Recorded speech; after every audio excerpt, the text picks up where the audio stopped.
Good morning, everybody.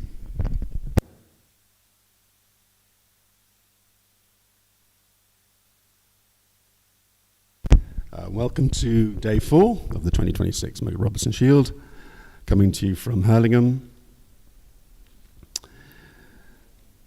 We'll be handing over to you to our commentators. I say commentators, we've got Keith Ayton already in the chair, hoping that Aston Wade will also be joining us very shortly. Before we do that, we just want to be able to thank our sponsors who make this live stream possible. Of course, Croquet England, who are critical, essential to making these live streams possible, but also Chris and Gail Barley, Mike Sandler, Louise and Michael Nelligan, Audio Hire, Croquet and Cocktails. Thanks to all you guys.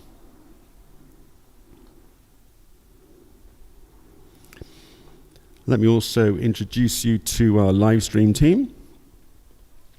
We have an expert team you can see on the camera there. They've got Ludolf van Hasselt, who's on the camera, Roderick behind the desk, who's our vision mixer and technical director, and that's me peeking through behind Stephen Allen, who's your live stream director. We hope to have a fantastic day. We did a live stream session of 11 hours and 15 minutes yesterday. In fact, we had to stop it short because of the daylight. We had a 9 p.m. cut-off. So we're looking forward to perhaps slightly quicker games today. Let me give you a little bit of picture here where we're just going to show you some of the warm-up of the match on Lawn 4. And as we do that, I'm going to hand you over to our commentators. Keith Ayton. Good morning, everyone. This is Keith Ayton coming to you from the magnificent Hurlingham Club in southwest London. It's day 4 of the first test of the MacRobertson Shield. And today we've got singles matches between Australia and England.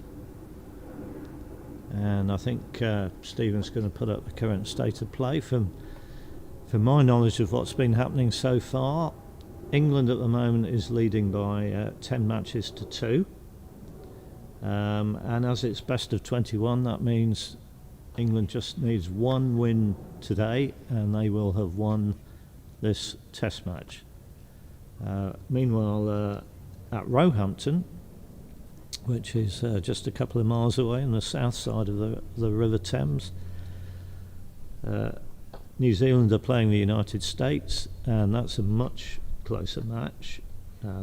Current state of play there is New Zealand have 7 wins, United States have 4, and there's one match which is in progress and hasn't finished yet, which was, if you were watching yesterday, you'll know that's the singles match between Greg Bryant for New Zealand and Carl Maloof for USA. Which had to be pegged down around about 9 o'clock last night. So not sure when that will be resumed, but hopefully it'll be resumed sometime in the next couple of days. So today on the show lawn, the broadcast lawn, we've got a real treat in store. We've got all the matches up there. You can see we're covering Lawn 4, which is the match between Mark Avery representing England and Lachlan Berryman from Australia. Now it's quite a contrast in experience here. Mark's playing in his 6th MacRobertson Shield series. He first played 40 years ago when he was a young lad of 20. He did very well in the last series. He won 14 of his 15 matches. He's twice won our Open Championship in 1987 and 2023, and he's twice been a runner-up in the World Championship in 1989 and last year. Lachlan comes from Melbourne in Victoria. This is his first MacRobertson Shield series. To be honest, I haven't seen much of Lachlan play yet, so I'm looking forward to that. Now again, if we're looking at D grades, well, Mark's 300 points higher, so on paper you would say he was the favourite for this match, and as I always say, we're not playing on paper, so that perhaps won't matter too much. We'll just have to see. So weather-wise, feels a bit cooler today. I think we're in the possibly going to get up to the mid-20s. So far it's not too windy. The sun isn't currently out, but may well be out later. And if you're coming back for more action, you'll know that Lawn 4 has got some interest. Definitely the ball runs away on the north side of hoop 2. We've so far seen at least 3 people approach hoop 2 and send a ball off the north boundary. Apart from that, there are a few subtle hills around some of the hoops, but in general the Lawn 4, along with all of the lawns here at Hurlingham, are in magnificent condition. So the players are in their warm-up at the moment.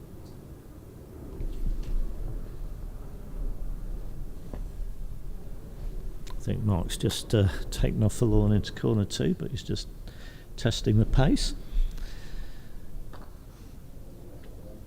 Meanwhile, on the next lawn to here, on lawn 3, we've got Jack Good, who's for England, who's making his debut, and he is going to be playing Trevor Bassett, who's one of the most experienced Australian players.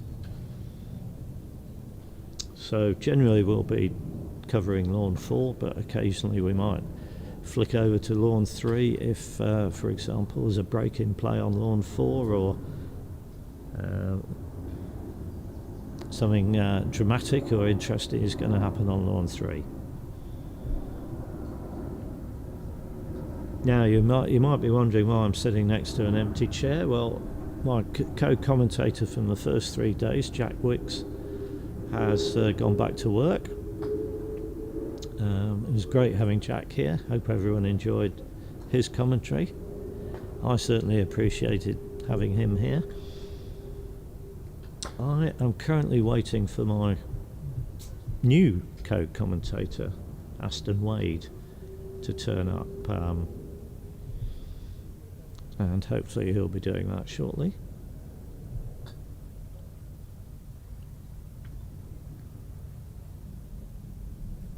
Now we've got a few minutes to go, about 4 minutes to go before 10 o'clock. I'm not sure who's in charge here today. We've had Mike Town, the overall tournament manager, here the last couple of days, and he likes to blow a whistle when it's time for the matches to start.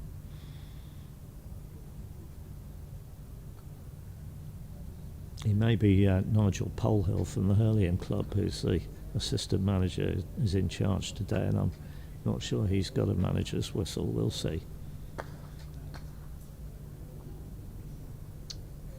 Oh, we're just looking up on the hill there at sort of the camp that the Australian players have formed under the shade of the big tree.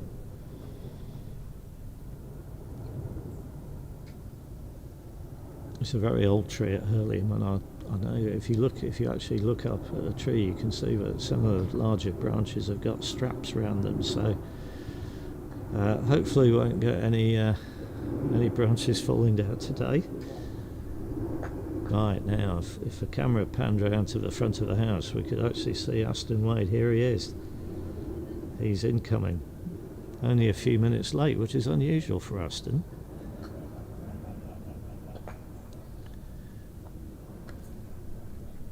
There he is, checking his phone. Yeah, you've come to the right place. He doesn't realise he's on camera, which is great. Oh, and he's got a drink with him already. It's a bit early in the day, but perhaps it's a glass of water.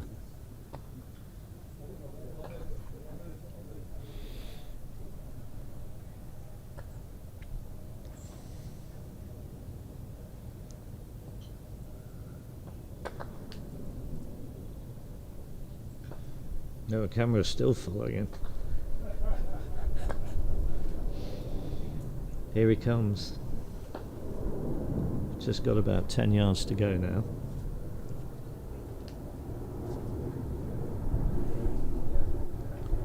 And he stopped. He stopped. He's not made it all the way.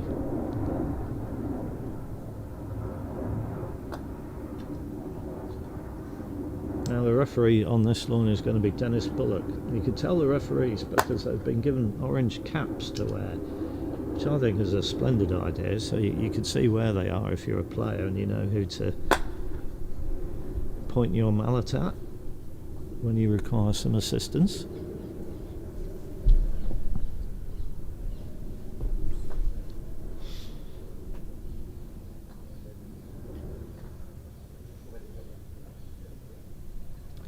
The other two matches we've got going on, which won't be within camera range, are Robert Fulford for England is playing Dwayne McCormick on lawn 2, and then down on lawn 1, James Death from England is going to be playing Greg Hill. Greg was the only Australian winner 2 days ago in the singles. He beat 6-time champion Robert Fulford.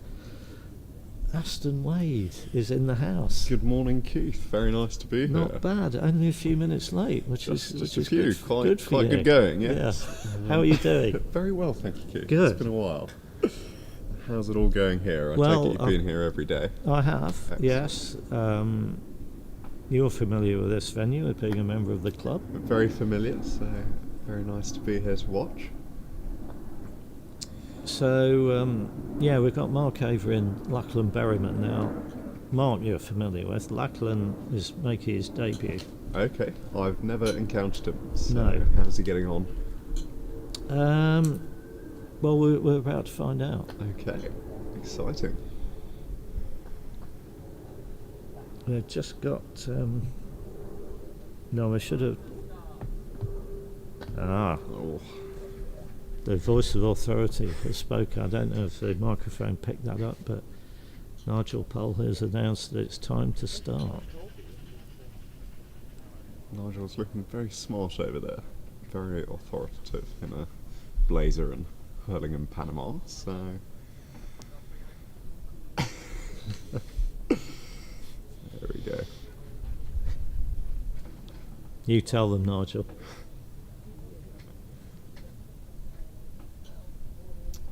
Well, lawn 2 has started. Lawn 3 is just about to start. As usual, we can never tell who's won the toss unless you make the assumption that the winner is going to go in. Has anyone not followed that assumption so far? We think 2 days ago Robert Fulford chose to go second in in the third game of this match. So anyway, Mark's off and running with a standard east boundary ball. There haven't been too many people playing with Super Shot so far. Robert did, and both Matthew Essick and Paddy Chapman did yesterday in their match on here. So Lachlan he's going to play the corner 2 opening. Do you like this as a choice? I think for the first game of the day it's a little bit more cautious, a little bit safer, so I'm content with that, certainly for the first game. I'm more intrigued by the Tice that we have over on lawn 3, yes, which is quite rare. We noted that the other day. Trevor Bassett used a standard A-bolt Tice. Yes. So Mark's always confidently hit that one.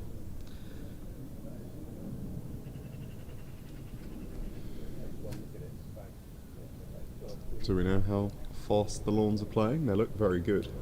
They look pretty good. I haven't had a definitive sort of measurement of speed.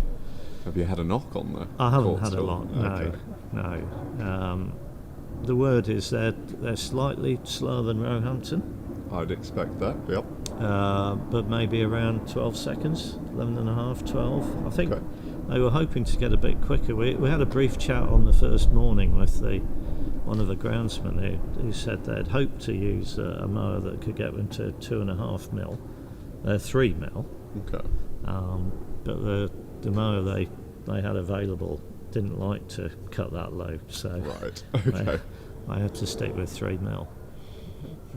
So Mark's gone to yellow, to move yellow, which is it's what people quite often do. Not everybody does this though, do they? Some people just leave a rush. It would be my normal play to go and move it. And if you do move it, you're going to move it down the west boundary, I suppose. Yes, Yeah. probably out a little bit, but, And then go back to and then partner just and go leave back it. and get your rush to yellow Yeah. here. What's the logic for not going to move it? Just to be a bit more defensive, I think.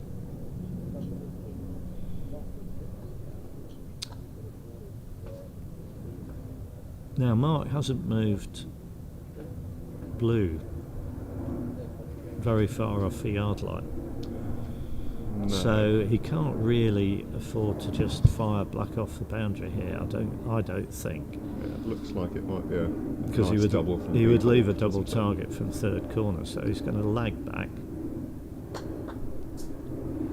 He's got a very good touch, Mark, so that is probably the length of the rush he would like to leave anyway. So, yeah, I was going to say the thing about if you move yellow now, if Lachlan hits, he gets quite a good opportunity at the break. Obviously, if he misses, Mark should get a good opportunity. Agreed. So it's quite black and white. Yeah. Whereas if you leave yellow up near corner 2, you might be saying, I can go round. I've got a rush. I know pointy at a ball. I can go round. But I don't think you can. Yeah. But we'll see. So we'll just have to keep quiet while Lachlan's having a shot here.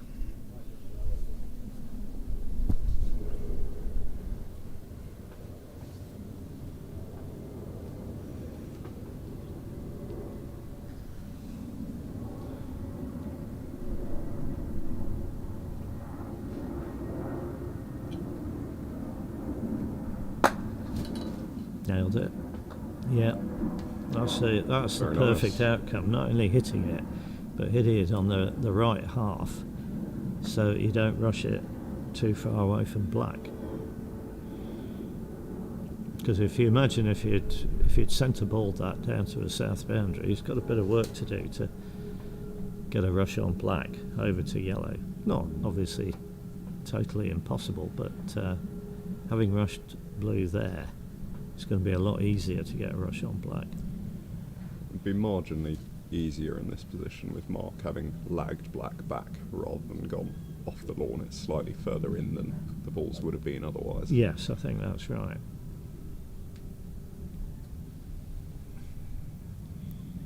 So this is the first opportunity for a break, and it's a good one.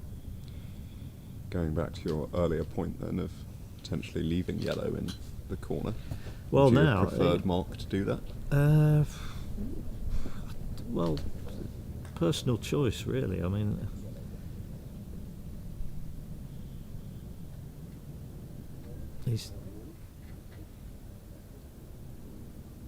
I don't know how good Lachlan is.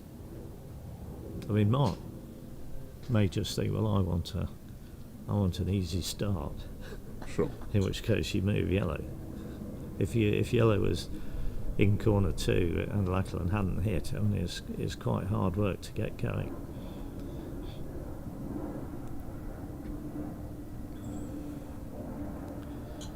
So he'll be sending this to hoop 2, trying to get a rush on yellow to hoop 1, and if that's successful and he makes hoop 1, then he's pretty much got a full ball break straight away.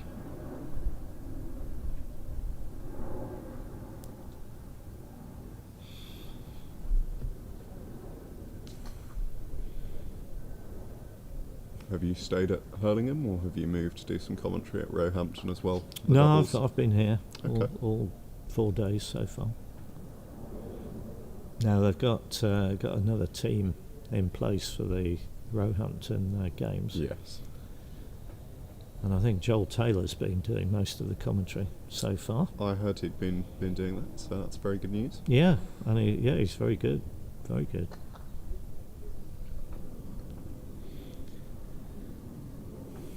Oh, that's a good start. That's just the sort of rush you want first up, isn't it? Yes, It looks like a pretty easy approach. It's not straight in front, but he should cope with this. Now, as a local, you can perhaps confirm, for what we've seen, people coming from the other sides, from the west side, seem to often leave an angled hoop. They go a bit too far and leave an angled hoop. Is there a slight hill towards the west side? Or is that just there are a the approach few too hard? slopes around hoop ones at various courts at Hurlingham, but I couldn't tell you that it's big enough that every player would be overdoing it. Okay.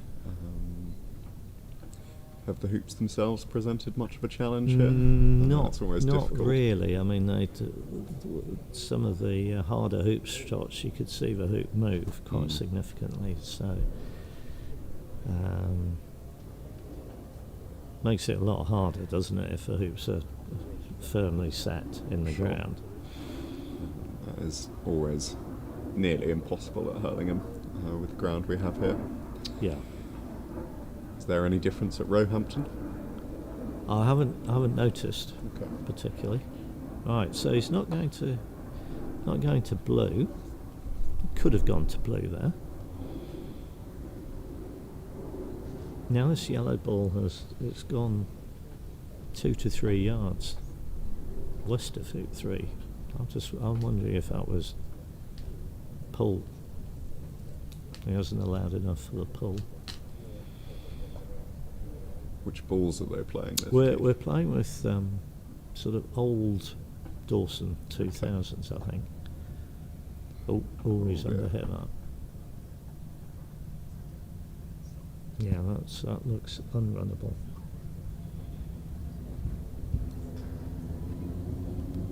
So is he going to? Oh, he's just. Oh, he's okay. He's yellow. going off behind. He's guarding Got off the boundary. guarding a shot at yellow.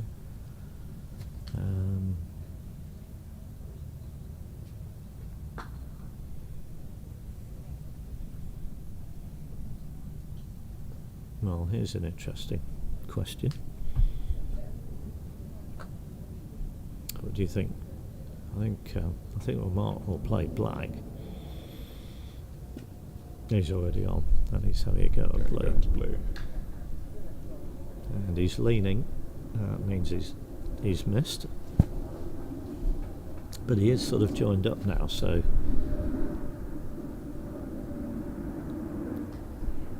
Lachlan is now, what, 10 yards? Got a 10-yard join? Yeah, and there's going to be some pressure on this. I'd have been tempted to shoot at yellow there. It was. Would you? Yeah, just because potentially only about 12 yards, wasn't it? Yeah, 10, Yeah. well, 11 maybe. I suppose it all depends on how confident you are with your shooting at the moment. So.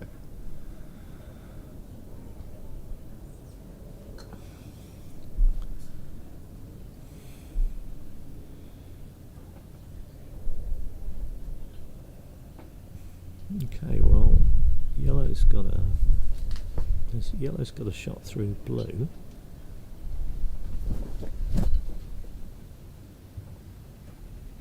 If he wants to make hoops, probably easiest is red hitting yellow. That's the shot that I had expected him to take. Okay, he's having yellow at red.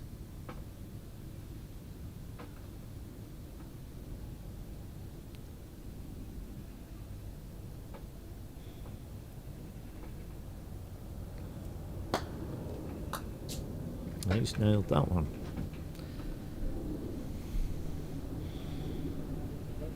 So on a sample of 2, I would say is a good shot. Agreed.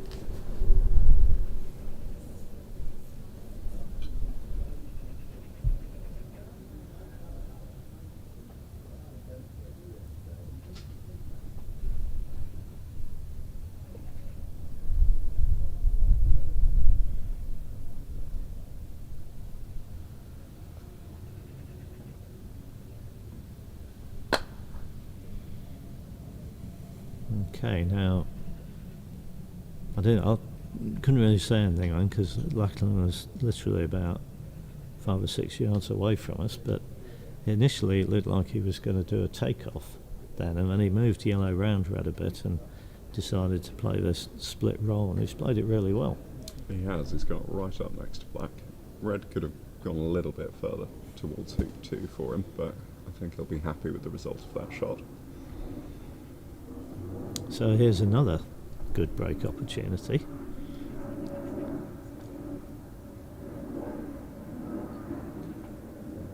Had he played the takeoff, he'd be looking to get black here up towards hoop 2 while getting the rush, but Yeah, now that he's played the big split, easy. the Oh, no. rush would have been the priority, which he hasn't made easy for himself here. Well, he's got a rush to hoop 1, but he didn't try and get particularly close to blue then. But Looks it's to have hit okay. it well.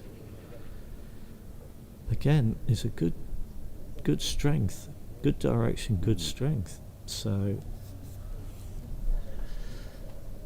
if he gets through here, he's almost not exactly in an identical position, because his hoop 2 pioneer last time was sort of just a little bit west of hoop 2. This time it's quite a few yards to the east. And if he runs this hoop with control, he will have a rush over to the east side, so he could come and pick up black.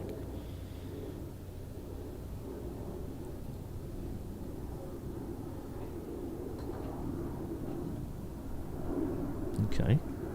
He's got control over Yeah, he took a bit of wire, but he's got a rush now.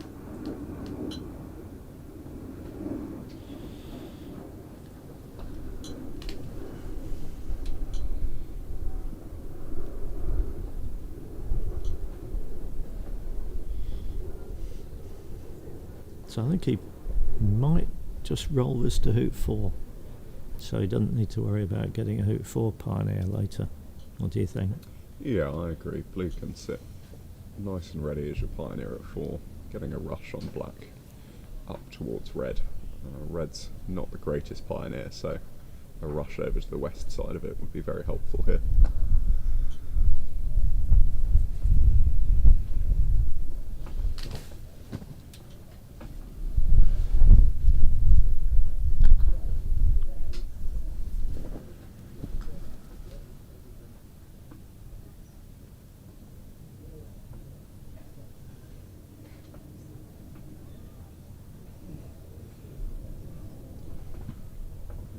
They'll just look to send black over to hoop 3 now, ideally a little bit further than his previous hoop 3 pioneer, getting the rush on red over to 2, and then everything will start to look quite tidy.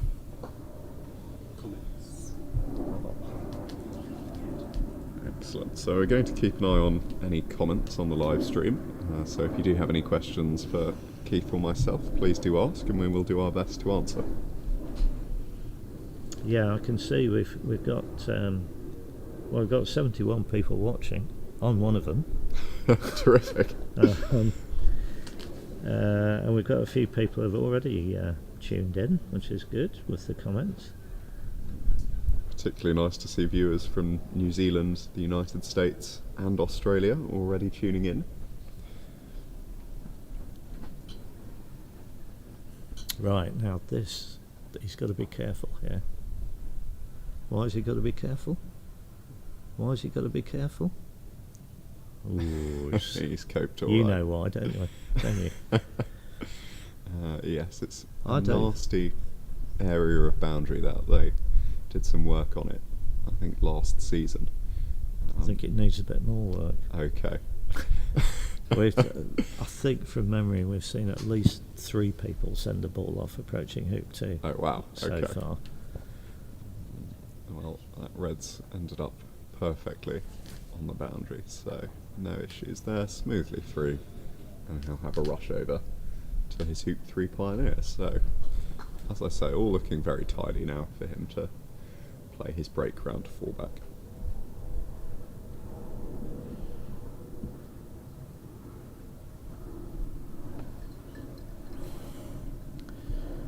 Yes, and because he's put blue at hoop 4, he doesn't need to play a big shot sending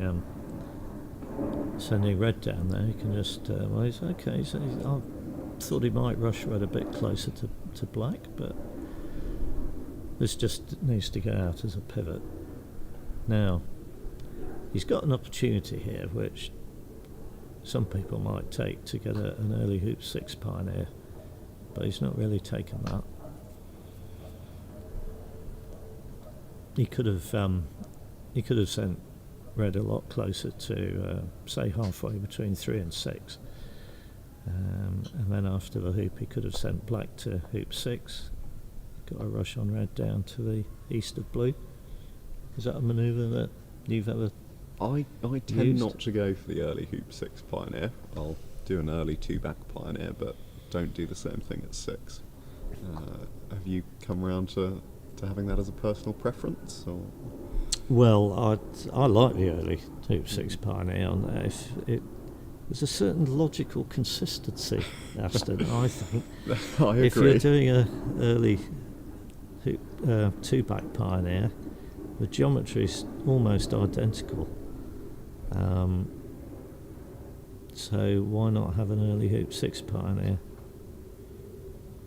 And I said the other day, somebody who sort of poo-pooed this said, well, you'd never have an early rover pioneer if you were just having a break to the peg, and early rover pioneer after 3-back. And I said, well, actually I do. Yeah, So, okay. anyway. I've got to admire the consistent logic. So. Yeah, well, I like a bit of consistency in football refereeing and in croquet decision making. But having said that, as we had an interesting situation yesterday,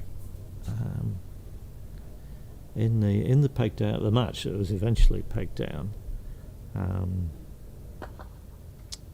Carmelive put a ball in a corner. He went to corner 1 when he could have had a shot of about, maybe 15 yards at Greg Bryant's balls. Greg Bryant, he was full hoop 2 and had a sort of rush to hoop 2, but it was along the north boundary from near hoop 3. And Kyle's other ball was just off the east boundary, level with hoop 4 or thereabouts. But Carl put the ball that was near hoop 2 in corner 1. Greg then rushed over. He didn't really rush to hoop 2, so he just laid a rush to hoop 2 on the boundary behind hoop 2. So I was thinking, well, Kyle, another corner beckons for the other ball, but this time he took a shot at partner and hit. And I thought, well, there's a certain inconsistency there. But in croquet, I think that's good. Being unpredictable is a good quality. I agree. It certainly You makes don't want to make silly decisions, but difficult. keeping the opponent guessing as to what you might do, I actually think is a good thing. Meanwhile, Lachlan has definitely picked up a break now.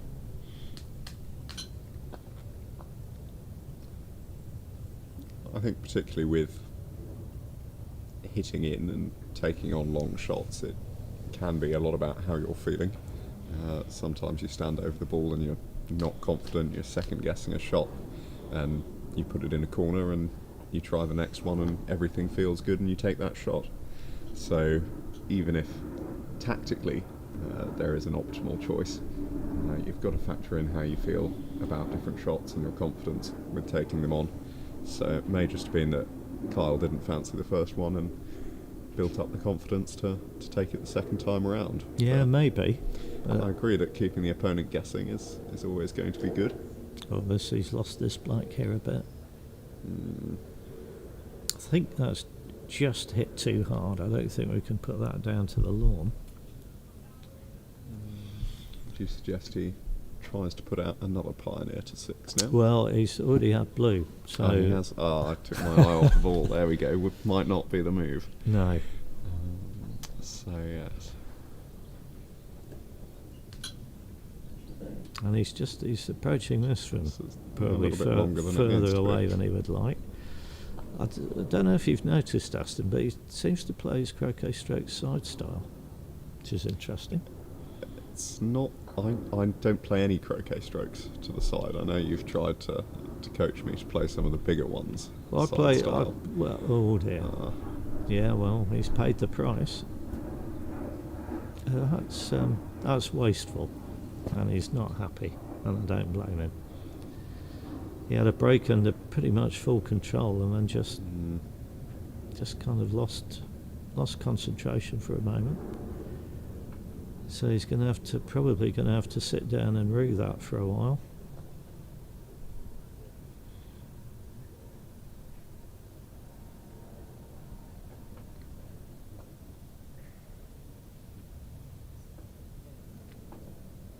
So Mark's obviously he's going to hit yellow with blue, but he didn't want that. Very helpful. He did not want that.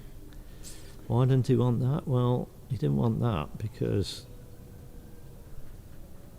it's awkward now. He can't. Yellow's now going to just get left there, and he's got to try and get a rush to hoop one. What he wanted to do was chop yellow away from the hoop out to the east side, and then he would have had no problems. Firstly, croqueting it somewhere, but also getting a rush on red. Now he's going to have gone a bit wider on red than he wanted.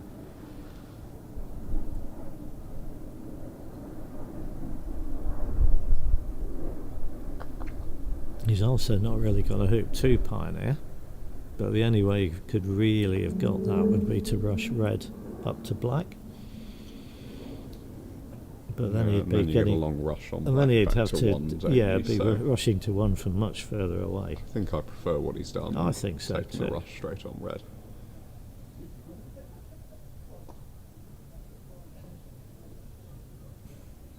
So Hello, Nigel. Nigel's just saying hello quietly, so we. How's it going? Nigel's a bit microphone shy, Aston, so he doesn't like to hear himself.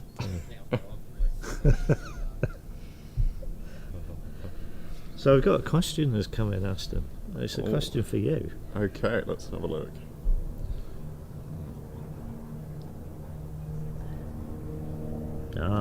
I'm going to respond to Nick Parrish in a minute. Okay, well, I'll take my question first, which is whether I'm keen to challenge for the 2030 England team. Do you know where that one's being hosted, Keith? I should be able to work that out. The answer will be the same regardless. It'll be New Zealand. Okay, well, no, I'd certainly be keen to challenge for that team. So this one was perhaps a little bit too early in my career to be good enough, but hopefully another 4 years' time, and I will be knocking on the door. Very much enjoyed playing the under-21 GC Worlds out in New Zealand, so would be very keen to go back to play there. And Keith is now very keen to take Nick Parrish's comment up. Well, Nick said if making the correct decision each time is predictable, then I'm for predictability every time. Well, what is the correct decision? That's there's not always one correct decision, I don't think. I think there's a range of options. Have you had many disagreements on the correct decision in this commentary booth yet? Not particularly, but okay, let me give you a for instance. Say Okay. We're near the start of the game and Red and Yellow have sort of tried to rush to one, but not rushed well enough to necessarily be confident of approaching, but maybe had a speculative approach, keeping partner on the west side of the hoop. Mm-hmm. Not got in front and then just sort of laid a rush, so about level with the hoop, say. And there's an oppo ball up near corner 2, and there's another oppo ball sort of just off the east boundary, level with hoop 5. Okay. So let's say the oppo looks at that and goes, well, I'm going to shoot with the ball in corner 2. down through the balls near hoop 1, Mm. and they miss to the south boundary. Now, would you say the correct decision is to take the 6 or 7 yard pickup? I Which think for the in most instances for the that easier would be break? the correct choice. Yeah. Okay. You very much expect to hit that. Hopefully And would you 90%. then think if the player didn't make that choice, so they just decided to take the rush to the hoop first and try and build a break up slowly, would you then think, aha, they're clearly not happy about taking 7 yard pickup, so if they leave me that option again, I'm going to take the shot. And then the next time, lo and behold, they take the pickup. And you go, oh, you shouldn't have done that. You didn't do it last time. Yeah, there's definitely something about the message you can send your opponent. I think there's potentially I think fool there's them a bit into of thinking you're going to decline psychology, more psychology involved in croquet than people give it credit for. But anyway.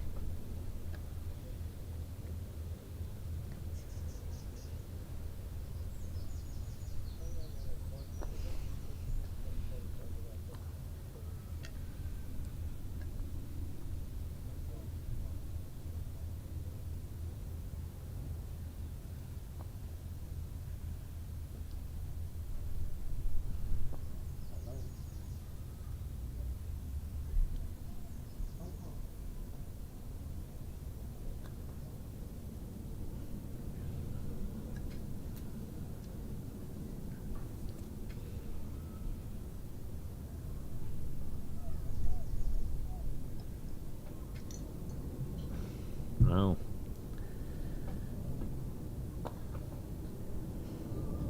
It certainly sparked a few comments. Absolutely. So interestingly, Mark's overshot with his hoop 6 Pioneer as well. Not quite as much as Lachlan had, but still gone past.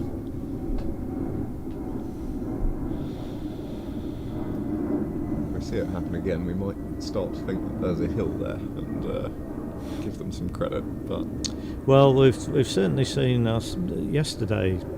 There were a couple of hoop 6 Pioneers. That came north of the hoop. Dare I say that wouldn't happen if you put the hoop 6 Pioneer out after hoop 3. It's looking like a good option now, isn't it, Keith?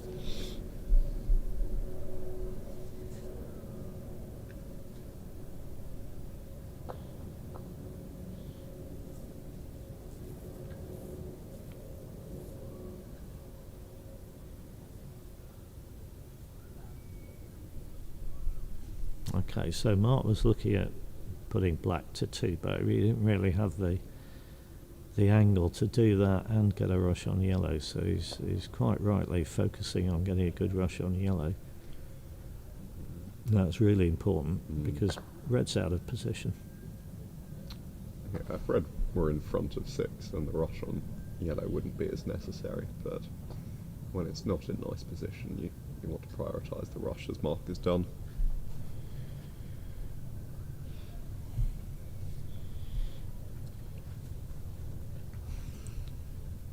Has there been much variation in the leaves we've seen on the first break to fullback? Well, we've seen diagonal spreads, or at least attempted ones. Okay. We've seen 2 4 leaves, as our Australian friends call them, MSLs, as we call them. Okay. We've seen Robert Fulford put the ball at hoop 4 in hoop 4, rather than rushable to hoop 1. Okay. I'm trying to remember whether he got as far as making a defensive leave. He was certainly on a... Or somebody was on a popping turn. So getting the opponent to hoop 3. But I don't think we've actually seen a defensive leave made. Okay.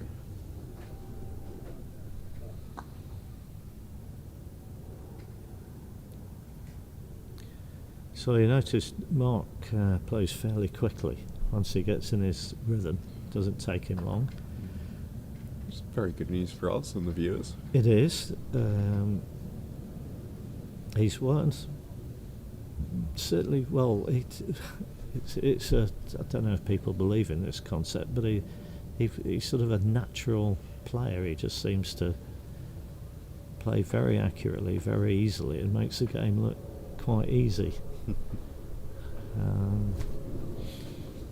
We've had evidence from other people that it's not that easy. It's perhaps hopefully a kind way of putting it. But you see, he does tend to give himself very short hoops. The hoops,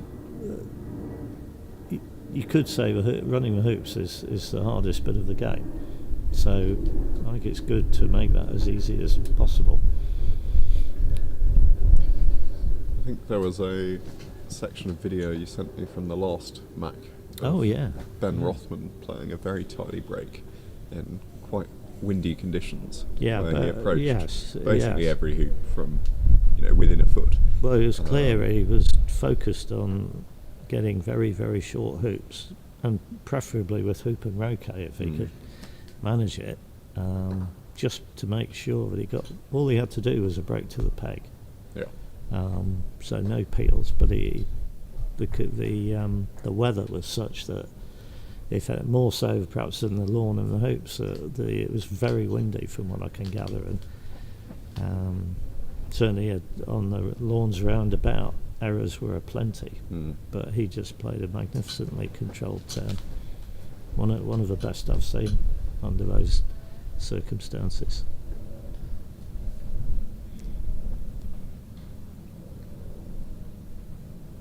Have we had any exceptional turns thus far in this event? Not really, I wouldn't say. We've had triple peels, several. But we've noticed, certainly on the games we've broadcast, that people have had standard triples start, but they've then turned into delayed triples. Okay. So Paddy Chapman played a very good turn in his third game yesterday. He won fifth turn. And the triple P was on time the whole way. It was very good. I have to say I was slightly surprised looking at the results so far to see New Zealand have a lead against the United States. I think well, it was 7-4 they've been completed matches. They've been good value for it.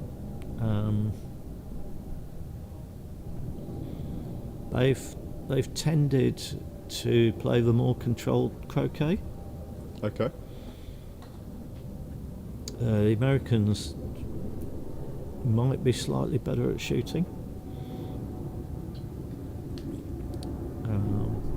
Both sides have made errors, but they've won both of the doubles days 2-1, and then they were 3-2 in the completed matches yesterday. Aaron Westerby had a key win towards the end of the day when Stephen Morgan made sort of the last error in their match.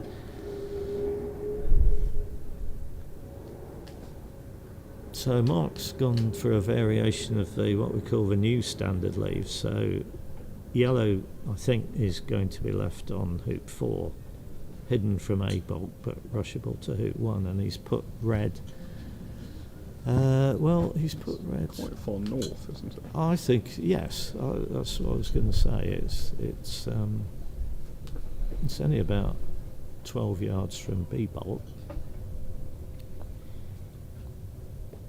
It's inviting Lackland to lift yellow and shoot at red, in my opinion, but you don't often see that shot taken.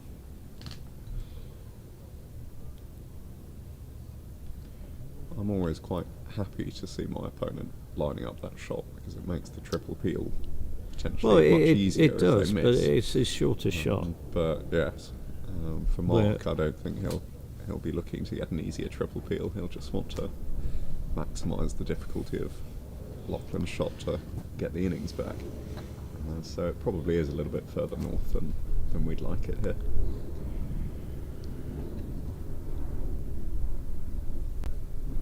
Yellow looks pretty tidy though. Yeah, he seems happy with it. So where's he laying up, do you think? He's quite far north.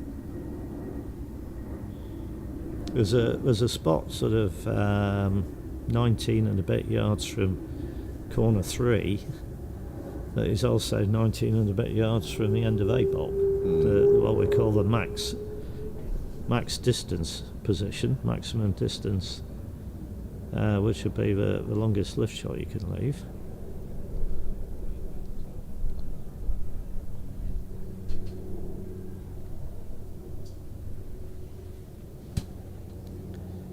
So I'm expecting him to leave a rush to red here.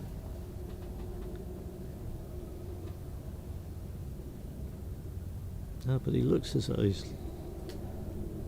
Normally you would leave a rush if red was tight on hoop 2, so that it wouldn't rush to hoop 1, then you might leave something that you can rush to hoop 1, maybe with a cut rush, so as to avoid leaving a double target from 8 bolt.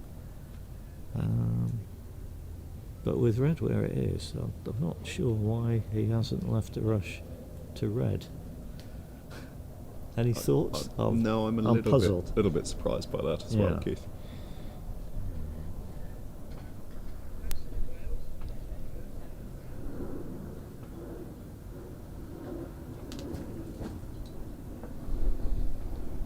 So the shortest shot here is likely to be lifting yellow and shooting at red. Loughlin's just going to check that there's nothing easy to hit from A bulk. So we've got a question from Troy.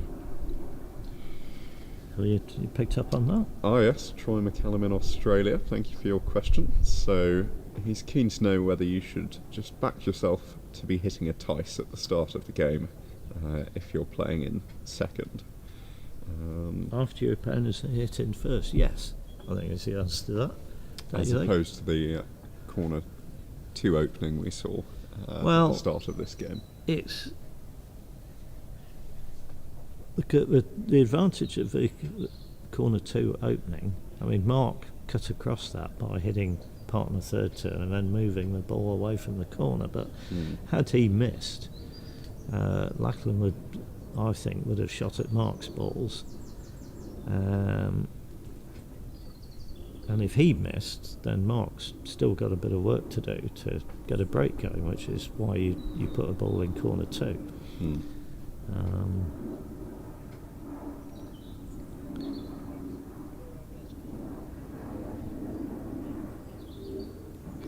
I'm going to have to keep quiet again. We'll come back to your question.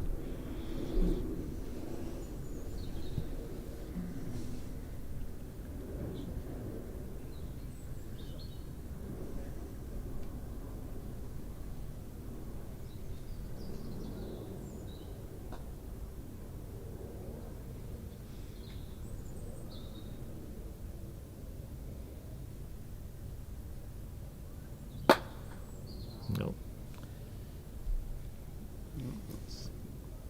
First time we've seen him miss. Yeah. Now, do we think his choice to shoot at black from corner 3 as opposed to taking a much shorter shot at red was because Mark hasn't laid a nice easy rush anywhere? Do we think if Mark had a straightforward rush to red, he would have just taken a short shot? This is your psychology, potentially. Well, by taking that shot and missing it, Mark won't have the opportunity to do a standard TP. He won't have all the balls out because it's difficult to get yellow out in time. He's going to make, he's hoping to make hoop 1 off partner, which is why you leave a rush that you can rush to hoop 1 rather than having to rush to red and then leave blue at 2 rush and make hoop 1 off red. But he's played a good shot there.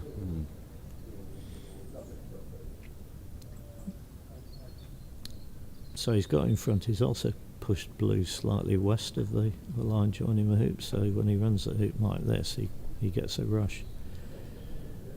I'm not sure where he wants to rush this to, because okay, so he's not tried to rush it a lot closer to red. He's given himself room to send blue over to hoop 3.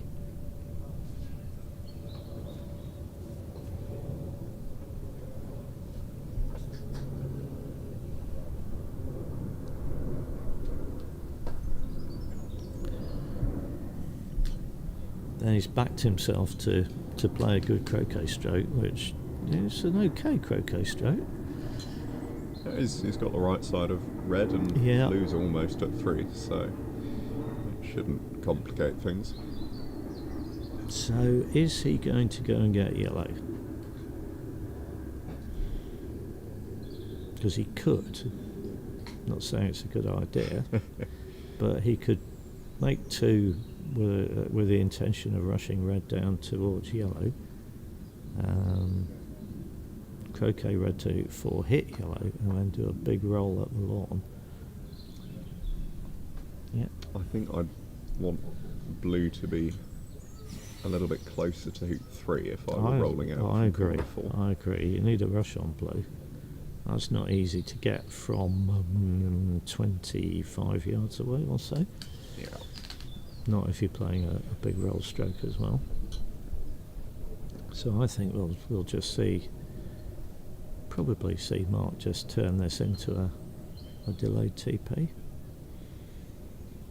And by delayed, I mean he won't try a peel after hoop 3. He'll be trying a peel, the first peel on the way to hoop 6. Yeah, and he's looking down at hoop 4 here. So where do you want to put red, ideally, if you could place it? I'd like it to the eastern side, and I'm probably happy with it nearly level with hoop 4 here, so that when you end up rolling out of corner 4, you're approaching it nicely along the line of your rush to tap it back in front. Okay, well he's done pretty much what you said. Yeah, I'd be fairly happy with that.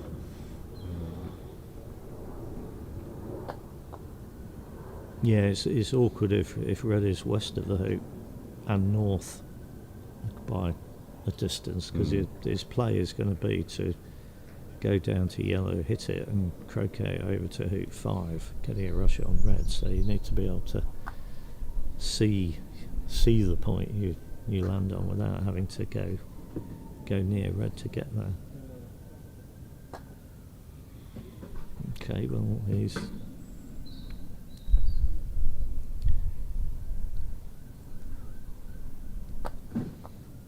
he didn't make any attempt to get a forward rush on blue there, because he's intending to leave blue here and do the takeoff to yellow.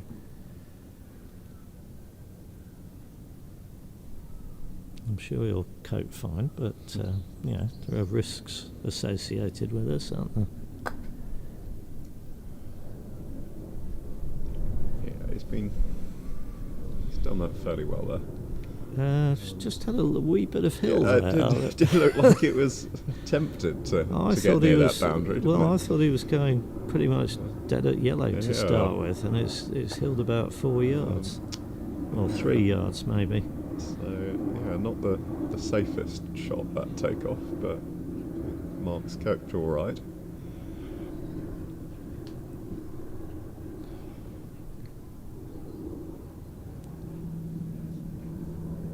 I expect that's the sort of... I wonder, I didn't spot who that was. The gentleman that Mark's just gone over to say hello to is William Pritchard.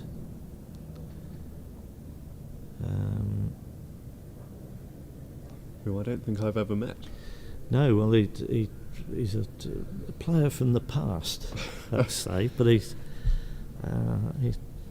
he played in. I think I'm right in saying he played in 5 MacRobertson Shields. I'm certainly familiar with the name, so. Well, the family was associated with croquet for a long time. His parents both played. Colonel Pritchard was chair of the Laws Committee for a long time, and he also wrote the book The History of Croquet. Very good. And Very they nice had that they you had can be 3 here to watch. sons. They had 3 sons. Robert and Colin both passed away now, but William's still here. William was the best player, Okay. although I think I'm right in saying he was the youngest of the 3 of them. And although they come from Wales, I think I'm correct in telling this story that when Betty was pregnant with each of her sons, she was moved up to London for the birth in case they turned out to be good at cricket and could then play for Middlesex. Very good idea. That's the sort of planning that I have a lot of respect for. Oh no, he's just let that one go a bit. We've just had James come and tell us that he's won his first game by 25 with a triple peel. I think it's no secret to say that James will be keen to get the 11th point today and be the first to finish. Indeed. That's half the job done. See if we can do the other half. Now, I did have a question about the scoreline for you, Keith. Yeah, go on. In that, if England do reach 11, would it be beneficial for them to start practicing some turns, or do they really need to rack up as many points as possible? Would that be relevant? Well, the dour, hard-nosed, professional amateur competitor in me says, well, in terms of the event as a whole, it's good to get as many match wins as you can, just in case it comes down to a tie break on match wins. The main way to win is if for one country to win all 3 of the test matches against the other countries, but it's conceivable that there could be a tie. Okay. In which case the number of individual matches won in each test, I believe, is the first tiebreaker. Okay. So the pressure doesn't come completely off, even if they do get that 11th win. no, they really ought to be trying to get 12 and 13 and 14 and so on.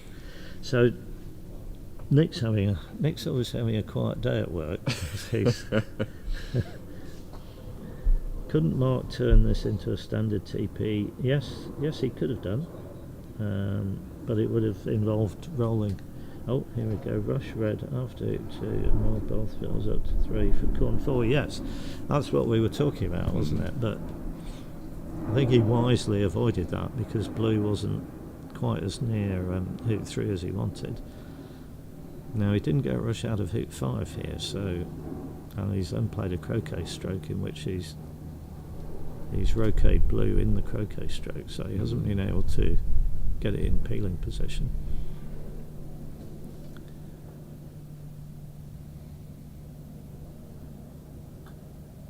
I don't know whether he's going to come back. I think he probably is going to come back after hoop 6 and have another go. Yellow's not in a very good position to have for a go me, at that peel, is it? yellow's a bit too far south. So to get to yellow and get a rush on it, you'd have to be peeling from an angle.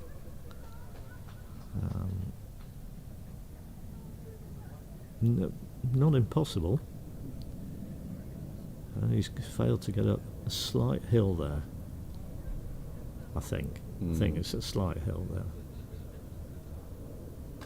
And he's failed to run the hoop, so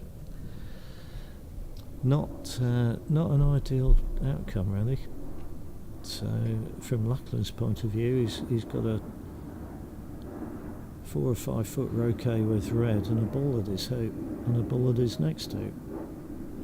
This is quite a dream position for Lachlan.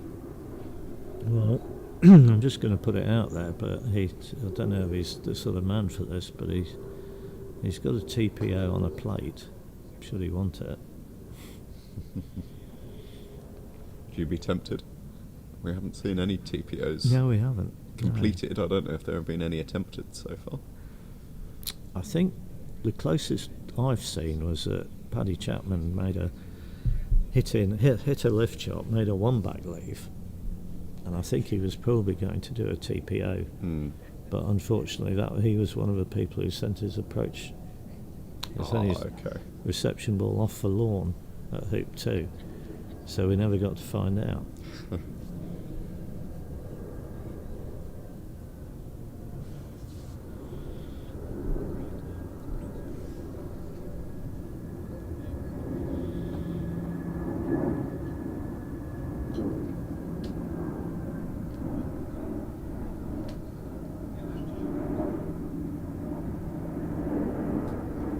Just had the umpire on to confirm that Lachlan's made contact with black rather than the hoop.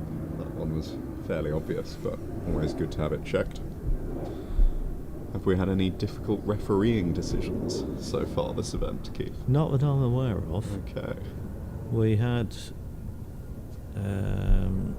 the other day when singles in this match was here. So when we had Greg Hill playing Robert Fulford, after game 1, Dennis Bullock tested all the hoops and came and said they were all illegally small.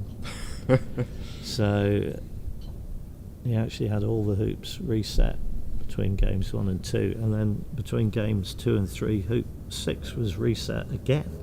Gosh, okay.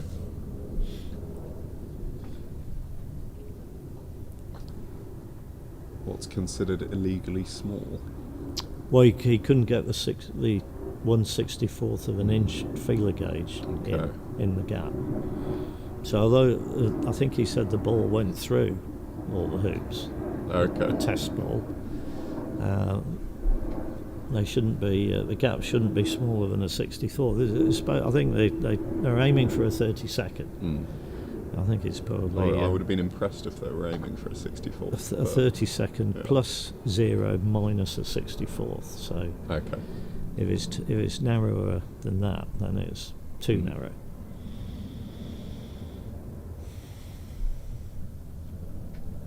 Yeah, so he's putting black as a pivot, so we're not going to see a TPO.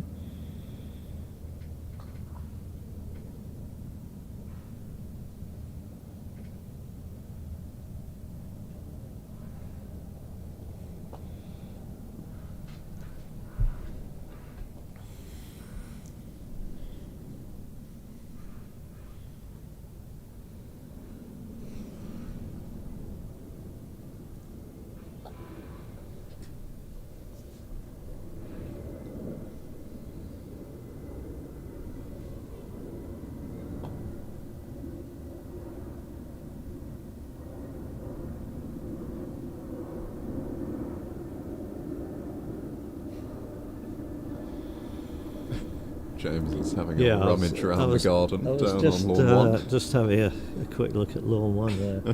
James Death has disappeared into the bushes, presumably to look for his ball. I've encountered the same difficulty on court 1 quite frequently. Is that because you hit the ball too hard? It must be, Keith, yeah. But yeah, it can very easily hop up over these little boundary fences, and when it does, it pings off into those bushes. But he's got it back. He's found it. Yeah.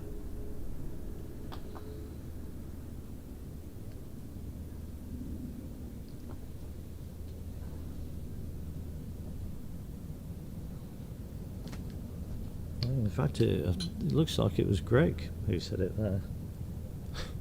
Yeah. Oh. Right, so Lachlan's he's playing a break, but he was playing a break before, wasn't he? and came to grief. So I'll be very intrigued to see where the Hoop 6 Pioneer ends up after seeing both of them from both players go too far. So we'll see if he's learned. He hasn't opted to put it out after Hoop 3.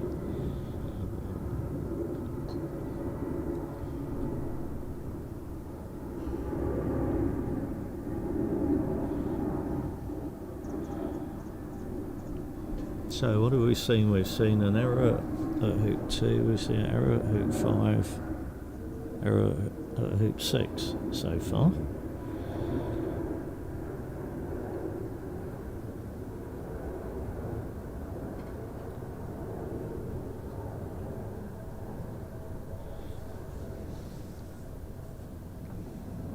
How many errors would you expect per game in a Mac, based on previous experiences? Well, the conditions here are probably easier than yeah, most I'd be have been. hoping for fewer, to be honest.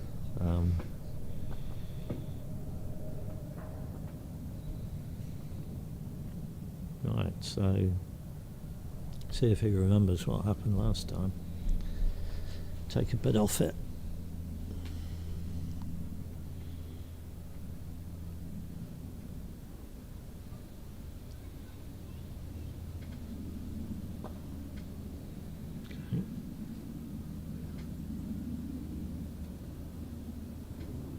Much better. Yep. Very happy with that.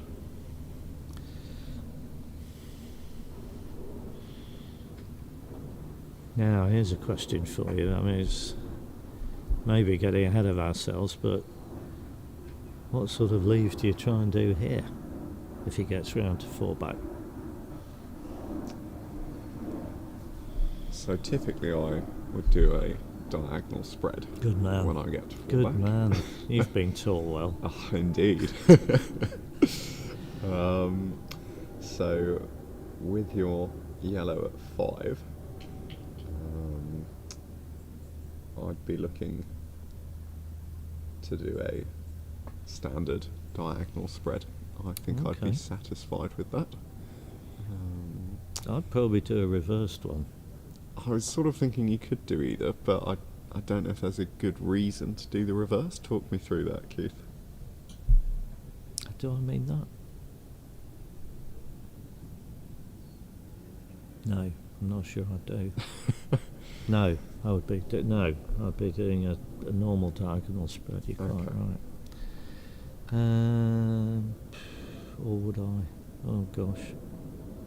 No, I'm going to go and say I'll do a reversed one. Okay, perfect. I don't know. It's difficult. I mean, you can get as long as if you do a reversed one. So there's a ball at the peg, and then the one on the east side, you don't put it tight to the boundary. When you can rush over and send a ball to 6 and rush that ball to 5. But equally, you could say the same thing if you did a normal diagonal spread, I suppose.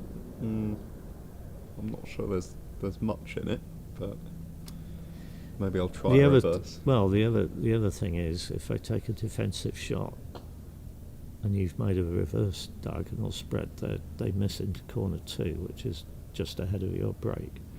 Whereas if they miss into corner 4, then you're not going to pick that up for a while. Isn't it? Yeah.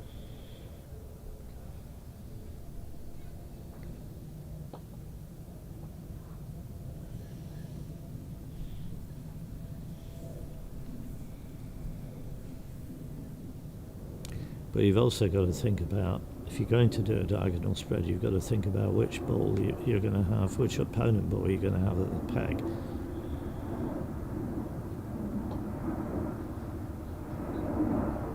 He's gone down the hill. He's gone down the hill. We do have some suggestions for that leave. So Wixie said, how about putting blue in rover? Yeah, that's a good idea. Reverse spread puts 2 balls at knocks next to. Well,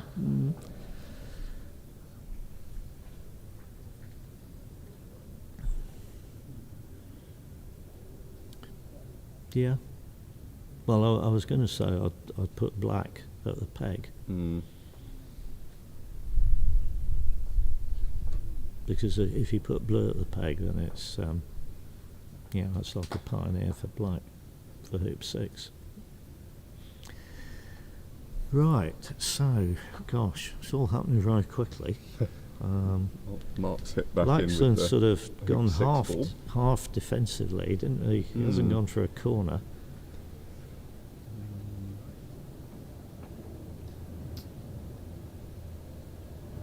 Which is I'm a little bit surprised. well, if you're sort of retiring, and I would have thought corner 4 is better than that, because Mark could, in principle, get a rush somewhere south of red.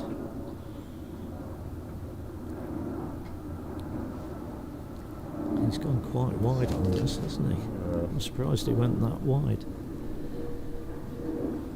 Anyway, if he fires this off along the east boundary, I mean, well, he's played a great shot.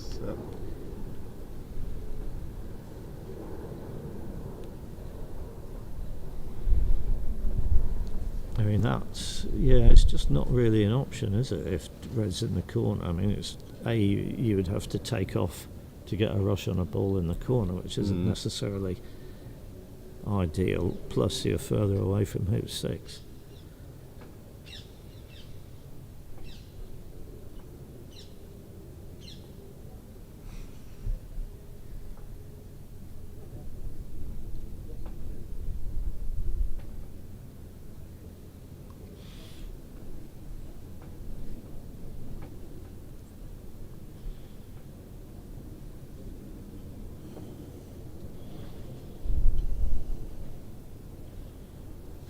Not bad, bit of a cut.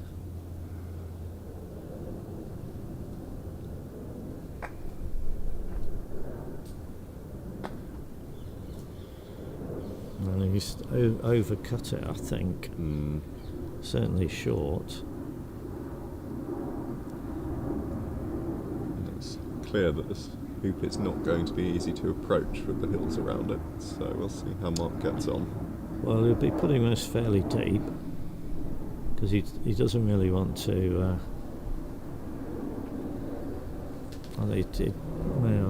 Deep and probably a bit east. Do you think? It's not bad. Yeah, that's certainly in front. He can afford to run this hard to the boundary, I think. And he has. Okay.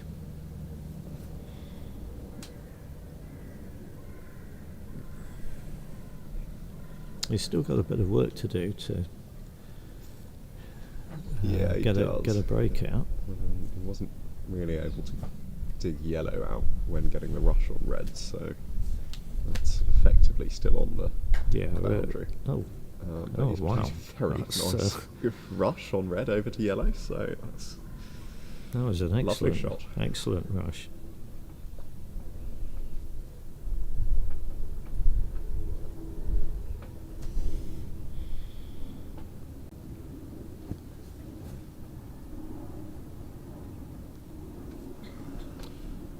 Troy was also in favour of the reverse diagonal, so very good to be getting everyone's thoughts on it.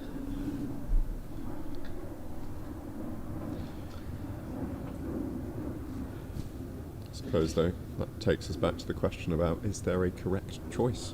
We've had a few variations on what leave would have been good there, so...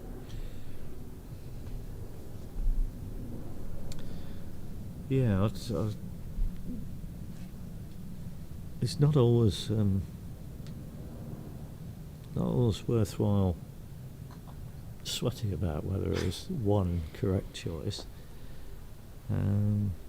but it's good to avoid choices that are incorrect.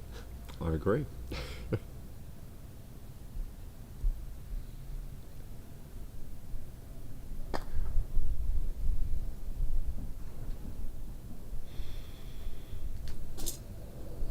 Yeah, pretty good. I mean, it would I think, be an easier croquet shot if yellow had got to the boundary. Yeah, I'd have been looking to send it off the boundary, I think.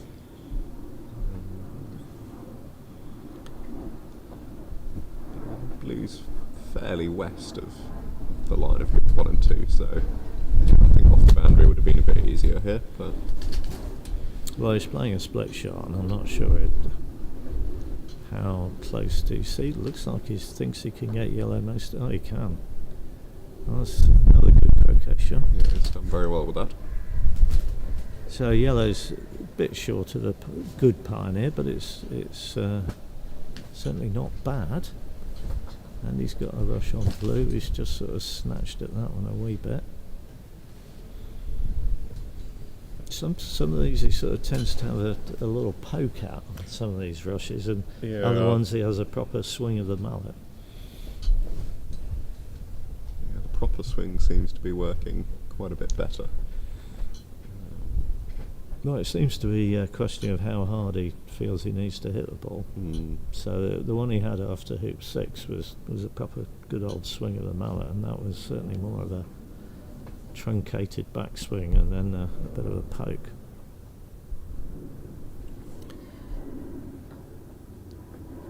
Ah, lovely use of the wires there.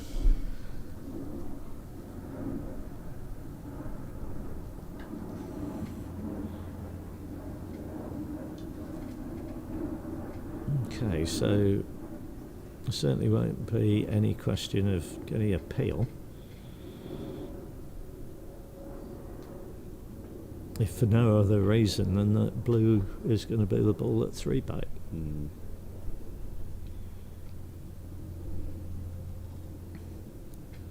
Have we had many STP attempts? I haven't seen one. Okay. Got a mallet drop there. Was he unhappy with the shot, or did it slip? I think it just slipped. Okay.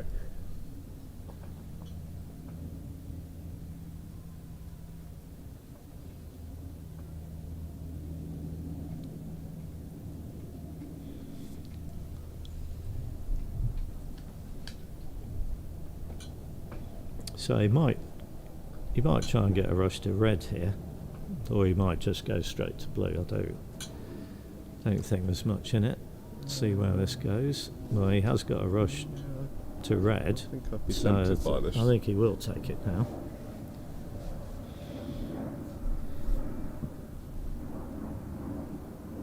And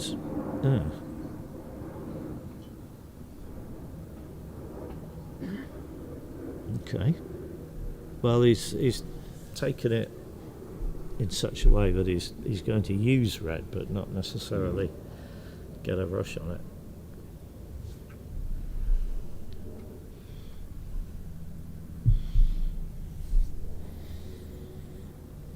So,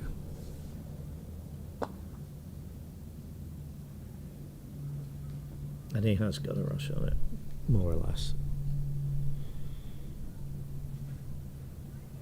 So he will try and cut this nearer blue. Yeah. Okay. A little bit A nearer little blue. bit nearer blue.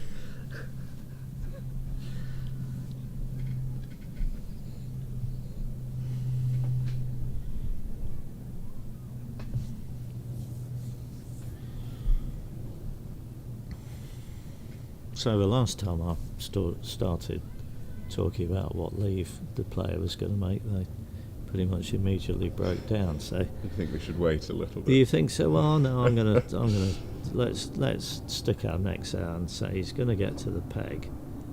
What leave do you make? Oppo on 5 and 6. Well, again, I'd be content to do a diagonal spread here. So you're going to be pioneering one of the Oppo hoops, one way or the other. I am. Yeah. Let's have a better option then. Well,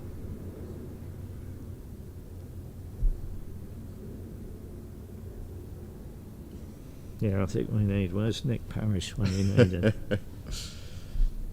He's probably in a meeting or something. Surely not. Or Jack, or anybody else. Troy.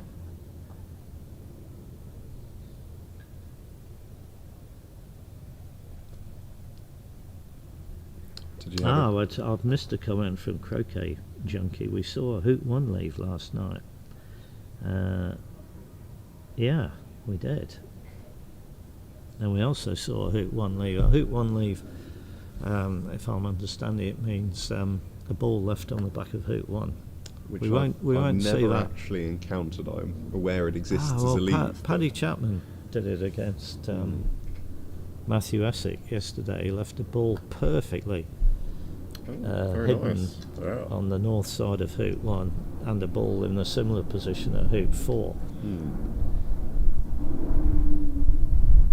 And also they then broke for lunch, so Paddy asked the referee to mark the two balls I think that's a very good idea. in case, he said it was in case the wind blew them out of position. I'd be more concerned by a child coming Yeah, along well, and we having a play. mentioned that. Well, we mentioned that in commentary, actually. Yeah.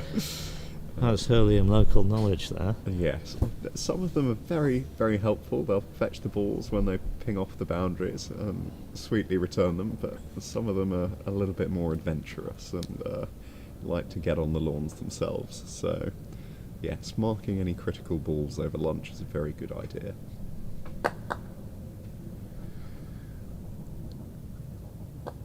Right, so... Okay, Mark's... I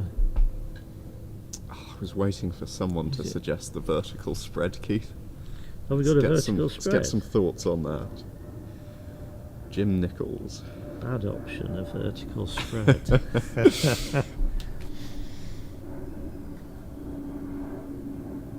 Well, I wonder if Mark will do that. I mean, he's got the balls the right way round, hasn't he? He could leave red on the wire of Hoop 6 and he could leave yellow on the wire of Rover.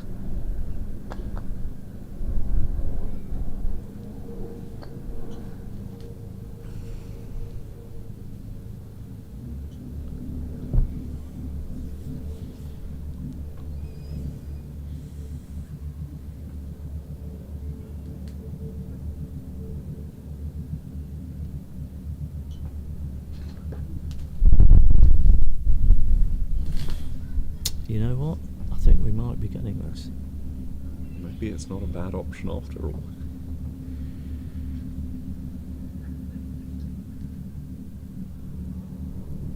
I think it's a good option here. It certainly solves the problem of... Yes, we are getting it, aren't we? Ooh, ran that a bit hard. Well, we were going to get it, but I think he might rush this out of position, and he has. So we're not getting it now. Oh, it's disappointing. That was a So bit. yeah, I'm was a almost bit thinking it's clumsy. not That was a a bit- bad option. Well, to solve this avoids problem, the pioneering one of the hoops immediately, doesn't it? So, Yeah. But yeah, I agree. He'd gone through the trouble of deciding that was a good choice, and then yeah, just a bit clumsy through that hoop.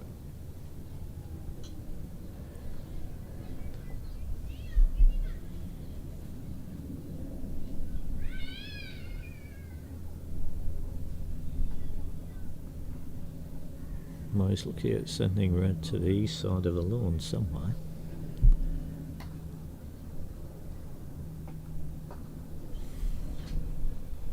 Maybe, how about, well, yeah, we're going to be, is this just going to be an OSL, old standard leave? Leave red over where it is, chuck yellow, equivalent sort of distance on the west side, and lay up tight in corner 4. Maybe swap the yellow and red over.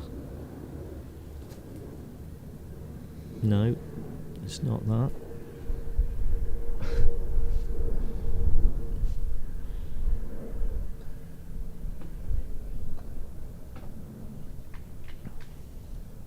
Wixie wants to put an oppo ball in hoop 4 and the other ball somewhere else.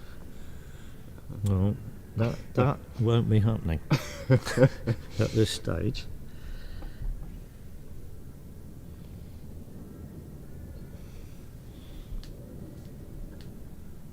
Yeah, so he's swapping red and yellow over, which I think is a good idea. Ah, okay. Ooh, he's hit that too hard as well.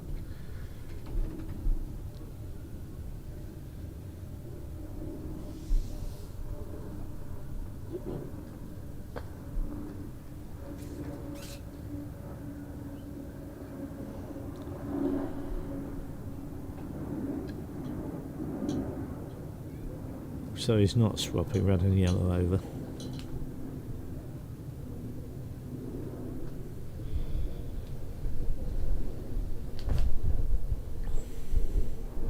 So is he laying up in corner 2 or 4? It looks like 4. Okay, so he's basically inviting red to play.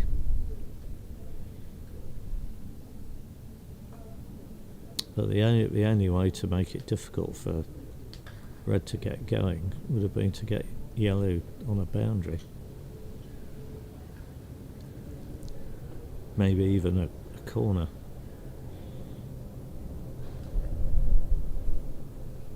Because he's giving red a 13-yard shot.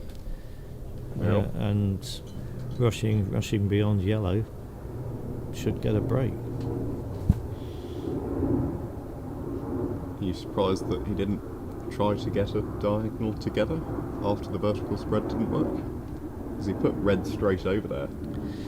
I thought he was playing to at Rover. He was playing to get a rush on yellow to red, and then he could leave yellow probably tighter to the boundary. Okay.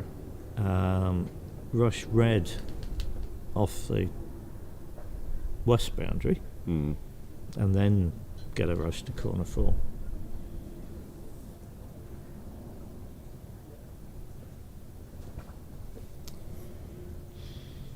So he's left a rush which is probably a single ball for red, or at least not a full double target. As it lies, they've got Lachlan's got a lift anyway.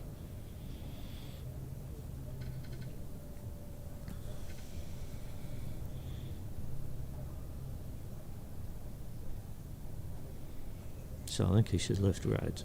Yeah, he's lifting red and taking his 13-yarder. Didn't require too much thought, No, I don't think. This one does seem like a fairly clear-cut correct choice. Yeah, well, yeah, there were a host of incorrect choices there.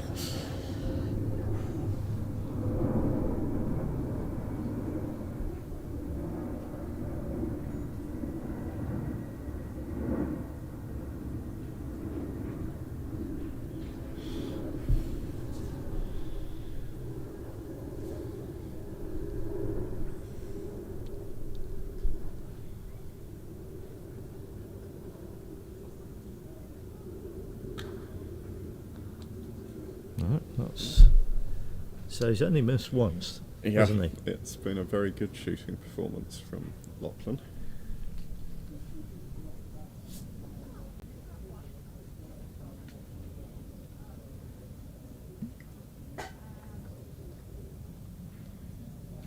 And as Keith has said, without yellow being on a boundary, it should be reasonably straightforward for him to get going with a 3-ball break to begin with.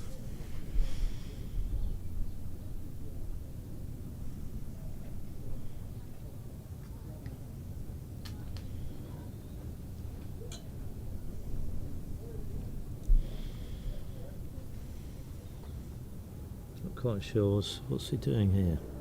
It's croqueting. Just okay. getting his rush on. Just making black, sure isn't it? blue's not in the way. Yeah. It's alright. Yeah, which it's not. Now you just smash this off the west boundary.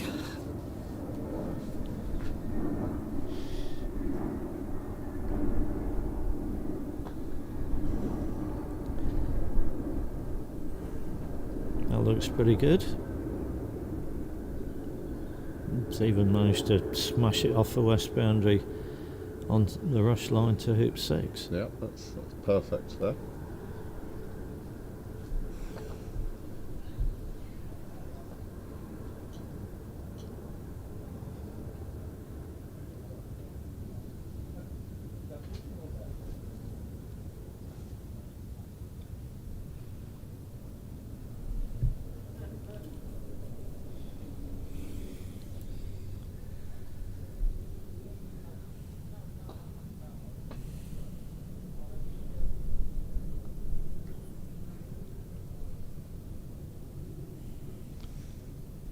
Is Lachlan the only player in the event to play every role side style? Is there anybody Have you else not that does seen Stephen Forster play? I don't think I have. Ah, well, he's probably the best side style player in the world at the Okay. moment. William Pritchard could have made that claim back in the day, I think. All He right. played side style.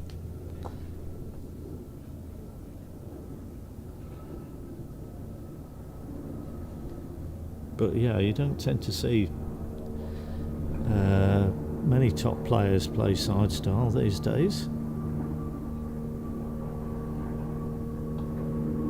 Did it used to be more fashionable? Well, yes. I mean, William Ormerod certainly had his own very unique method, which was side style. And I think if you go back further than that, Humphrey Hicks, Okay. he was a very successful player. He played side style.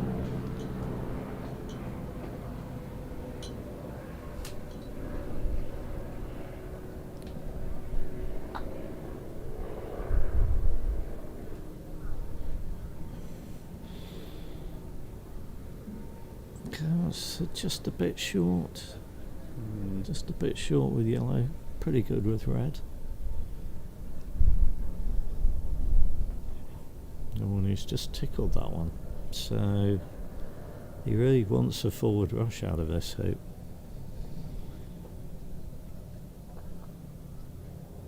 And I'm not sure he's going to get it.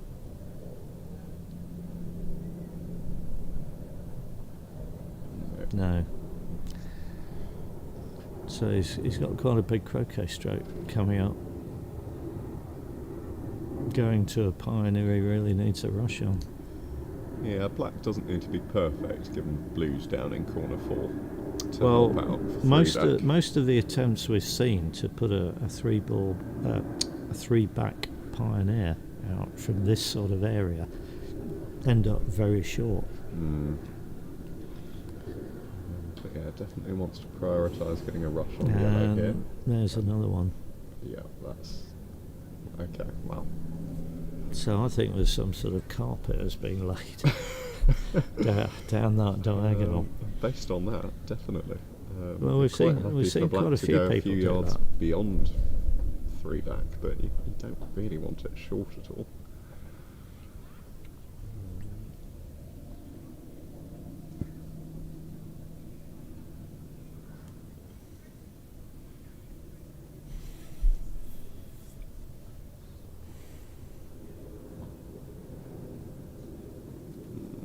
Yeah, it's a bit of an angle, but it should be Angled, okay. yeah.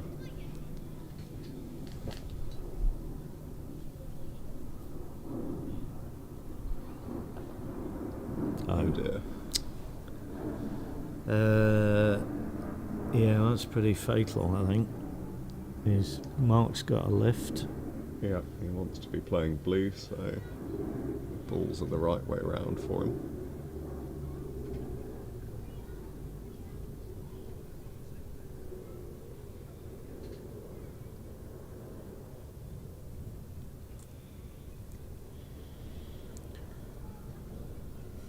So Mark's got a 5-yard lift shot, 4-yard lift shot. Yeah, probably 4, isn't it? The only good Forward a news for Lachlan, and it's not terribly good news, but where's Mark taking this from? Looks as though he's trying to make a double target, Okay. which I don't hate to say this is incorrect, but well, if you make a double target, it means you're not aiming at the whole of yellow, and he hasn't got the whole of red. He's hit red full on, so okay. Yeah, with red in the hoop like that, I think the double target probably wasn't that helpful there. But I think you were going to say, Keith, that with red in the jaws, Well, it's the not only as trivial good as it news for otherwise would have Lachlan been. is that Mark can't rush red closer to black, as far as we can tell.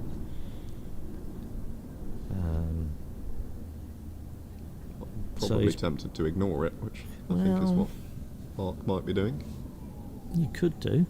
Well, he is doing.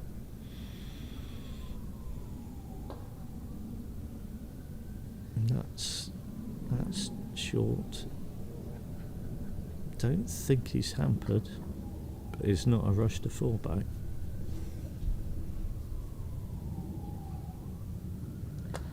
Yeah, what about William Ormerod? Well, I've just mentioned him, Pete. No, I didn't see when your comment arrived.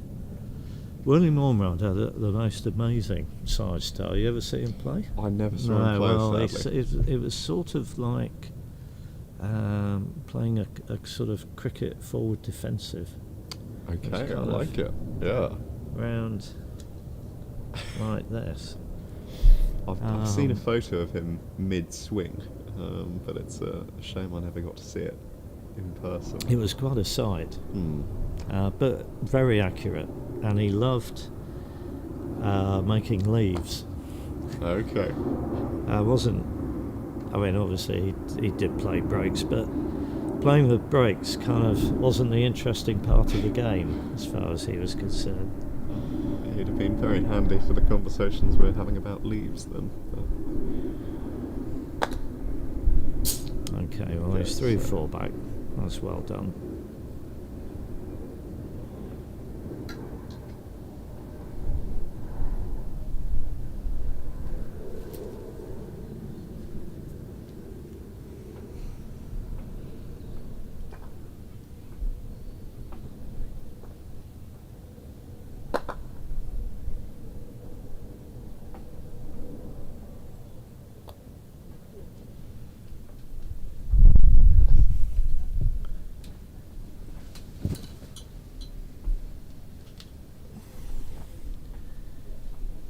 So, we shouldn't really have any dramas now. This should be 1-0 to Mark.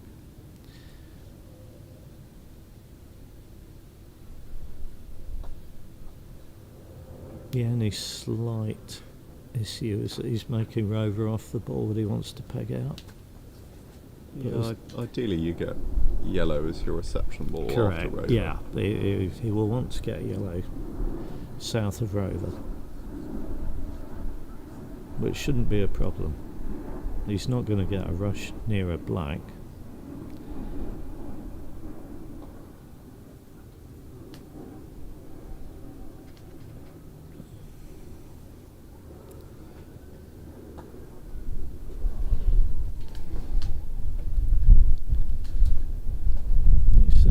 Hit that a bit harder than I was expecting, but anyway.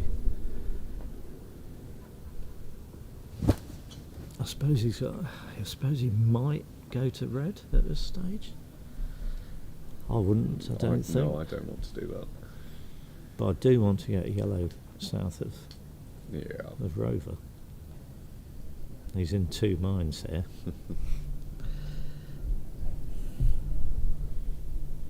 Okay. I think he's not. I'm not sure he is going to red. I think he's just going straight to black. Not have a reception ball. Okay. So, okay. So ideally he needs a rush right on top of Rover here. Something that he can just nudge black to the side. That's pretty good.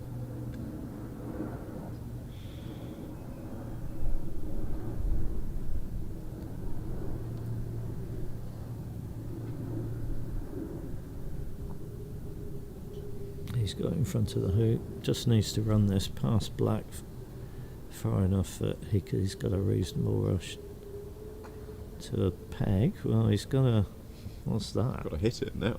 He's got a 5-yarder at least, hasn't he? Yeah.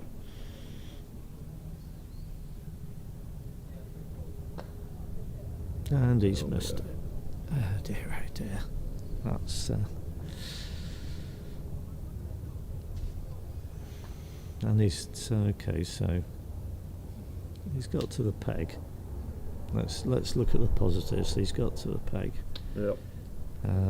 Negatives are that he's given Lachlan a 3-yarder with yellow with a ball at his and a hoop. ball at 5. So, yeah, we should see some progress here for Lachlan.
Yeah, I agree, Croquet Junkie. What a strange turn.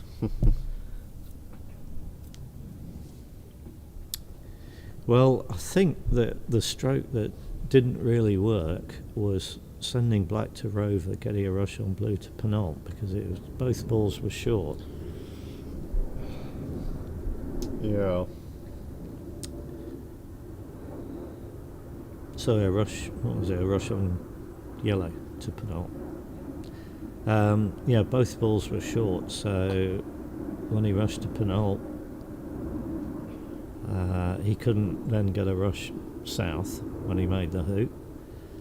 And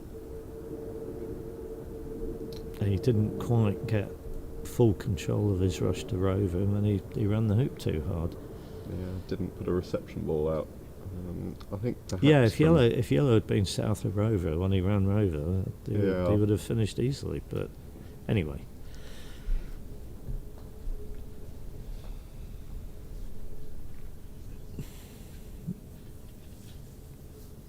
the game is really quite easy sitting here. Have you noticed? It's much easier here, Yeah. isn't it, Keith? But then you've played several Macs, so you know how it feels.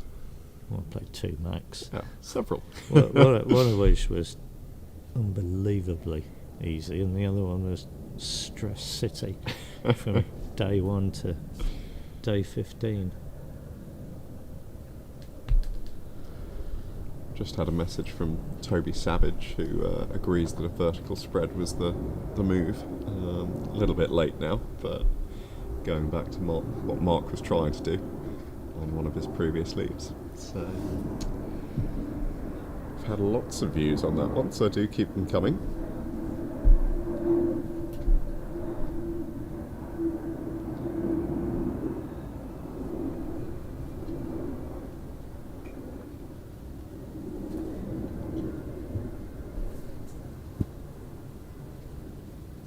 So we could see black just go as a early 2-back pioneer here, but I think he's going to send it all the way down to 1-back. That's not really the side of red that I would have liked to be. I'd prefer to be rushing it up to blue, but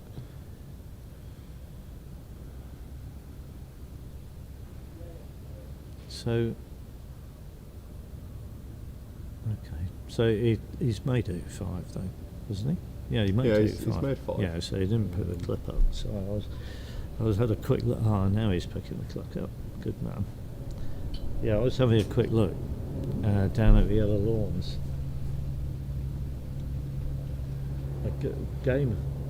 Well, we know James came and told us he had finished a game. Yeah, and he looks to be making good progress in game 2. Well, I think he's definitely keen for that. I think he's 11th point. doing a straight double peel at the moment. Okay, terrific.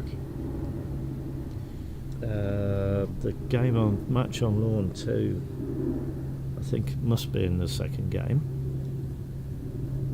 But I think we're still in the first game on lawn 3. Yeah. I don't know who won the first game on Lawn 2. No, I don't know either, but...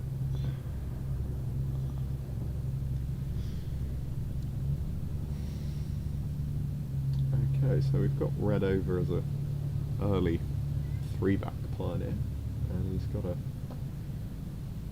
slightly difficult approach to 6 now.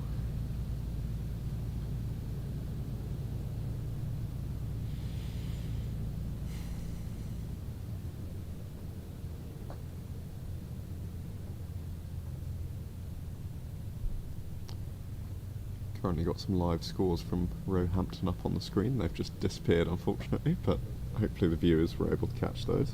Oh, there we go.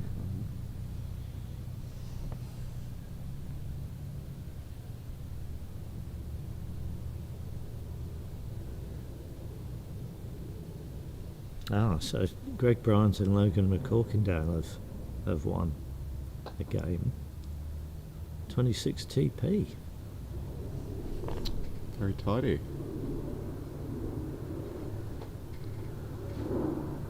We've got a 3-ball ending in Zach and Matthew against Aaron and Felix.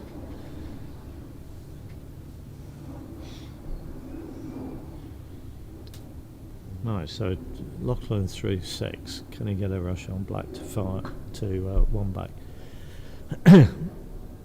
And can he get blue as a good pioneer at 2 back?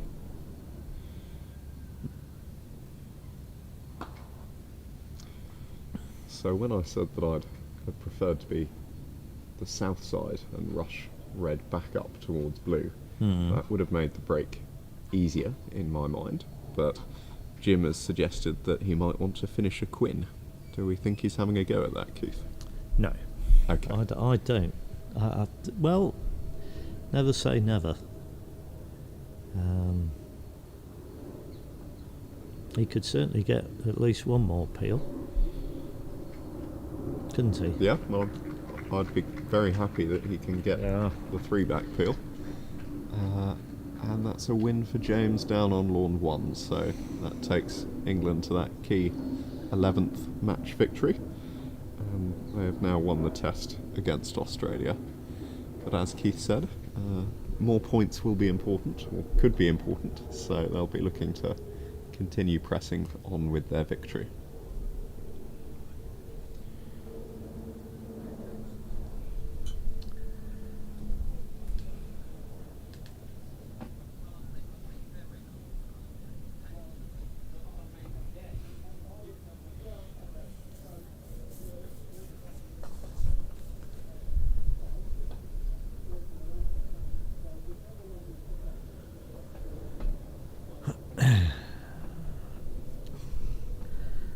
So, Rob Edlin-White has said David Morn famously deplores the vertical spread. Now, I don't know if he would have deplored it in this situation. And Croquet Junkie has asked, has David ever done any commentary? Well, he famously did some commentary during the last MacRobertson Shield, which was held in Melbourne. David was sitting at home in South Ockenden at the time. It was quite impressive that they were able to set that up. It was actually. good that they could set up remote commentary, yes. David was able to get his fairly strong opinions across. Excellent.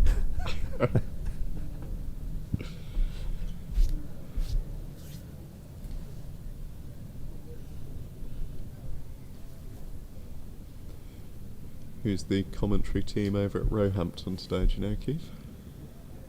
I don't know. I think Joel was certainly down for all 5 days, but I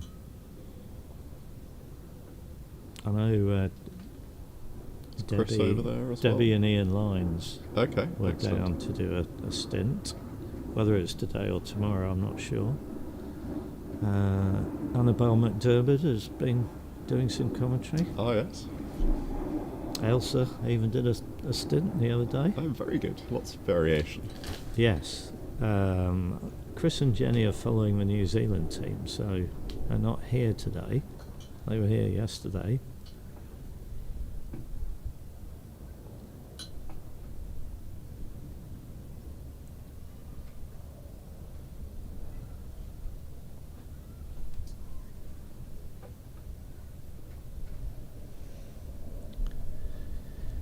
Well, you might be thinking with Mark on peg and peg that Lachlan's got little chance of winning this game, but that's not the case at all, is it? If he gets this to the peg, gets yellow to the peg, and then Mark misses his lift, then Lachlan ought to be, or could potentially be, favourite to win the game. So, okay, let's talk leaves. Thoughts?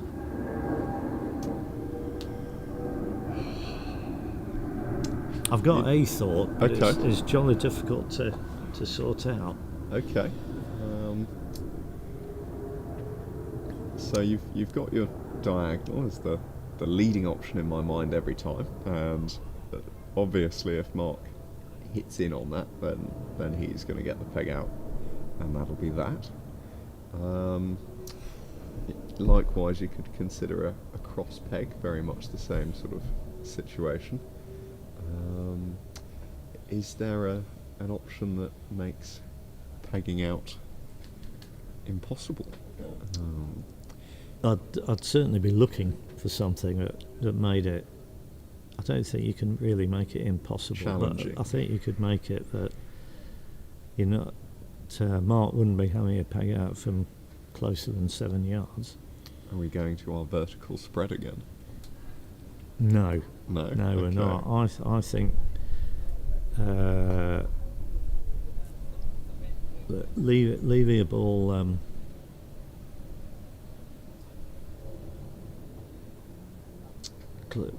well, I was going to say on the back of it, or in the front of hoop 4, slightly in the jaws. Yep. And having a ball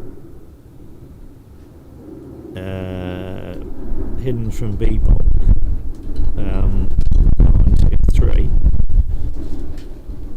with Lachlan for 3 back, but now he's doing a peel, so that's not going to be quite as good a leave.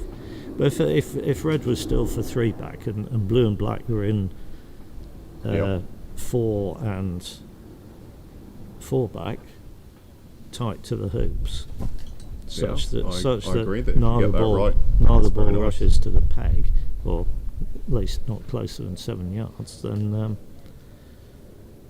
that would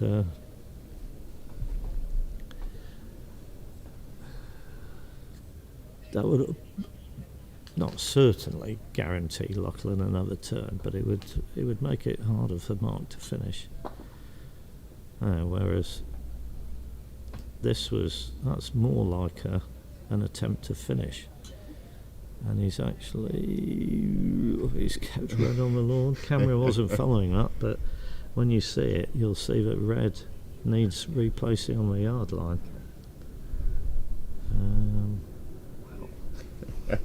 Okay, I'm being shown some interesting tech here Aston's by being Stephen. inducted into the dark arts of the demo board. Okay, perfect. So we can try and set this up so that we can manoeuvre the balls around where Keith would like them for this leave. So we're thinking about a ball potentially. We're not I'm now. getting the other way around. No, We were.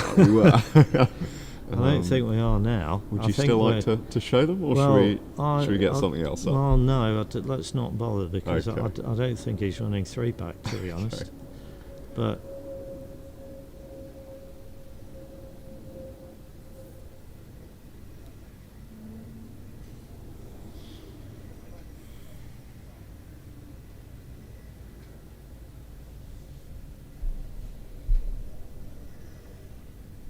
this looks tricky. The way it bounced off the hoop, I didn't think it was going to be possible at all. No, he's got a little bit lucky just to He have was a trying chance, to do an Irish peel. So he's actually had quite a good go. Yeah, That, he but generated a lot of topspin. however,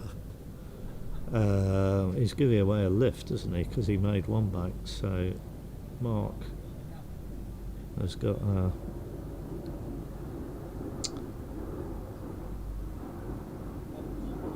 a very short roquet on red. Yep, no, I of think his, he'll be of alright his with own this one. choosing. And blues, Followed by a take waiting off up to by the blue, peg, so- and he should really peg off now. yeah. Well, yeah.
Alright, so this is looking fairly promising. I think we're going to get a peg out for 1-0 and plus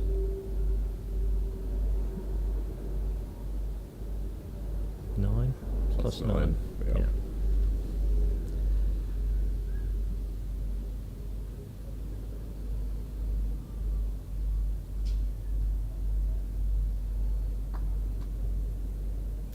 There we go. Right, 1-0. Well, yeah, I think Lachlan will be pretty disappointed now. I think 5 errors, I think. I wasn't keeping track, but certainly more than he would have liked. He had one he misapproached 2, failed 5, 6, 2 back, and 3 back. Mm. He was shooting very well, which But he kept did him shoot involved. very well. But Yes. Well, Mark had failure at 6, and then he missed his return roquet after Rover. So I don't think Mark will be totally thrilled with his performance, to be honest. Now they're talking. Are they talking about what to do, whether to start or have lunch? They'll probably have a break. What normally happens, Aston, is, well, absolutely routinely happens, is that the referee will now come and check all the hoops. Which is kind of a forced break in play anyway. Okay. Meanwhile, we've got the camera onto lawn 3. I think Jack is potentially completing a triple here. No. No? I can tell you it That's definitely not isn't it? doing Okay. that. Well, It looked likely if he from where all the tries, balls if he are, tries but to claim that, you can tell him that I saw he started this turn on, I think, on 4 back with partner on Rover. Ah, okay. Okay.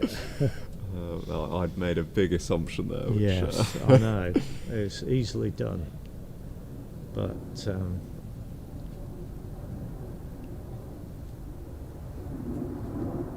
anyway, he should be getting a peg out. Meanwhile, Samir and I think it's Stephen Pearce are warming up. Well done, Mark.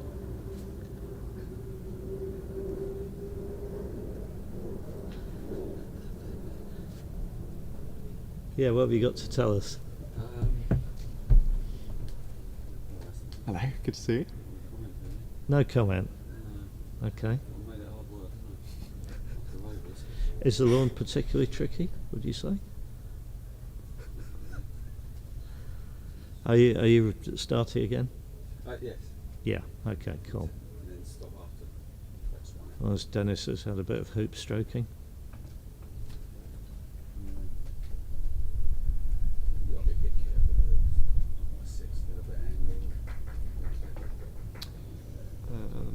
a win for Jack. Yeah, Jack 1-0. Is Rob 1 up? Do you know? I don't. Rob's 1 up. Okay, Robert Fulford's 1 up. James finished. That's good. Yeah, we've won the test. Yeah. Excellent. Yeah, Onwards and upwards. yeah. Well done, James, wherever you are. Have a guess. Orange juice and lemonade. Yeah, yeah.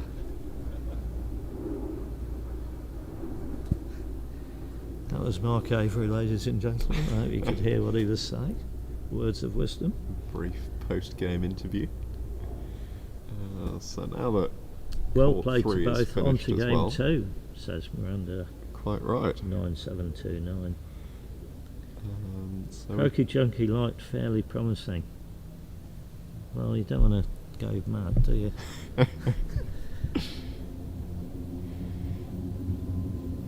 Right, if you're comfortable, Aston, I'm just going to take a short break. I promise you it'll be short. go ahead, Keith. I'm going to say hello to William Pritchard and then I'm going to have a quick comfort break. Go ahead. Not necessarily in that order. All right. Well, I will see you back here when you're ready. I think one's a bit narrow, apparently. So if you caught that from Mark, hoop 1 is apparently a little bit narrow, so they might be looking to reset that. We'll keep you posted, but in the meantime we've got some live streaming up from Roehampton, so you can catch that in the background or take your own little break, and we'll be resuming shortly. If you do have any questions, please keep them coming, and Keith and I will do our best to answer for you. Keep this thing charged. It's a shame we didn't get to use it. I know. But I can give you a bit of a quick.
Mark, how are you doing? Very well, you? Well, not very well. I'm distinctly adequate. Okay, well, we'll take adequate for the moment. Yeah, no, good start. Well done. Oh, is this on? Oh, it is now. Oh, okay. Say hello to Jack Good, everybody. He's come in for a post-game interview. Nigel. Have a seat for a minute if you like. Till Keith comes back. Keith, what's Keith? Yes, it's very good. Oh, this is probably one of the best spots. Very happy here. You can come join any time you like, Nigel. Oh, no, I don't think my voice is a good one for commentary, so. Especially after a few glasses of wine. I'll catch up. After that last session. Yeah. Let's not do that again.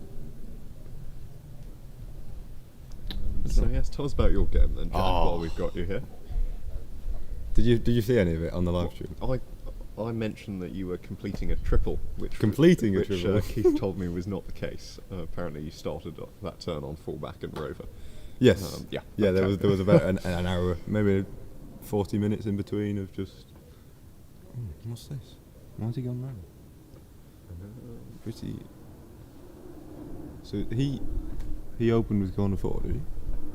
Let's have a look. What have we got? Well, lock. Oh, has he hit something in corner 4? I feel like Oh, he's played the wrong played the ball. wrong ball, I was that's what he's done. wondering. I was wondering why he opened with corner 4 and then Mark went. Let's see. Hey, hang on. Well, I'm not an actual commentator. There we go. Well, we've got you for the moment. So. Well, it's only because I don't know where Trev is. Our hoops have now been reset, so Okay, they reset hoop 1 on here. Apparently Sorry. that was too tight. checked. Ah, Like okay. I don't know if they actually did it. Well, it didn't take very long if they did.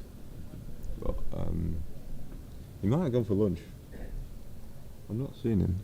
Okay. What are your thoughts on the conditions here at Roehampton? I mean, they're very similar. Mm. But yeah, pretty smooth. There's not many bobbles or anything, which is nice. That's there he is. Okay. Yeah, like bobbles are my least favourite condition to play in. I don't Yeah. mind hills or Yeah, I would fast agree. lawns, but bobbles. Yeah, I don't like bobbles. So, but yeah, no, really nice. Excellent. Hopefully, can play a second break a bit better than I did that one. Took me about 6 attempts to get round. Is that off? Oh, it's slowing up.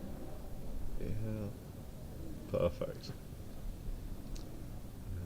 Should have played for a rush. Well, I suppose to the side of it, and he gets a rush to blue. Off and away.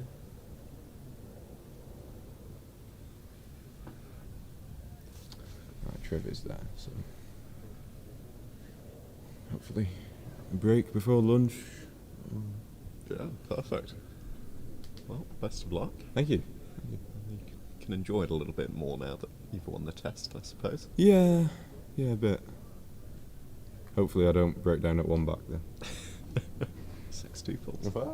No, not after that. Okay, so back to our game on 4.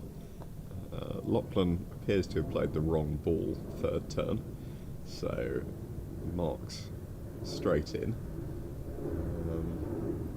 And he's dug Black out quite far on that takeoff that he played from corner 1. So it's probably just north of the sort of level with 5 line over on the west boundary. So we'll see where he fancies sending blue, and then he'll go back and leave a rush on yellow. Right. Sorry about Excellent, that. that's all right. Aston, they restarted sooner than I thought they might. Well, we had Jack Good pop in, so that was good to chat to him about his previous game and how he's getting on. You've missed a wrong ball, I believe, third turn from Lachlan, which is why Mark's now attempting to roll up to 1. I don't think he'll take that on. Okay, what was the opening? Do we know? So we had corner 4 with yellow, and then I think Mark went to your standard east boundary position with Oh, hang on. Sorry, now I've got the balls the wrong way around as well. This has thrown me. So yes, we had East boundary. your standard east boundary. Then Mark went to because he often to does corner that. 4. Yeah. And then Lachlan played red into corner 2.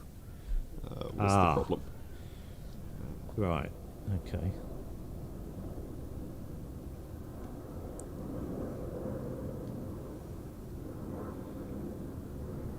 So how did Black get there? So Black was put where it is now by Mark when he played a takeoff from corner 1, getting over to yellow Oh, okay. in Yes, corner 4. that makes sense. I understand that.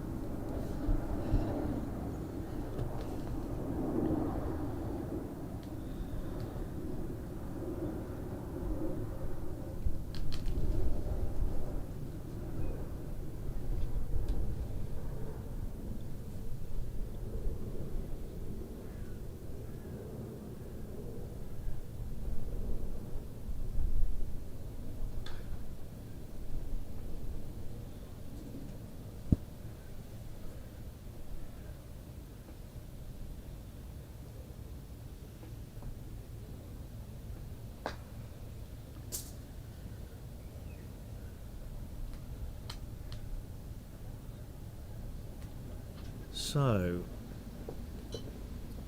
okay. Mark should really get going there, shouldn't he? Yeah, you would hope so.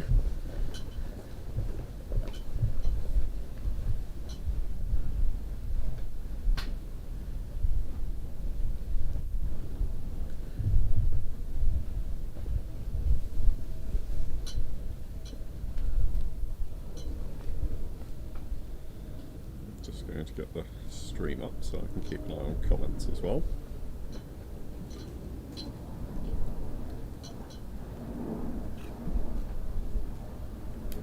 Did you get a chance to talk to William? I did, yes. Excellent. How's he Had a getting quick on? chat. Well, he's hello, what's he done there?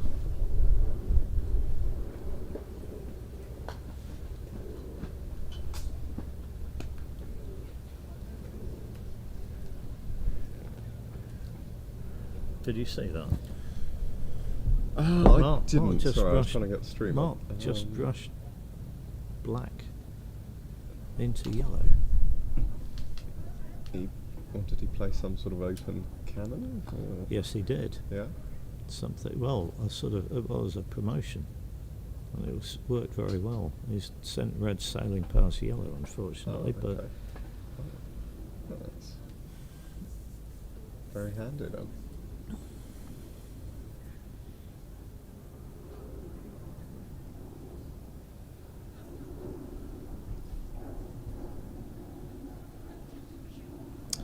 yeah. Well, Williams agreed to be interviewed Oh, brilliant.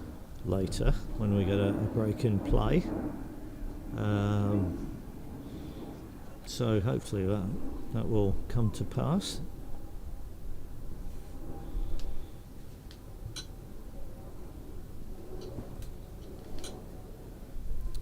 I managed to have an interview with Nigel Aspinall on Friday, when I spoke with Bruce Fleming, Okay. 3-time Australian Mac player,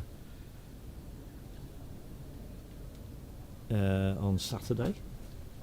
Yesterday, well, I had chats with current American players, Ben Rothman and Tom Balding. So it'd be very good to get William. William played in 1974, was his first Mac. And I also discovered William's coming to the centenary dinner and is going to be one of the speakers. Terrific. Yeah. I presume you'll be at that one. Yes, Excellent. hopefully. Very good. That's the plan. Yeah, the plan's to have a speaker from each of the 4 countries. It's a very nice idea. Yeah, I think it will be hopefully an enjoyable celebration of the centenary of the Mac. So, meanwhile, Mark is picking up his break.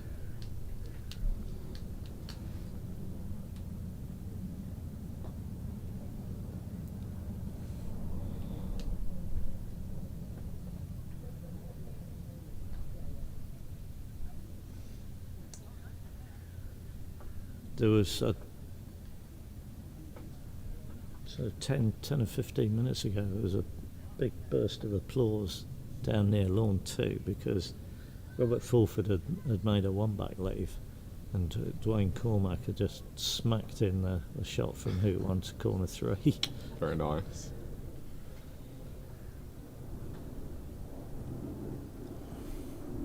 Was that a one-back leave for a sextuple or a TPO? No, he went for a sextuple. Okay. Yeah. As the England team coach, have you given any advice on whether sextuples are the right I'm tactic? Not, I'm not, yeah, do you want me to try and tell Robert Fulford, who's done about 400 sextuples, that he shouldn't be doing sextuples on a Hurlingham front lawn? Probably not, no.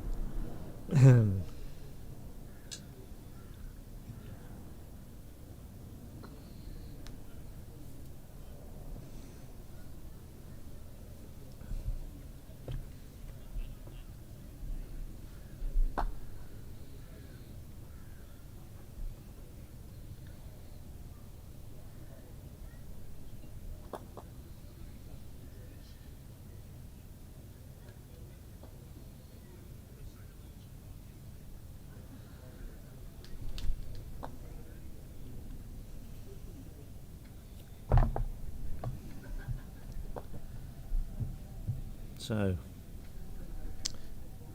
Mark's got his act together at the moment. This is crying out for an early I was hoop about to 6 say we partner. might get to see one I for you don't think now, we're Keith. going to, but we certainly should. Here we go. Well, he's going in that direction, but is he actually putting it to 6, or is he just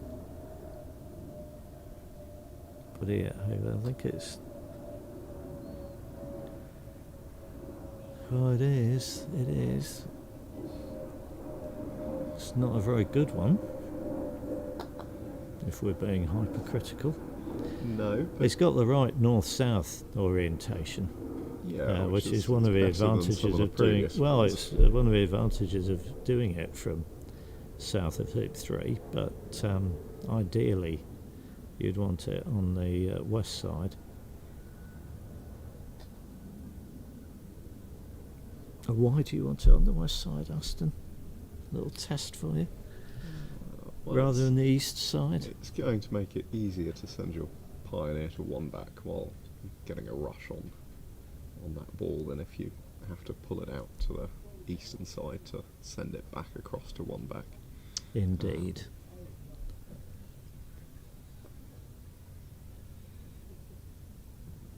Particularly if you're putting out your early pioneer at two back. Which I think he will be doing.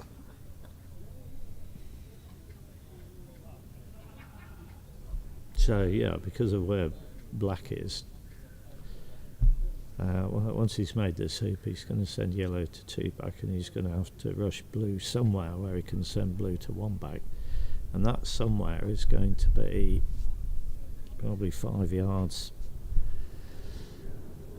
east of where black is. Whereas if black was a yard on the west side, he could do it from probably 7 yards closer to one back.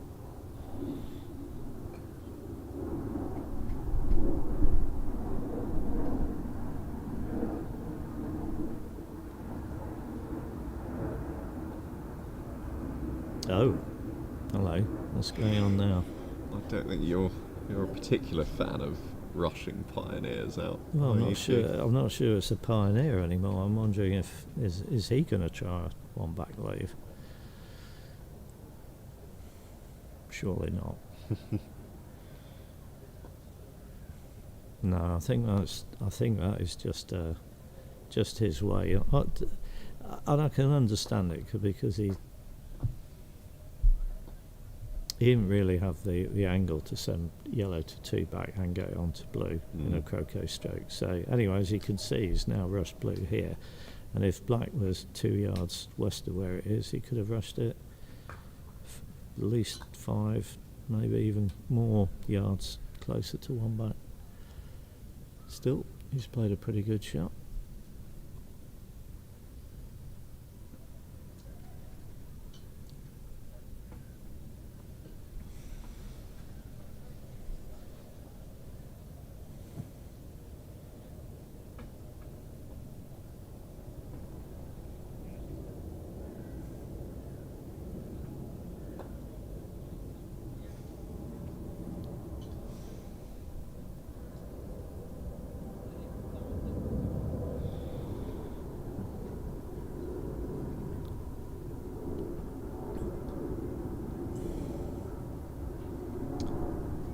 So I think Mark is going to like the a 2-4 leave, Okay. the Morm standard leave, Yes. MSL. Let's see if he can actually get it this time. Yeah, that's what he's going to be trying for. Don't need to worry about parity, as in which ball's which. Now, why has he run that hoop so far? I can't answer that question. It's just. And what? He's got 'cause away with it. well, you see, I think he was planning to roquet blue That would be a more normal way to do it, wouldn't before the hoop. Well, Yeah. he's only swapped to black because of how far he ran the hoop it? line. But I didn't. Yeah, he did that somewhere else, didn't he? Well, he did it at Rover. I know he did around it at Rover, but At Penalt as well when he was trying to do a vertical spread. that's right. Yes.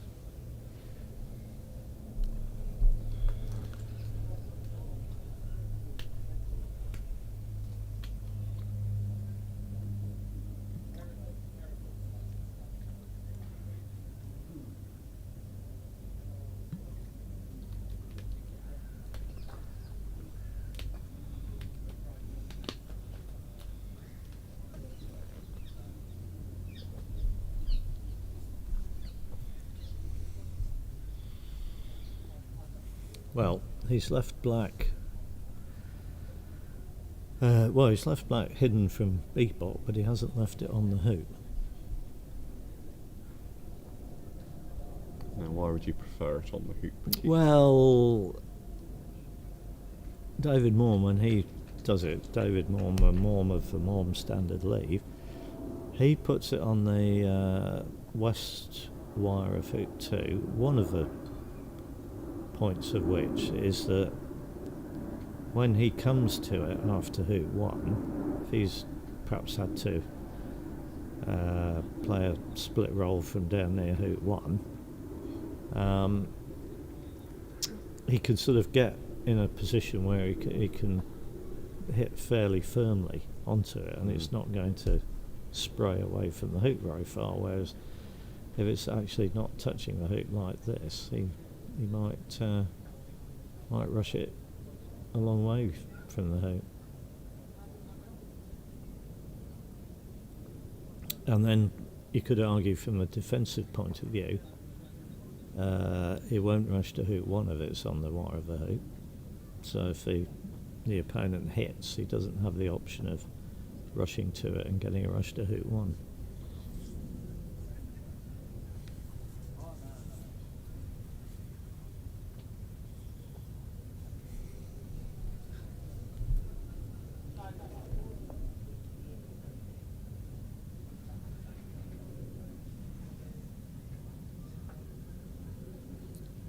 Any comments for us?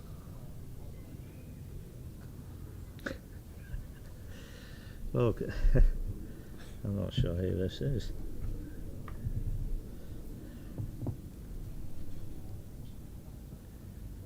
Northwest Fed 2560.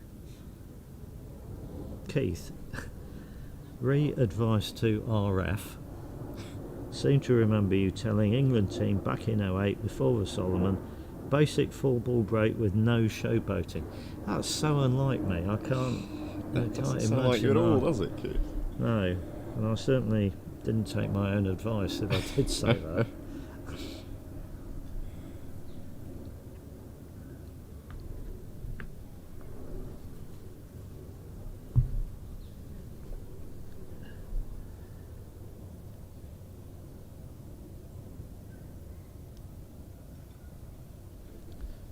So Mark's zoomed round very confidently. So I don't know whether to call this an MSL or an NSL, if I'm being honest. He's- Yeah, neither again, ball is on a hoop. He is it? hasn't left a rush to black, and he could have done. I don't think there'd be anything wrong with that.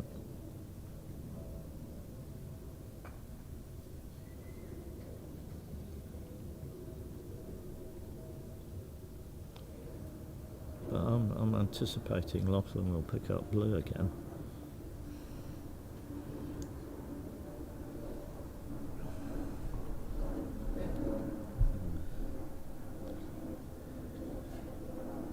like last time, he doesn't have a shot at black by hoop 2, so No. that short shot isn't part of this question.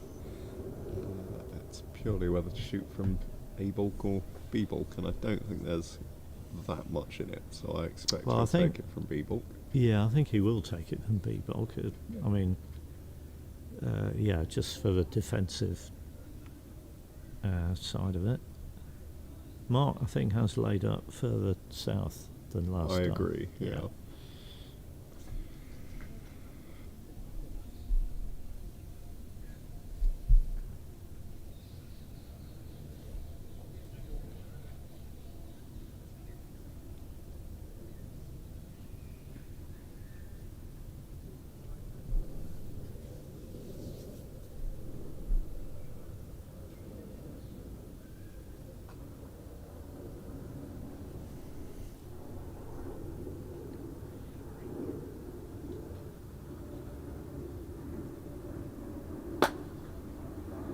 Yeah. This time he's missed on the inside, or outside, rather. Yeah. The boundary side. This boundary seems fairly flat to me. Well, I The think shots- this boundary's actually okay. Certainly for that shot, you're not going to get much hill. I know we saw Mark's takeoff down to corner 4 catch a bit of hill. Yeah, that but I was think that's a quite little bit- in-lawn though, yeah, wasn't it's it? It was- in-lawn and closer towards the corner, so purely shooting down B-bulk on 4 here at Hurlingham is pretty straight.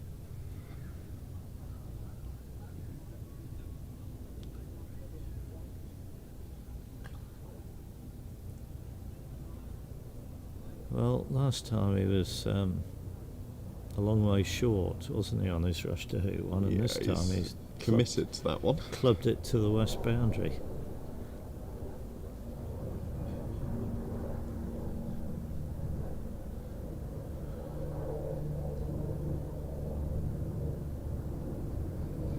Do we think he'll have any more interest in getting a standard triple together than he did the previous time by digging blue out of corner 4? I think we're going to have to wait and see. He's played pretty good approach there. It's a longish hoop, but he's in front. Yeah, it's pretty straight. Yeah. And he's run it nicely. Oh, it has run on a bit. The sun's been out for a while. Maybe that's speeded the lawn up. What do you think? I don't know.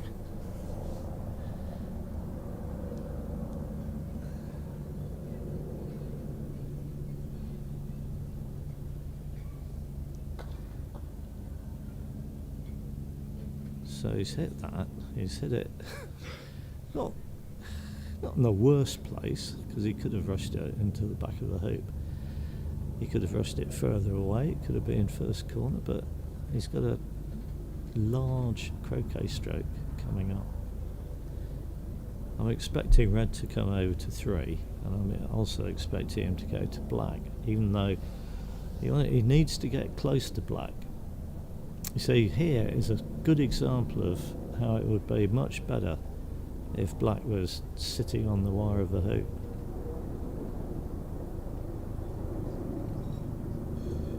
As if you imagine him coming up, say, I don't know, 5 yards south of black.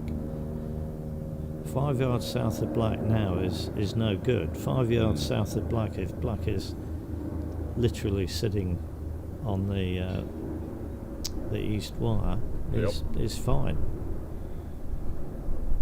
Always nice when the players illustrate the points that you've just made, isn't it? Yeah. Well, we'll see what he does. I don't think red's getting here, is it? Or is it? Yellow's okay though. Yeah, yellow's good. Red is pretty Yellow's much very good. exactly where he had blue Mm. in the previous game. Yellow's very good. I mean, Yeah, we've that's- got to that's give a him good marks shot. for that. Yeah.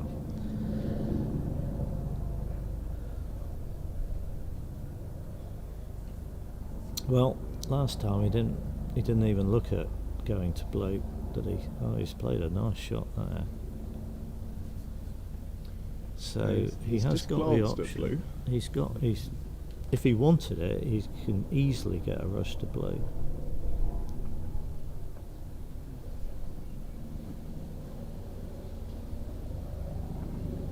There we go. And he's looking at blue.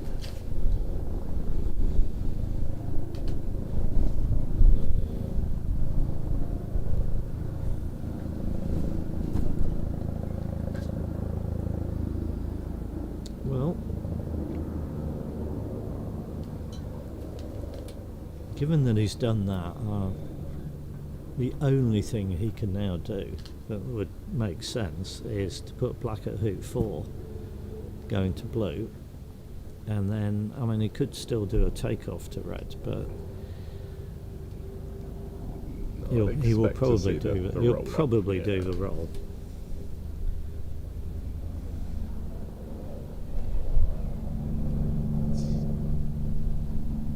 Hardly worth going down. Having to blue, said I'll need that, to of take course, off, as soon isn't as I say things like that, they go and do something else. Oh no, he has put it to 4. Okay, I thought he was doing a thin takeoff there. Well, he's put it south of 4, but it's, I think, reasonably near 4.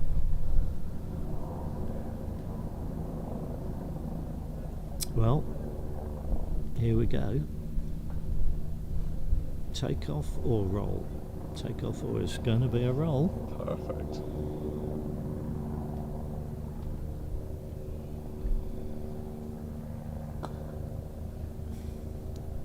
Blue's, if yellow's right, blue's going quite a long way. I'd be reasonably It's pretty happy. good. Yeah. Yeah, that's a good shot. Yeah.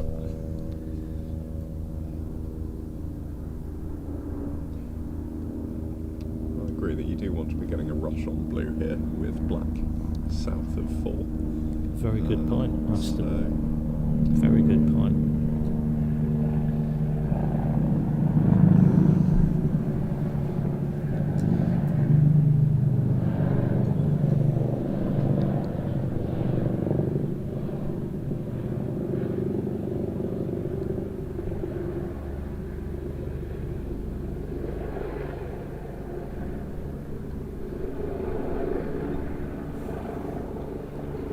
Just a wee bit short there on both balls, but he's run that nicely. He's in a slight bit of trouble because when he's roquet blue here, the hoop's going to be in the way of getting to blue, isn't it? yeah, I think he's just got the space, but it's a little bit more complicated than he would like it to be.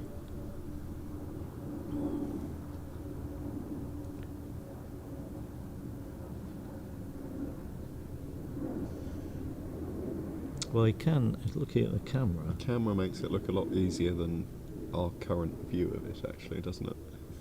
Yeah, you don't want red bouncing out and hitting yellow here. Oh, lovely. Great That's shot. a lovely shot. Well, standard TP.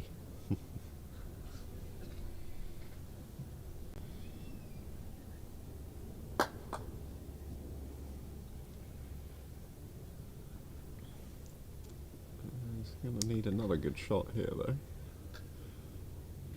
Yeah, he needs a good, well, yeah, pass roll, and yellow's travelling 15 yards or so. Maybe more.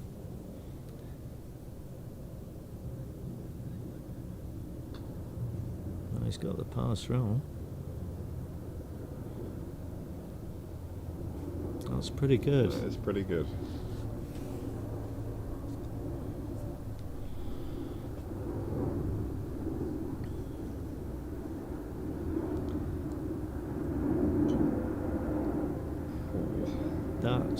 That's good. Yep.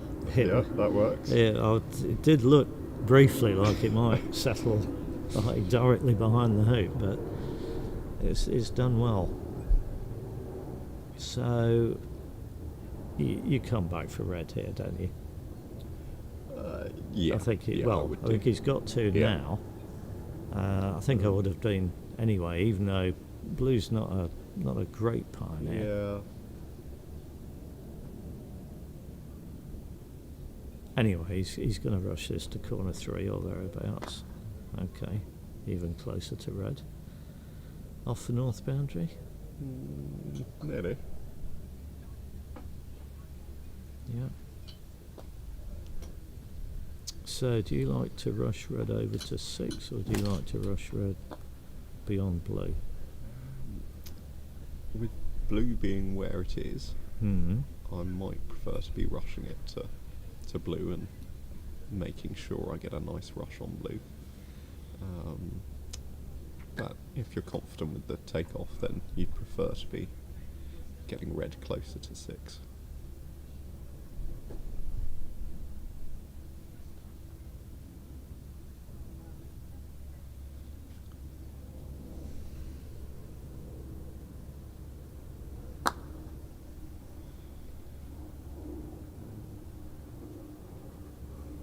That's a nice black. Oh, he's got choices here. Oh, he's got a dead straight rush to a south boundary, which is what he's taken. He's taken it through the gap between blue and the hoop, which is, don't know if he actually intended to do that. That's quite confident. I think hoop 3 was in play as well, so he probably did need to go for that gap. Unless you think he should have gone completely to the west of. Yeah, I was looking at the gap 5. between peg and 5. Okay. Which makes this croquet shot more difficult, but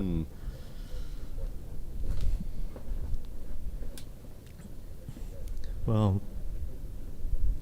I think I'm going to tempt fate and say he's got the pace of the lawn now, so red will be good. Yeah, red's very good. I like red. I love red. That's a 10 out of 10 shot. Some applause, that. Yeah.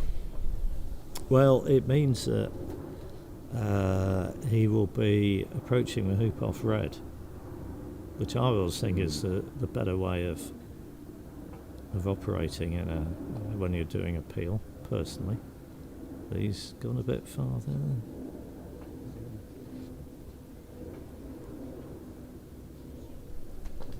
Yeah, fine.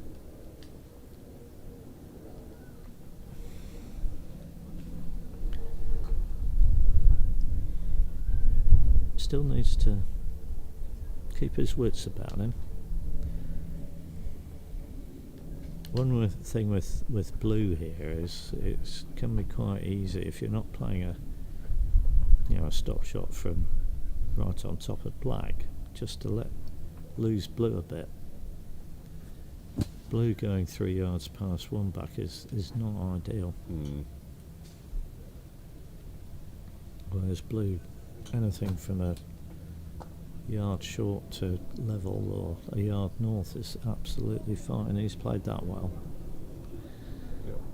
So Very black's going to be the escape ball. Now there's different schools of thought here, Aston, aren't there? I like it where it is, personally.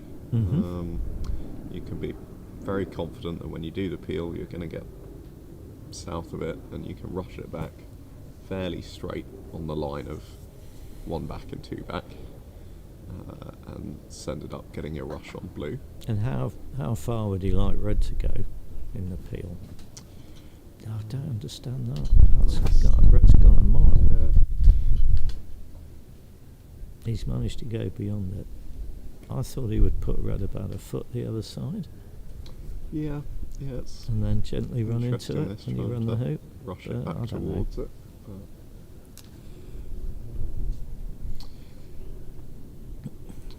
So yes, yeah, in terms of how far you want red, I'm very happy getting it to the peg.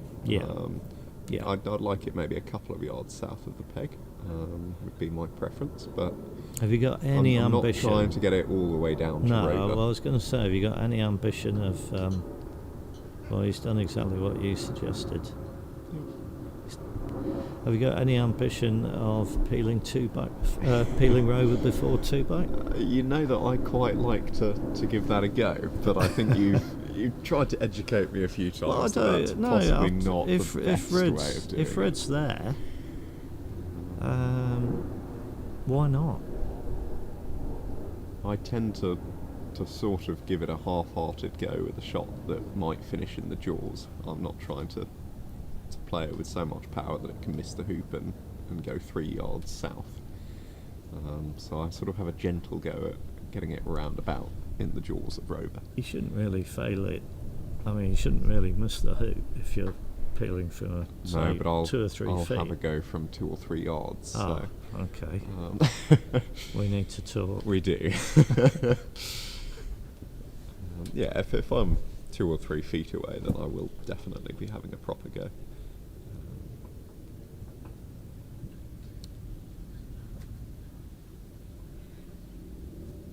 It all depends on what happens in the next few strokes, I think, because I think you've got to get a good rush on Red. If you're intending to rush it to peeling position. Sure. Failing that, I usually tend to rush it beyond black, west of black, and croquet into a good position, so that I hopefully confidently can look forward to peeling Rover going to 3 back. But as I've said a few times on these broadcasts, rushing wasn't really my thing, so these chaps are a lot better at rushing.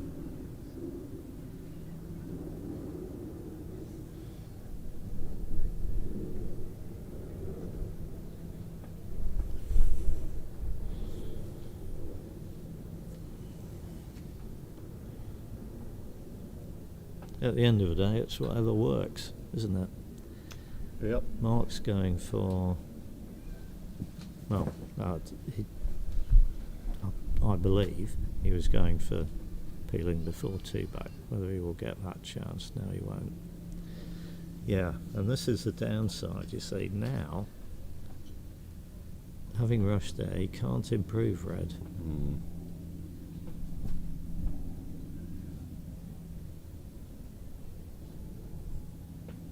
I'm not a huge fan of blue either, to be honest. No, it's not where you want it for. It's a lot easier. It's a lot easier. Jack Wicks told me this. He likes it south of the line joining 4 and 5. Okay. I think that's quite a good rule of thumb. Yeah, I think that's good.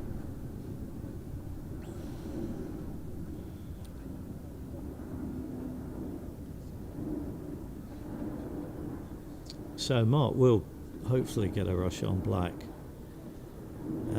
back to Red, so he can croquet black to 4 back and get a rush on Red to peeling position. But with blue where it is, it will be more like a take-off peel, I would think. I agree, yeah.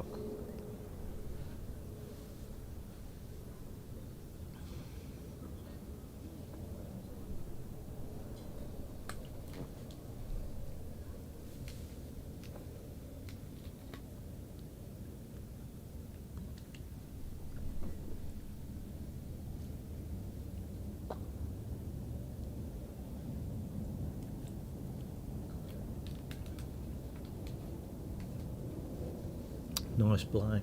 Yep, black's good. Not the easiest rush to get this into nice peeling position. Well, he may have the angle to.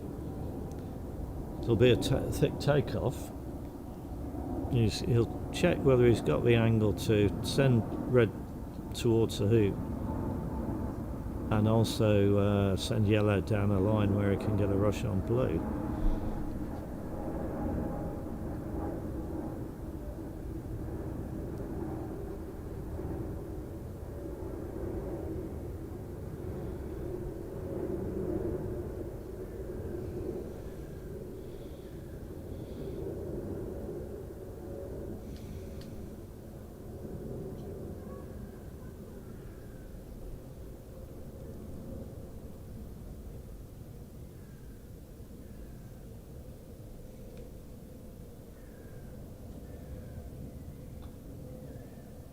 Now he's got the peel, and he's got Yeah, the it's a rush good on shot. blue, so Very good good. shot.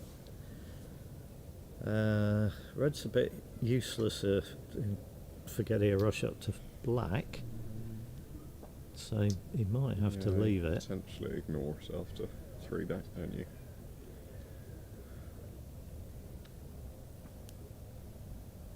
I guess he could potentially rush it straight up the lawn. Rushing it through. Through 5. Yeah. Yeah.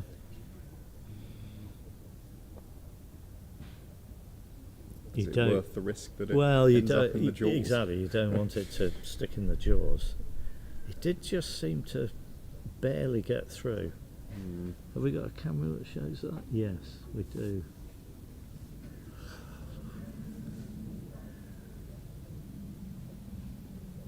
There we go. Look at that. Just got through.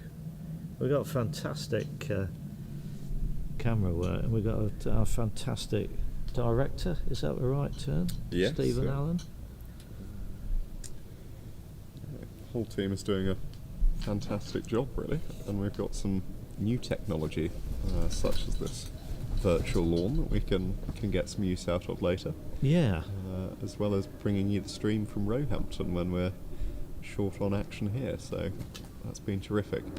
And there you go. You can see the live stream team that we have Nice. here to thank. He's So taking advantage of the hill at 6 to make sure he got a good penalty pan here.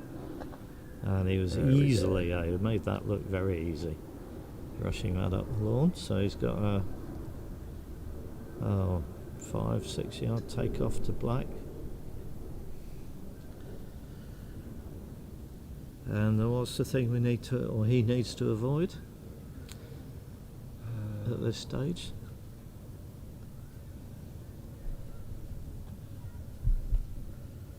go on, tell me. He needs to avoid the Morm error. Ooh.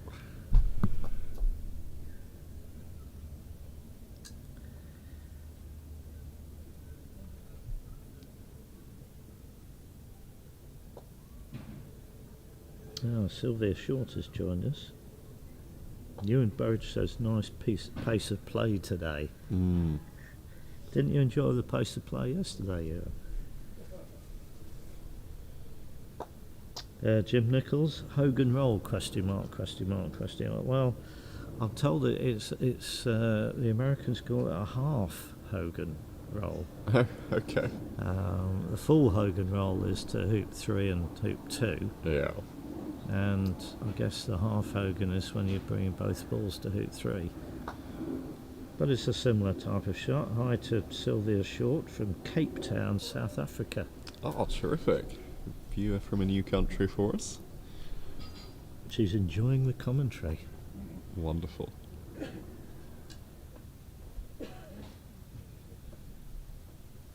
Croquet Junkie goes, schoolboy. Oh, thanks, it's been changed. Good.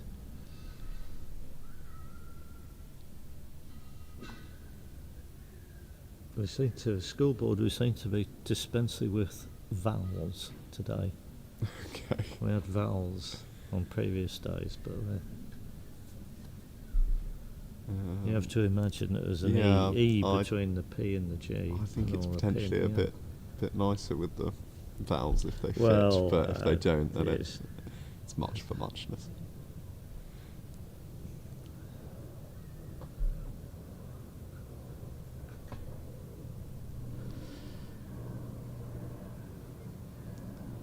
Well, I didn't actually take note of when this game started, did you?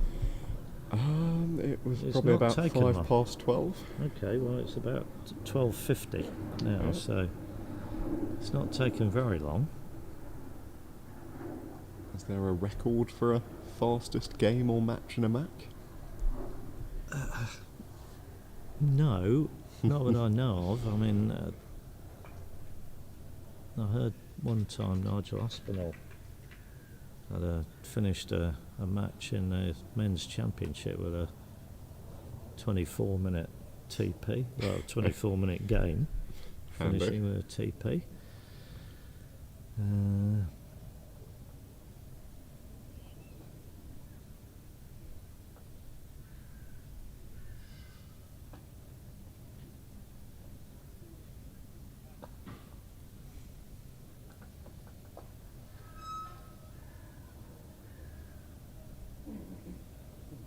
Right, so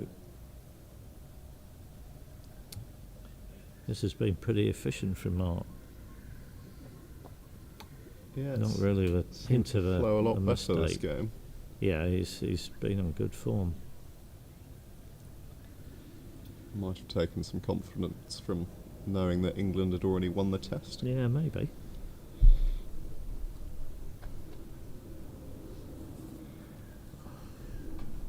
There we go, very nicely done. Yeah, well played.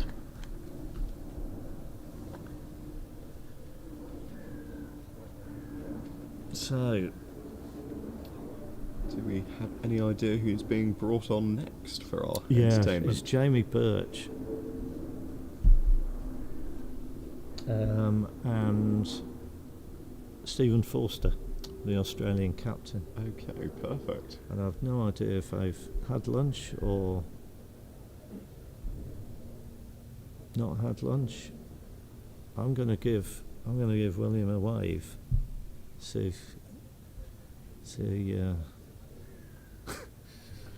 Well, I could see him under the awning. Yeah, I'm gonna. He's walking down this way. I'm giving him a wave. Maybe he's coming in my direction. He's thinking about it. I think he's looking at you now, Keith. Excellent. He's been intercepted by Tom Coles. Yeah. So do feel free to stay. I'm going to grab lunch at some point, but don't mind staying if we're getting a game on soon. No, I mean stay for the interview. Oh, for the interview. Oh, okay. So do you want I'll take a back seat. Yeah, you pull up the other chair. And pull up alongside you. Other Mark? Cheers. Clinical. Very much.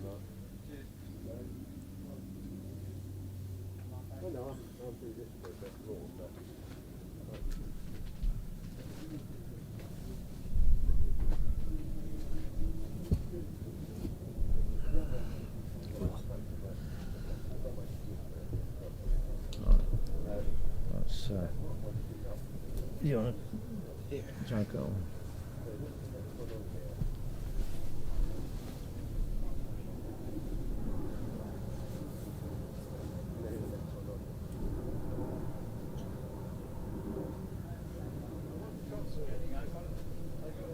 By Nick Hart, telling some ridiculous story about me in the past, which I don't think was true. Right, William, do you know Aston Wade? Oh, hello. Very nice to meet you. William Hi. Pritchard. Hi. Come and have a seat, All right, William. makeup? Yeah. Have a s- Makeup? No, there was no makeup. No makeup, William. Oh dear. So I'm absolutely delighted to say I've been joined by William Pritchard, one of Great Britain's. Delighted myself. Are you glad to be here? Yeah. I've been here for a bit. What do you think of the play today that you've seen? Be honest. Good. A few sloppy croquet strokes, but Yeah. now all these chaps can hit so straight, Yes. any distance, Yes. it doesn't make any difference then. No. Right. Yeah. Well, I wanted to talk to you because you've played in the MacRobertson Shield 5 times. I have, yeah. Can we go back to the beginning though? How did you get introduced to croquet?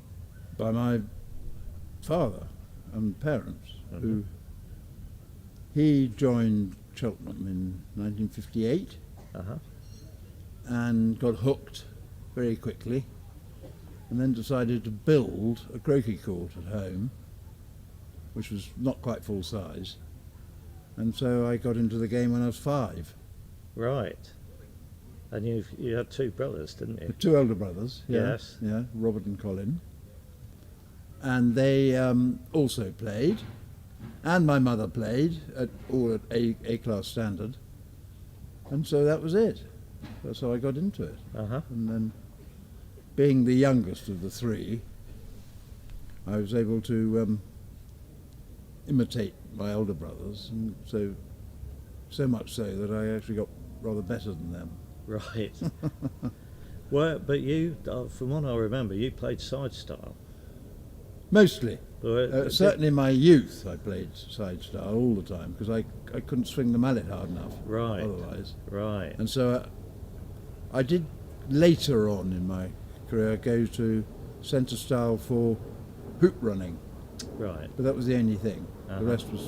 The rest was always side style, yeah, particularly croquet strokes. Right. That's about it. That's it really. And was there anybody that you sort of followed or that inspired you to sort of, or did you just sort of play and gradually got better and Well, I played my first tournament at Hunstanton at age 11 age 11? in Right. August. Wow. In their August tournament.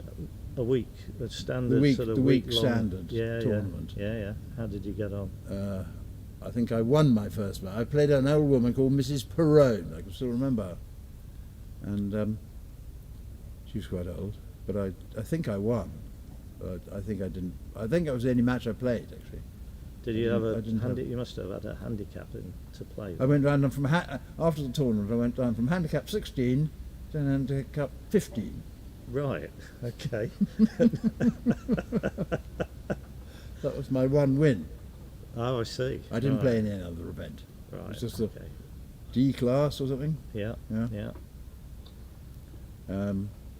And then just sort of played quite a lot at Cheltenham and did a bit on the tournament circuit. Places like here, the August. There's always school holidays, though, so it always had to Right. be Yeah. August. Hurlingham had an August tournament. Hunstanton had an August tournament.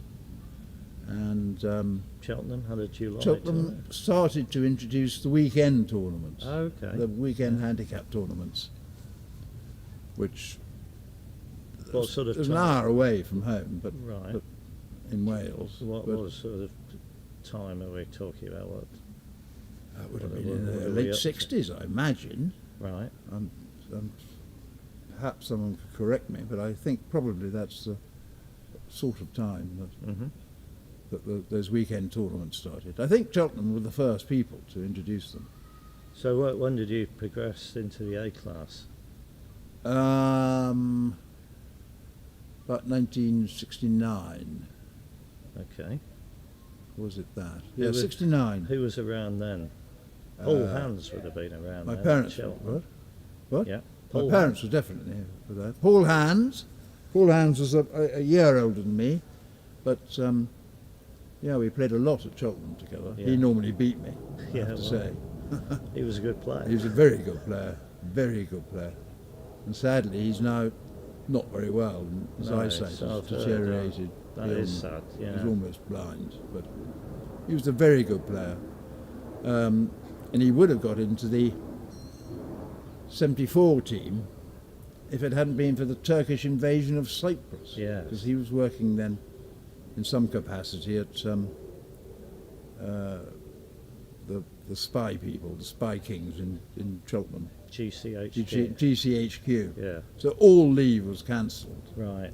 That's a shame. And he would have played in the last 4 test matches, but he did sneak into the last one at Nottingham, so Right. he did at least get a cap, his only Yeah. cap.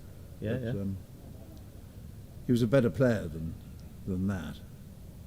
And So growing up in a croquet family, you presumably knew of the things like the MacRobertson Shield fairly early on, did you? in 1974, when what was I then? 21, yeah, in this country, But when did you first hear of the MacRobertson Shield? 69. Yeah. 69. Yeah,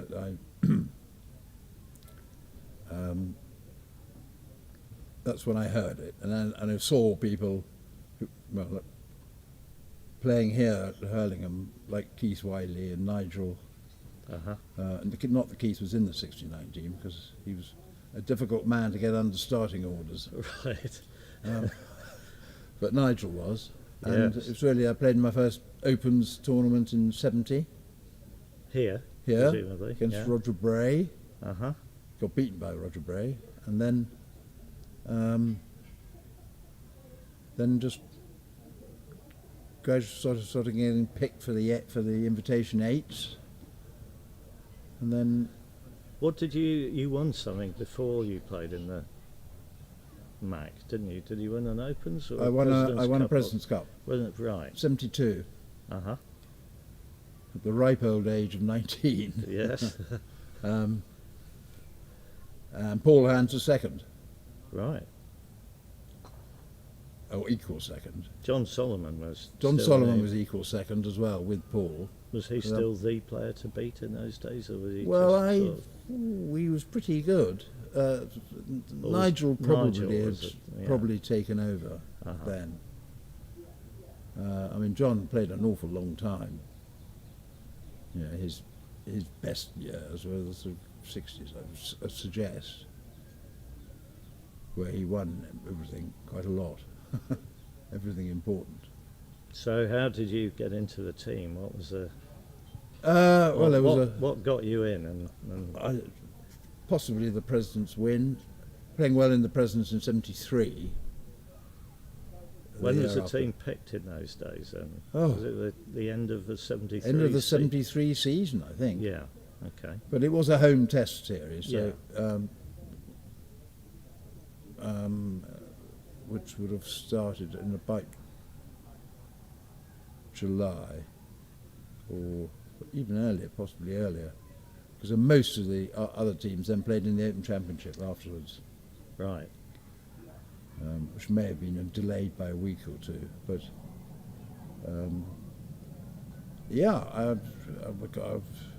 in those days we had handicaps of -5. Yes. Yeah. Oh no. which I managed to achieve in 1974. Excellent. And then, Yeah. as soon as that was achieved, all handicaps went up by 2.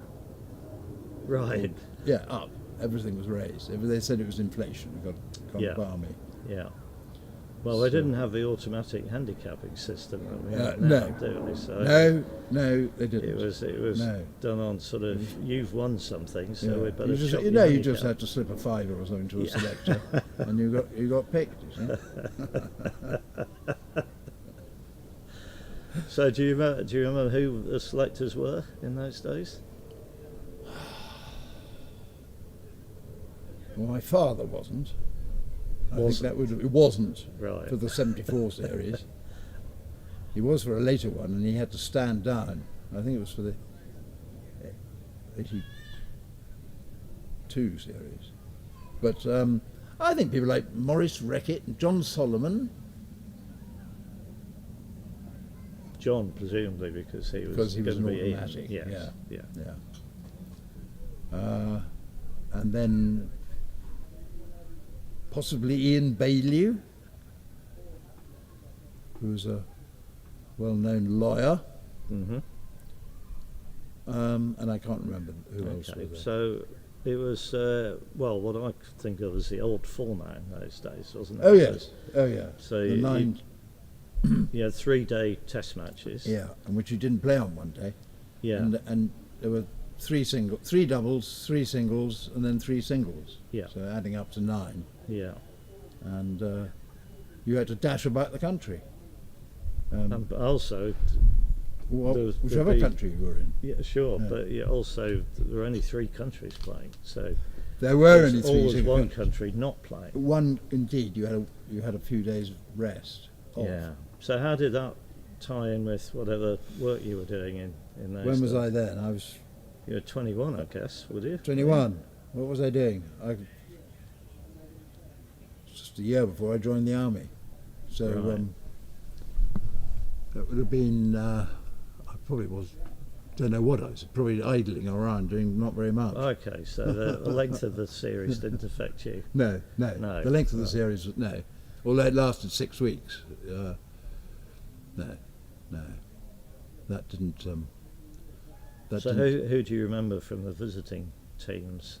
Was any particular John highlights? Prince. Yeah, he was well established by then. He wasn't was, and he was a delight to watch. In fact, I modelled myself having seen his break play, Right. but that's how to play a break. Uh-huh.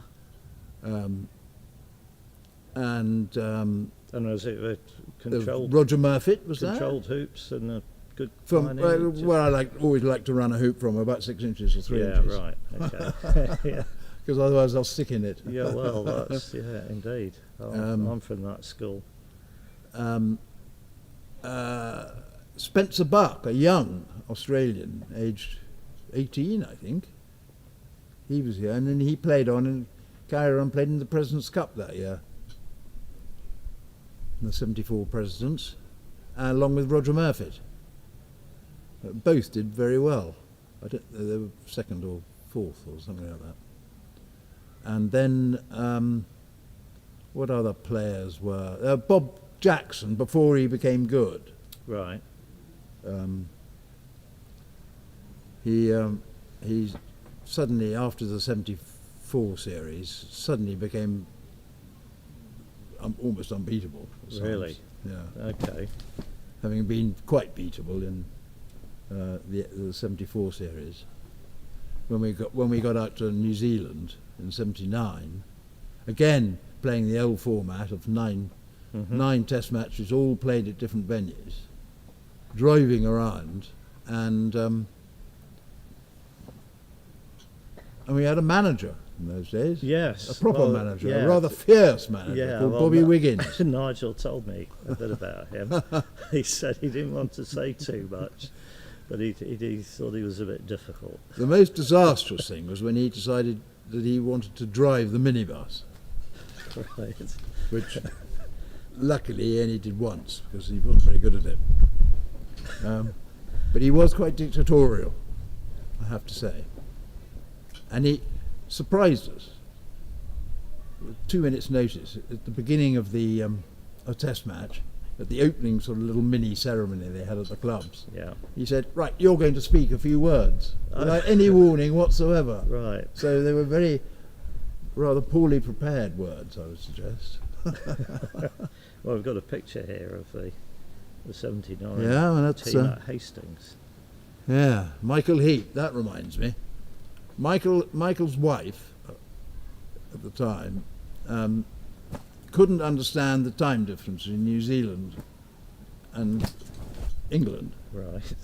So she used to ring up at 3 o'clock in the morning. Sadly, I was sharing a room with him in the hotel at Hastings or Right. wherever, and she would ring up at 3 o'clock in the morning, and because she couldn't understand, couldn't get the hang of the time difference, which is quite easy because I think it was only 11 hours. But that was quite funny. And who else was there? Bernard Neal. Well, Nigel was there. Yeah, Nigel was there. Uh, Nigel had to play Bob Jackson, and certainly had a great record against him. He may have won once, but I think Bob had the better of him in the two other matches they played. right. He didn't mention it on Monday. But on Oh, I Friday, don't know. but- I would have to look up the record. But he did tell me ages ago that he played Bob, and Bob did. Bob had misapproached Hoop 1, but he was still alive on Nigel's ball in corner 2, which was for Hoop 1, and he decided he'd better rotate that ball and then take off back to Hoop 1 Well, and carry on as though Bob nothing had- did have a strange break construction. As he practically could hit anything anywhere on the lawn, he didn't mind whether he ran the first hoop straight down to the north boundary, and then hit some ball in the corner or hit another ball by the peg or something.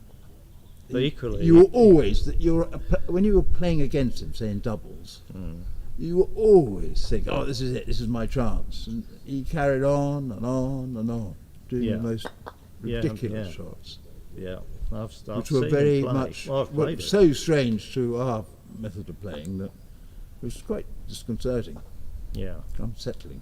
yeah. And we had the first test match was up in Westport, which is one of the wettest places in the world, and it rained practically the entire day. every day for 3 days. And then the match got tied. It was 4-4, I think. And Bernard then had to play the young Joe Hogan in the final series on the 4th day, because they hadn't finished. Mm-hmm. Games sometimes went on quite a long time in those days. And so they played on the 4th day in bright sunshine, which Joe won. So New Zealand won that test match and then got the edge for the rest of the series, really. So they introduced. They had new players coming in, didn't they? They did. They had Hogan. Joe Hogan and Paul Skinley. They had Alan Anderson and John Prince and Roger Murphy from the previous 74 series. Yeah, and Bob. And Bob Jackson. Yeah, that's a and strong Bob team. Jackson. Yeah, Strong team. It was a very strong team. Well, our team wasn't too bad though, was it? No. I think we had some quite good victories. We were quite strong throughout, right down to sort of number 5 or 6, even 6. Yeah. With Martin Murray played very well at times. Sometimes he wasn't, but normally he was. He was quite a attacking player. Right. Nigel probably didn't play his best. David played quite well. David Openshaw. Yeah. That was his first series. First series, yeah. And Bernard Neal was the captain. Right. And we travelled around from the south of the South Island to the north of the North Island. Yeah. And did you get the chance to sort of see the country? And Oh yeah. Uh-huh. Yeah. Well, again, you see, we had this 4-day 4-day break between playing one test match and to our next one. So yeah, we saw all sorts of places. Ending up in we went to supposedly the sunniest place in New Zealand, which we played a test match there, Nelson. Nelson, yes. That was Now, did you play at very well. Hinama? Well, there were 2 clubs that seemed to be different clubs, but bang next door to each other. Yes, I I visited there. Yes, We couldn't understand Yeah. where the boundary was between which club owned which course or whatever. Yeah. But that was baking hot and very rolly, very difficult, and very fast. So having lost the Merc Yeah. in '79, what was the reaction to that sort of back home? Because I think one of them was don't have a player manager and don't have a someone bossing from the sidelines. right. So Andrew Hope was picked and became sort of manager Oh, in '82. in '82. Yeah. Oh, right. Yeah. Okay. Yeah. He took on some of the roles of what a manager did in those days. Which, Now Nigel said he decided he didn't want to play in '82. no, But the Keith bonus was that Wiley. Keith Wiley Yeah. decided that Great Britain couldn't send it. If Nigel wasn't going to go, he was. I think if Nigel had gone, Keith wouldn't have. Right. And he played superbly. Yeah. And really won the Shield in his last game, the last Test match, by beating the redoubted Neil Spooner, who's a very fine player. When you could get him into the team. So why was it that suddenly Australia were the competition and New Zealand lost? Didn't they lose all their matches? Well, they did, but Bob Jackson wasn't there, Right. Okay. which just made a difference. Right. And putting Bob at 1, Yeah. Yeah. as opposed to you had to put, say, John at 1, it just made that difference. And so they were slightly weaker. And Australia were better. Were they? Australia were definitely better. They had I can't remember his Christian name now. Well, Olsen. Oh, Peter Olsen. Peter Olsen, Yes. who played extremely well. Yeah. Yeah. And they had their 82 team back with players that refused to tour in 79, you see. Oh, I It was a see. bus stop, Right. which had started in 1974. Oh, really? Okay. It's a problem Australia still seem to have. Yes. Well, yeah. Perhaps, but don't need to go into that No, right but now. I won't. And so Australia had a much better team. They got Spencer Buck back. So Ed Neil Spooner, And Neil Spooner. Barry Chambers. And Barry Chambers, who wouldn't play in '79. So they got back some of their old guns, Right. and they're better players Yeah. from South Australia. I think most of those games. So having won the Shield back, we come home and then and then give it away. give it again. away. What happened New there? Zealanders played really good croquet. This is in And they were a 86. really combined young. Well, so they had still some of the backbone from '74 actually, but they were still relatively young, and they worked as a team, very much, Right. rather like the England football team Yeah. this year in the World Cup. They weren't necessarily the best players, but they were definitely the best team. Right. And they got behind each other, and they were very happy, and there was no fights within their team. No. Not that there were that I know of with ours, but yeah. And of course, being a home test match, some people decided they weren't going to play in every event. Right. People with proper jobs, Yes. like Well, you can't. Stephen Mulliner. It's and not people. easy to take No. 6 weeks off, is No, it? no. Whereas if you're touring, Yeah. then you can't really Yeah. pop into the office for No, a take. no. So there was a sort of list of sort of substitutes, as there was in '74 team, and there was a list of substitutes that came in for various matches, like Andrew Hope and who played in the '82 team. So did we presumably had our top team at least while it was still live? Yeah. Yeah. Yeah. Yeah. And that was Well, Mark we then- we Avery's. went- Mark Mark Avery's Avery's first. debut, yeah. Yeah. Um, And Colin Irwin. and Colin Irwin, oh dear, Colin Irwin. You were there in 1990, weren't you? Yes, I was. He was in charge of the cooking, wasn't he, Colin? Yes. In that- yeah. In Auckland. Yeah. Yeah. Colin Irwin and John McCulloch got in. Well, he played once. Yeah, he played.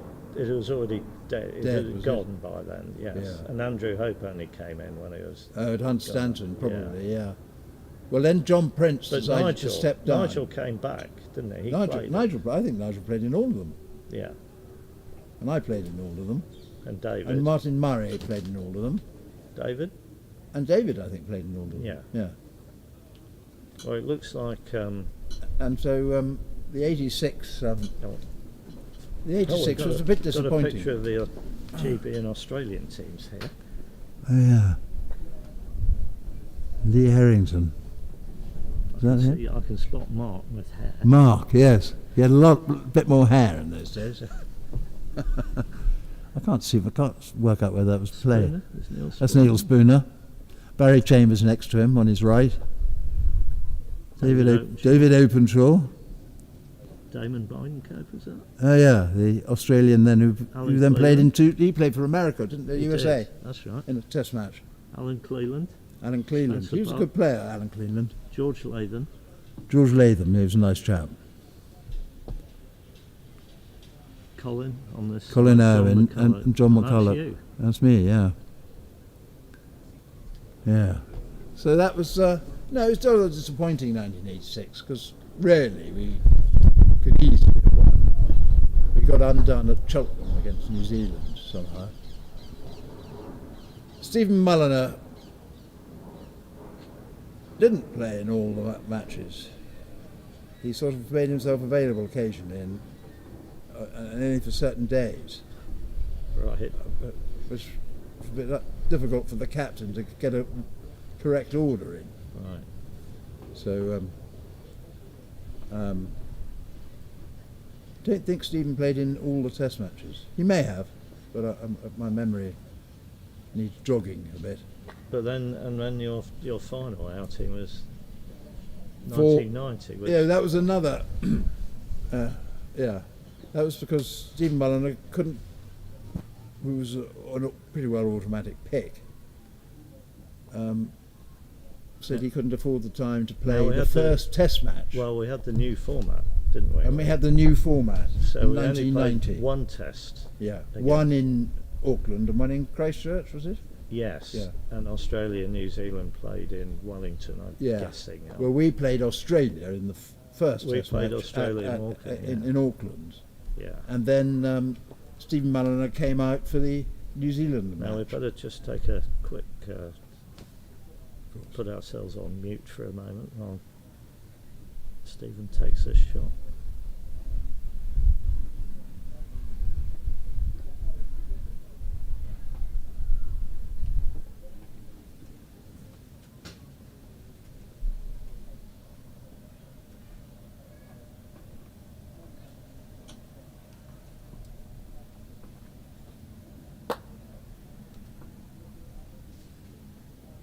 It's just-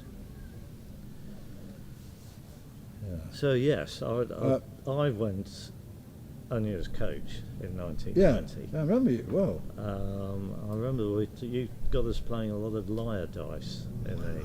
Well, we played a lot in New Zealand last time we were there. which was a great fun. nightly thing. A nightly thing, nowadays. And the tactics got. Trouble is, we played so much that we all had the same opening call, Right. which was 2 aces. Which you didn't know it was worth, but were not worth challenging. So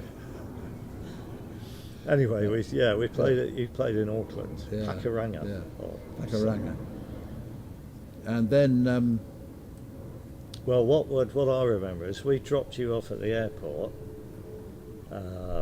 reluctantly. Didn't want you to go home, but rubbish. we had to drop you off at the airport. And as we were driving back to the place we were staying in, we passed the lawns at Pakuranga, and there was one person out there hitting balls around, and that was Stephen, who had come out for the remainder of the trip. Oh, really? Yes. Good God. Never knew that.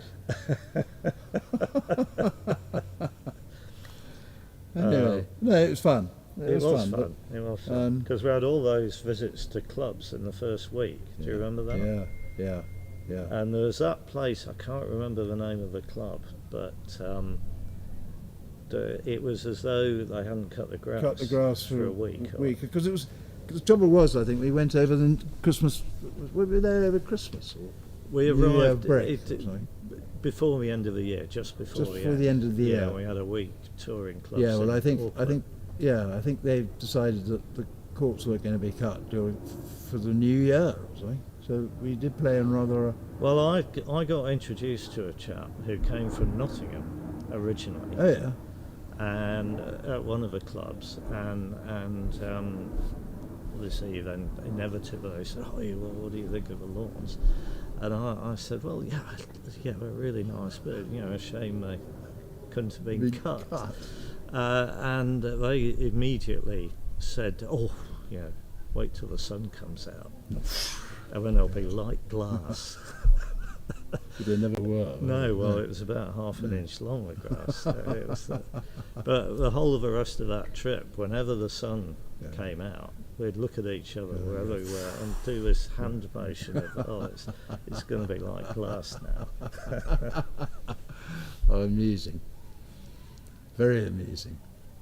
And Bob Jackson was in that team. Oh, yes. Yeah. Yeah.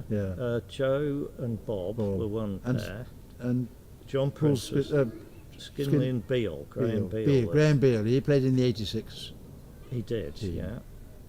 In this country. And Roger Murphy played, I think he played against Australia, but Steve Jones came in Right. when we played Yeah. New Zealand. Yeah. And we had a Mm. tussle.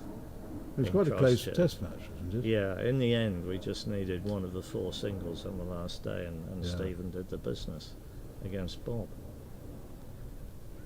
But yeah, so we got the shield back, and then we got as I think of them, the lads came into the team. Oh, Got the Fulford. Yeah, the Fulford, Clarks and Malms. Yeah, And then hardly stopped playing, yeah, except yeah.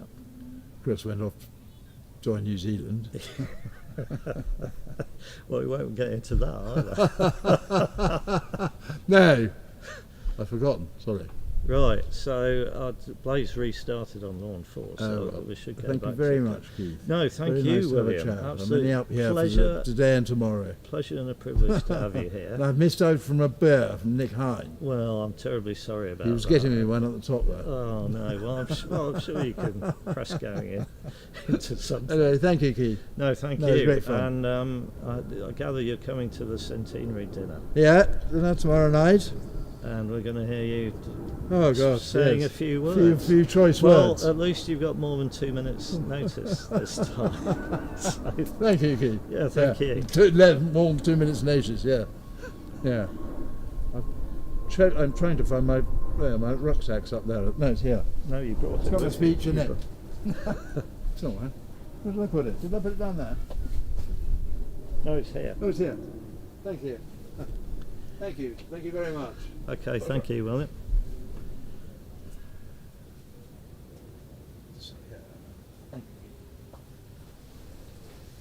Right, that was William Pritchard, everybody.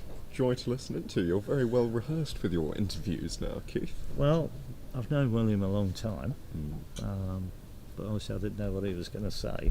But I found that interesting from his Very good. early days. But certainly before my time in croquet, obviously before A yours. little bit before mine as well. So what Right. have we got going on our court? Well,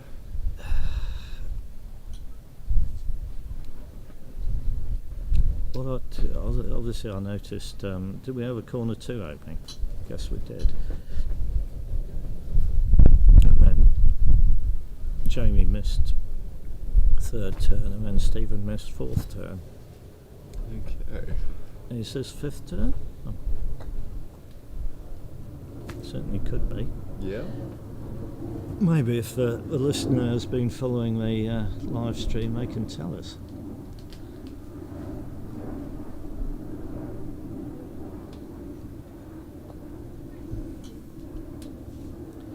So Jamie's another player who doesn't hang about. Very similar to Mark. They make a good doubles pairing.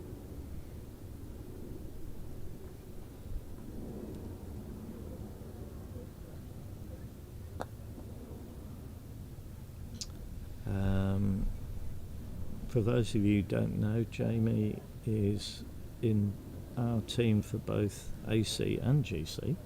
You were with him in Tasmania. Yes. 18 months ago, or Yeah. thereabouts. Yeah, a little bit longer maybe, but yes, it was a enjoyable trip. We didn't perform as well as we might have liked, but He's good company though. he is isn't he? very good company. Yeah. It was a nice team to go out with.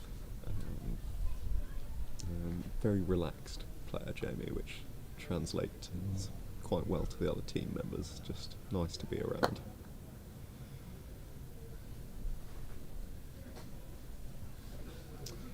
So I'm not. This is not meant to be a criticism, but we won't see quite the same level of control from Jamie as we do from Mark. Jamie's relies more on his single ball strokes. He's still well capable of doing triple peels in no time. But he may run hoops from slightly further away than we saw Mark doing. What do you think of his relatively new mallet, Keith? Well, I haven't actually tried to use it myself. Have you tried one of these, Jose Riva I have mallets? tried one. I actually tried one mid-Spain test match, Right. which worked better for me than whatever I was doing previously.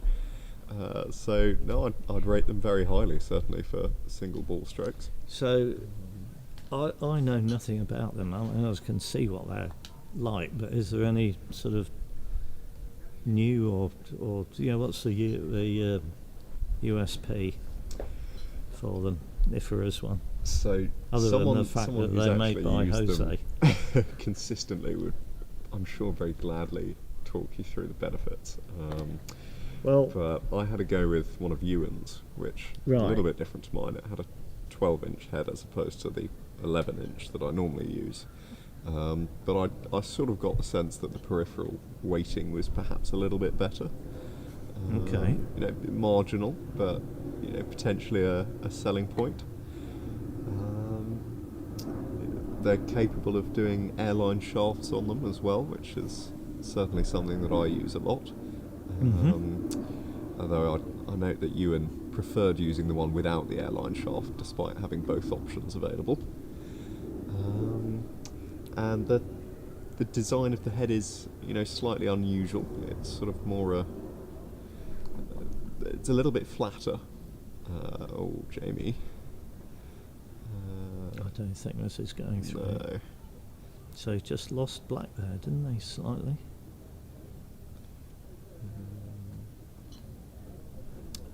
Well, obviously I can see there are holes in the head. Yes, yeah, So- that's the obvious difference. The sort of pigcock trimmer type of mallet, there's nothing in the head apart from the casing, so it's kind of similar. I think And the weight is presumably in the ends. yes. Yeah, I think well, it's part the of the same claim sort of with idea. the holes is that if there's a sort of crosswind, then it's There's potentially a less little of- bit better than Okay. a solid mallet design. Right. Again, I haven't played enough with one to tell you how much of a difference that makes, but it seems like a logical point. Oh, Very he's nicely run it. done, That was Jamie. nicely done.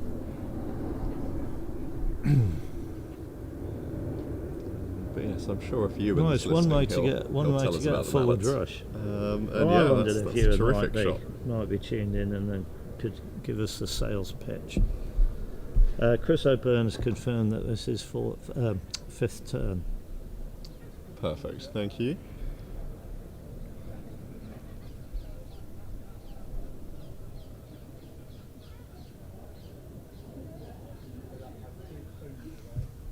A very nice replay there. Lovely shot.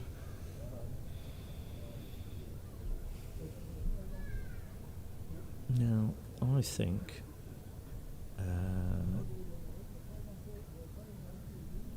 Jamie is pretty keen on the diagonal spread most of the time.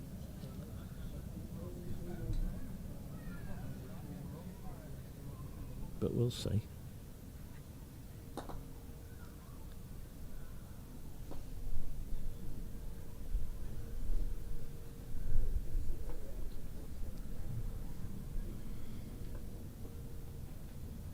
What's the England team's order for this test, Keith? That's a good question. I think James Steith is number 1, Robert Fulford number 2, Jamie number 3, Samir number 4, Mark number 5, and Jack number 6. Okay.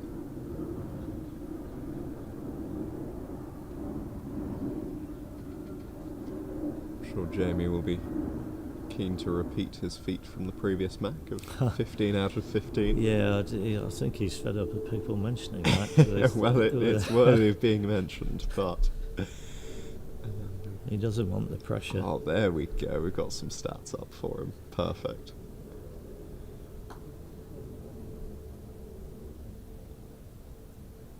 Yeah, very impressive. Yeah, doesn't look 46, does he?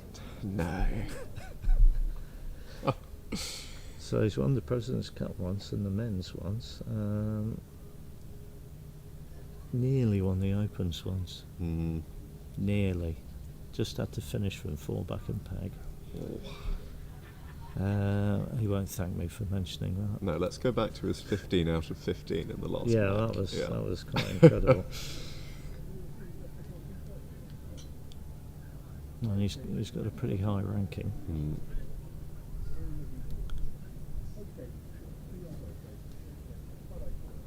Who's the highest ranked player in the event? As we speak, if you went on Stato's grading site, it's James Death. Very good. But, well, actually I'm saying that.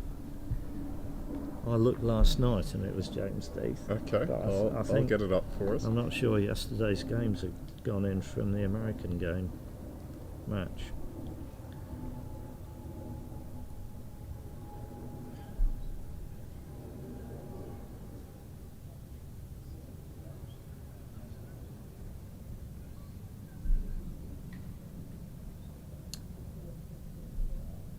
Doesn't look like the American games have gone in yet.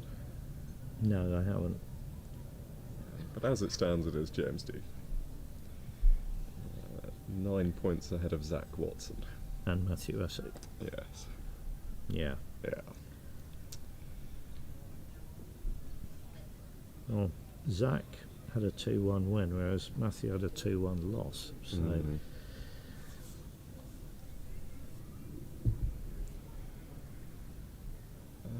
Going back to our game, Jamie's just over approached 2 back, so no classic. magic. As soon as I do jumpy something angle else, shots. something happens.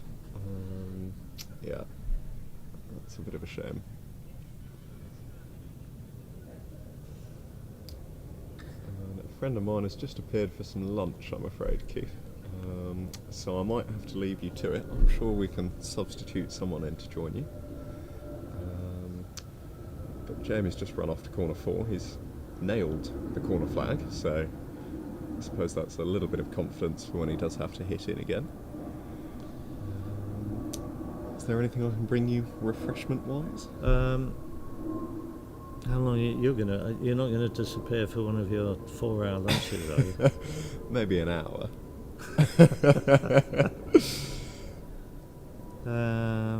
Well, if you see Mark Avery, Yep. he could be somebody to Yeah, come I'll and try join and me. recruit him for you. But yes, enjoy the rest of the game. We might try and have our lunch up outside the clubhouse so that we can keep an eye on things. Okay. Otherwise, but thanks very much. I'll see you soon. See you soon. Ish, Yes. ish, yeah. Okay. Perfect. Thank you, Keith. Enjoy.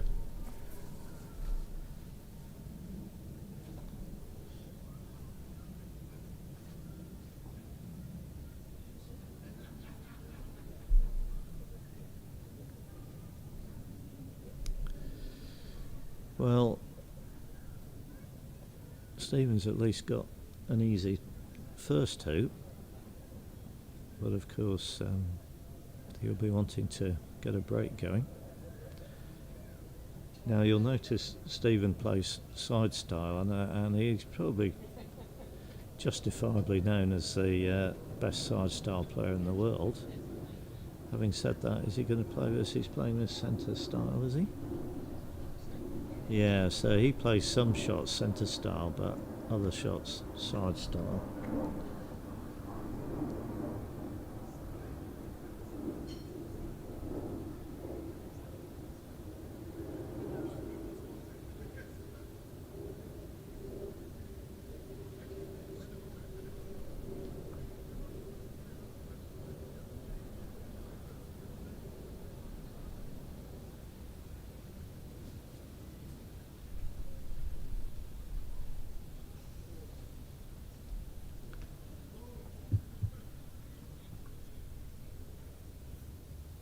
And because he's a very controlled player, so he was able to run one with control and get a rush on yellow over to black, which will make it easier for him to get a rush on blue to hoop 2 if he gets a rush on black now somewhere up the lawn. Yeah, that's nice. you're always a little bit careful taking off to a ball that's on the boundary, particularly one that's in the corner. That's partly because obviously taking off the lawn would be end of turn, but also if you're near the corner, sometimes corners and boundaries can be not the best kept areas of the lawn. Sometimes they fall away, but you should find that out in the warm-up really, or just know from playing somewhere a few times. So as you can see, he's prioritised getting a rush to 2 here. Now I'm going to do a little bit more research. I'm sure Stephen has probably got a profile for our Stephen. Here he is, Stephen Forster, 7th series.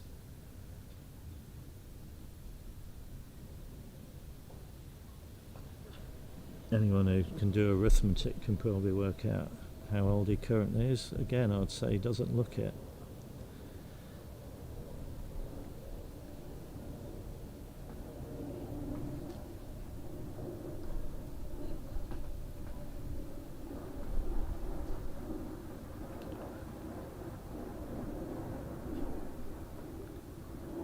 Now, okay, here we go, right. He's going to be playing his 100th Mac match during the second test. So the thing I was going to look at is where that puts him in the sort of all-time list.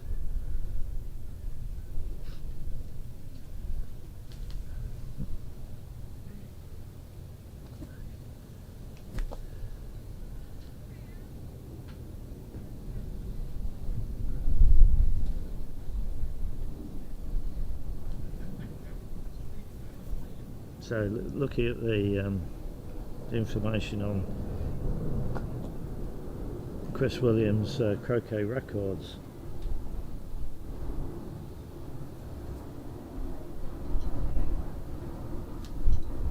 site, I can see, before this series started, Robert Fulford played 111 matches, David Moore 114, John Prince 103.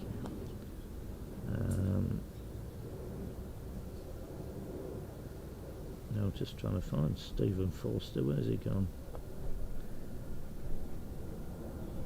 Oh, here we are. Yeah, before it started he'd played 90, so he's going to have 5 in this match, and his last match in the next test match will be his 100th, which is quite a milestone. Stephen Mulliner, he played in 8 series. He had played 98 matches altogether.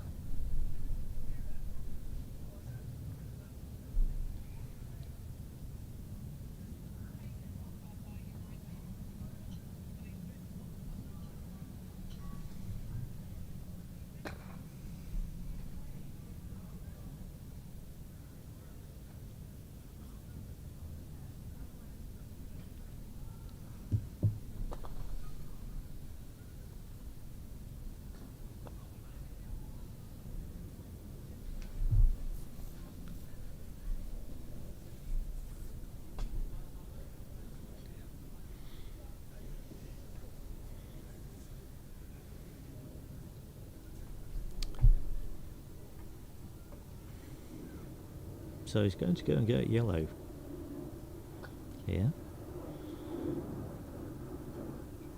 See if there's red curls like Mark's ball did. It's maybe a little bit, not quite as much. He's got pretty close to yellow there, so he should be fine. Now he's played this side style.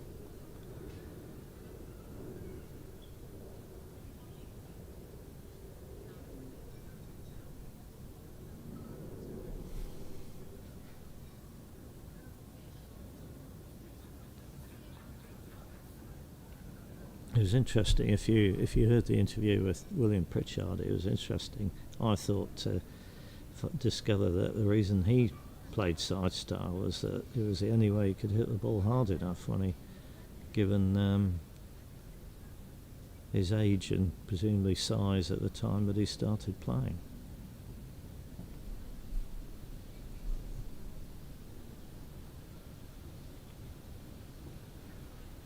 Maybe I'll get a chance to interview Stephen Forster later and we can find out his history in the game.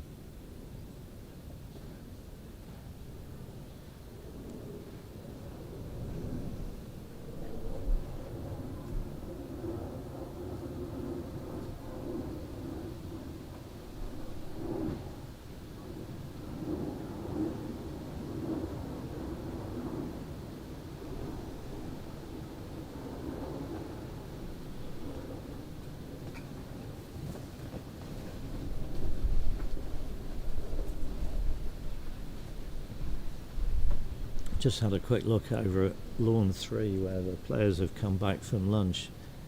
The clips were 1 and 5 for Jack Good, 1 and 6 for Trevor Bassett. Trevor's just run hoop 6. Has got the chance of getting round to 4 back. Meanwhile, on Lawn 2, all the balls were sitting round Rover, and I think both Dwayne McCormick's clips are on Rover.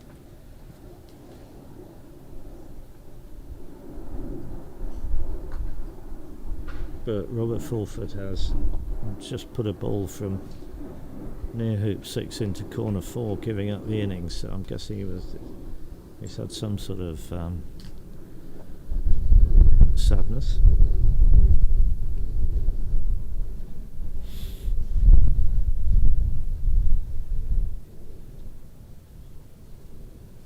Meanwhile, on Lawn 1, I can see Samir Patel approaching 2 back, but more than that, I can't tell you.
If you were wondering why Stephen rushed blue so far up the lawn just now, I'm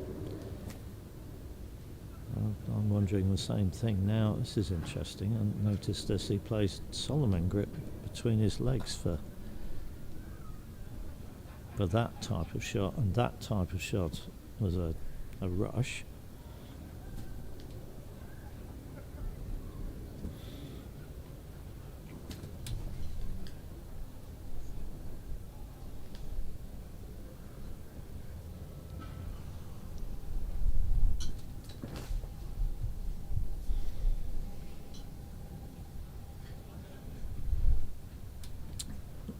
So have we got any side style players out there at the moment?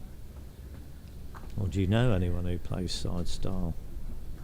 If so, what do you think of that? Is it something you might try?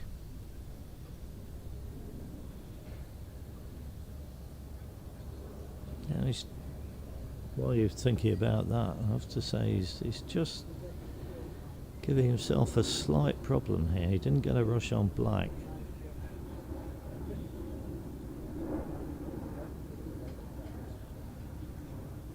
And he's played a pretty good takeoff, but this is probably a longer hoop than he would really like.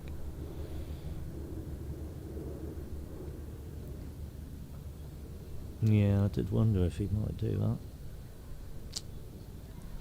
that. So how bad is this? Well, yeah, it's pretty bad.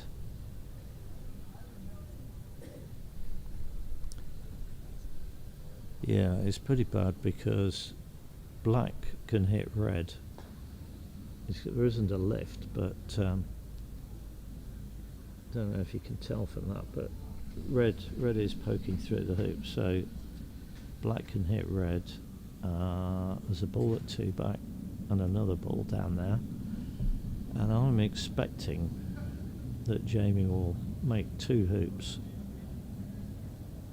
with black, 2 back and 3 back.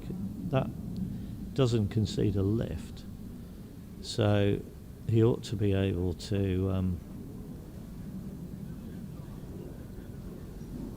get a leave, which is going to put the pressure on Stephen. And he might, if he's brave enough to bring, and he's not, he's doing a takeoff, but I thought he might. Are you in control of what's happening here, James? So I've been joined by James Carlisle, who Afternoon or good morning to those in Australia. Or actually, James nearly, no, it's not good night. James is originally from these parts. Yeah, very close.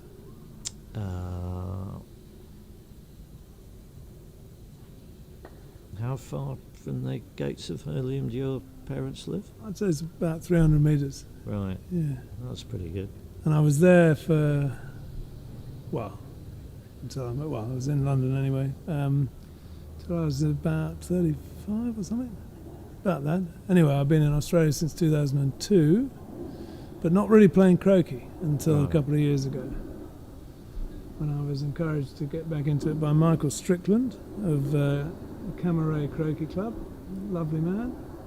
And he was so welcoming and encouraging, I could hardly say no. So, and it's been fabulous. Really Well, enjoyed and it. you've managed to sneak into some involvement in the Australian team, Yes. haven't you? Yes, You've I have. had your arm twisted to be. Yeah, well, manager. it was offered to me. I mean, I was going to be over here for the first test anyway. We're on a Right. family holiday over here, and look, I think I was sort of probably next on the list anyway for a reserve position anyway, and so it made sense. Peter Landreeb, who's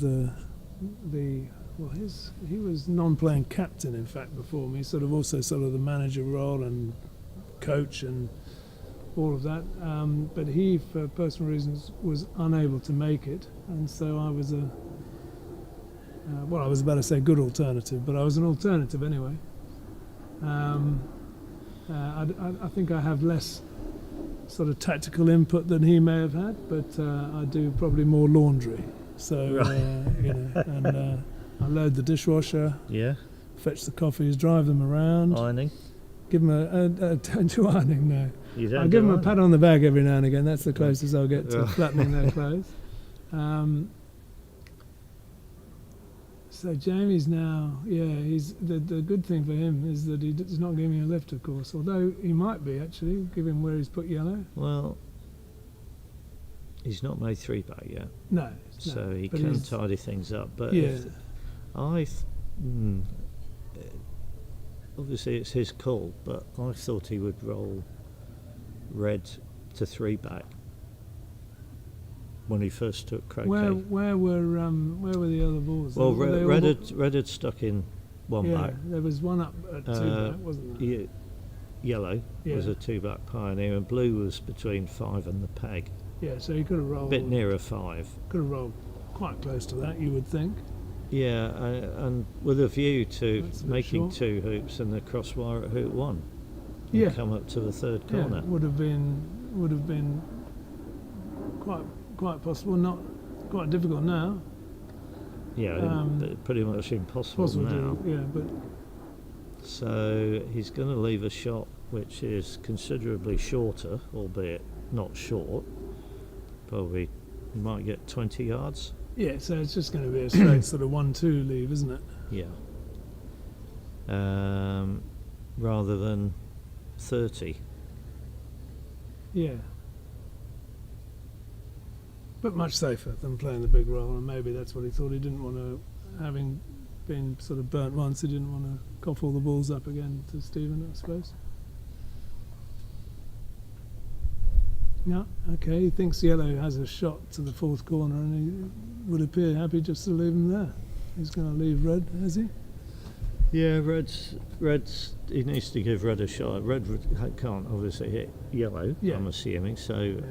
he will need to give it a shot to blue and black, but Red could run the hoop, but it's probably... red could run it's the hoop. probably- That would be it would be- yeah, a very well- nice way of well, showing look- what a poor leave this is. Yeah, I mean... But he's going as- back to yellow. Ah, okay. Well, he's still going to leave it down there, though, isn't he? He's just going to try and move Yeah. it away from. But if he's going to move yellow and then also red, I would think. Oh, you think he's going to move red? Well, I'm I not think convinced. red can run the hoop. But Well, if there are better alternatives, I mean, he was potentially left without an alternative, but to try that. I mean, against someone like Jamie, I think you've got to be fairly aggressive with your shot selection. I mean, there's no point doing too much cornering. No? Okay, this so he's back to black. This is going from. Well, he's added 6 yards to the length of the shot, so. But yellow doesn't really look like a Hoot 1 pioneer anymore, No. really.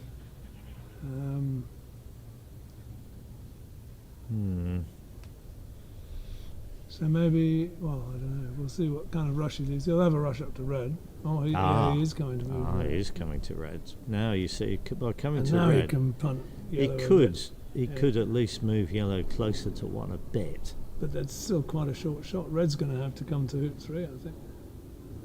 You could stick red sort of north of 3 Yeah. somewhere. Yeah, and have a rush to it.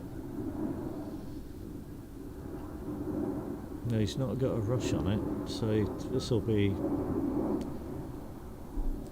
Where's this going to end up? Yeah, just off the boundary. So if he is having it over to 3, I think he'll just leave it there on the boundary, probably. If he's got a rush to it, he'll be happy. You're going to leave a rush to red, are you? Yeah. Okay. Aren't you? Well, yeah, I guess so. I mean, because you want to improve that, because yellow will move, and then you don't want to just rush to 1 and have your hoop 2 pioneer on the Well, boundary. I was just thinking if you leave a rush to red and red just goes to corner 3, I'm not saying that will happen. Is he good enough to? I think he probably is. He'll rush back. What would you to, do? he'll Rush to back 2 and then take off to yellow? and get a rush Yeah. in, yeah. But But what he's- Jamie's he's- got to do now is He's not leave a actually double. leaving. He's leaving a rush. Well, yeah. He's leaving the rush to yellow. Yeah. Mm. It might be wide. He might have got the wire there. I reckon. My Oh, guess well, is if he's he's got the wire. wire, that's. My guess is That's he's got a ideal. wire. Yeah, yeah. And so the only available shot's going to be yellow at red or red at yellow. Can't really play red at yellow, so it'll be yellow at red. 2 balls at the second hoop and a rush to 1 for Jamie. But that's if Stephen doesn't hit it. It's not as long as, well, it's pretty long, isn't it?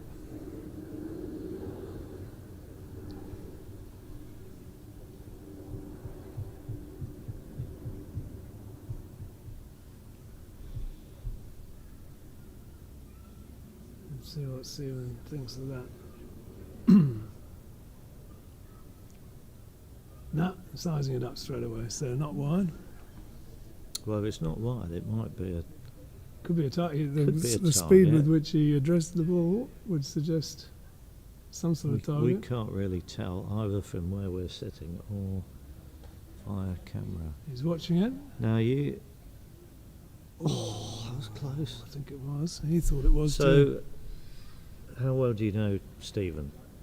Not particularly well. Because we've noticed he plays some strokes side style. Yeah, yeah, That was a Solomon grip yeah. centre style. Well, he started playing the game side style, Right. and I believe he was introduced to the game. I think it was his grandmother. It might have been a great aunt. It might have been an aunt. Could have been a mother. Some sort of relation.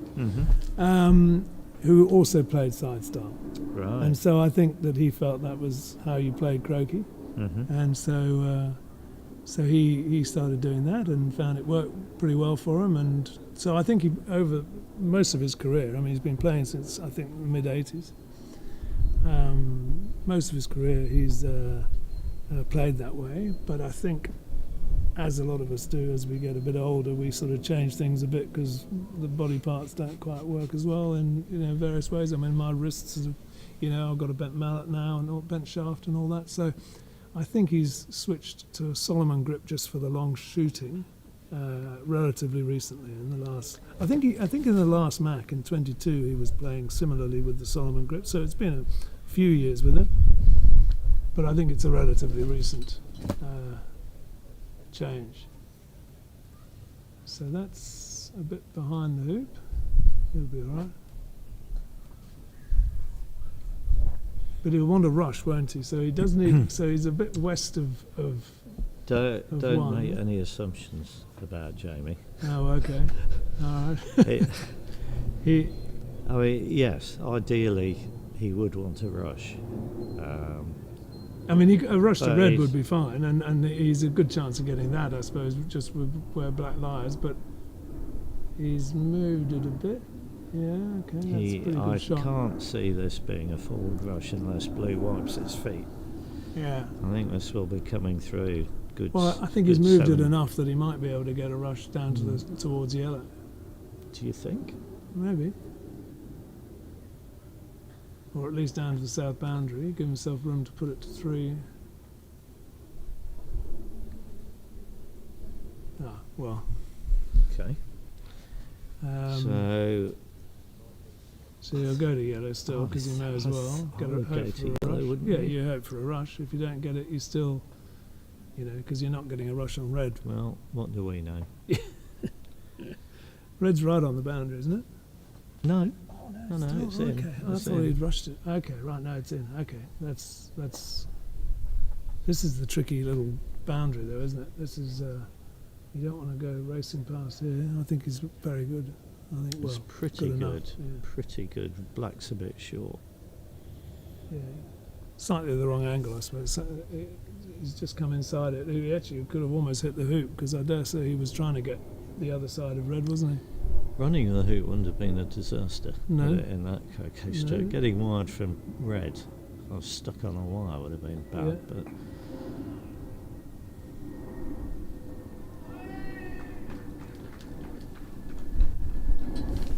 It's Trevor just hitting a big shot. So Rob was on a sextuple on court 3, but he's what did he court do? 2. Hold on, no. Yeah, court 2. What did he do? No, He it's- did sorry. something.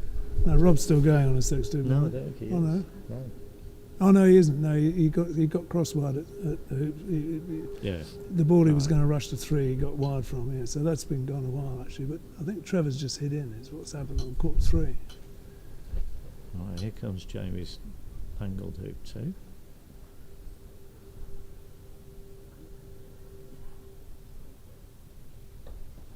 Yeah, made it look easy, Yeah. as he tends to. He's very good eye, very good single ball stroke player. Yeah, just it's a lovely swing, isn't it? Lovely smooth swing. Although it just sort of he has a little sort of jerk to the left at the end of it, doesn't Yeah, it? well, But it doesn't seem to matter. It doesn't the ball's go down long the- gone by then. Doesn't Yeah. sort of go down the target line. That's so The he's actual gotta- swing, doesn't it? Yeah, he's No, gotta- okay. Anyway, it Yeah. works. When it's working, it's pretty good. Yeah, it twitches right actually slightly at the Yeah. end, doesn't it? And Yeah. but after the ball's gone, and I guess it doesn't matter. But the actual swing just seems very fluid, doesn't it? So we should see. Just giving himself a cut rush there, but we could well see another standard TP on this lawn. Yeah, well, it's looking quite good for it, isn't it?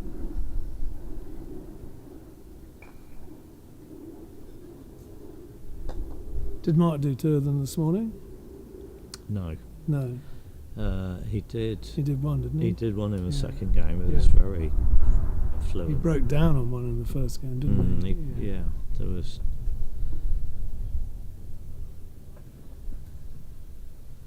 Yeah, there were a few errors.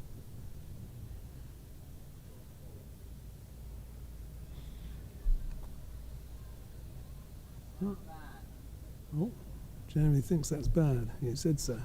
Mm. He's not got in front of the hoop. I think Black was quite clever. Maybe he was thinking too much about the Black.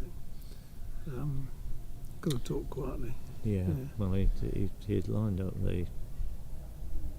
I think he did. That was deliberate, wasn't it? To hold the Black. Yeah, hold the Black and get red off the line. Off of the hoop. line, yeah. But he's thinking too much about that and forgot to get the blue in front. Well, he hasn't He's had not- yellow. But I'm not sure he can see. I think he can run the hoop. I've seen him run harder hoops. He was running a couple harder than this yesterday. This doesn't look easy. Mm.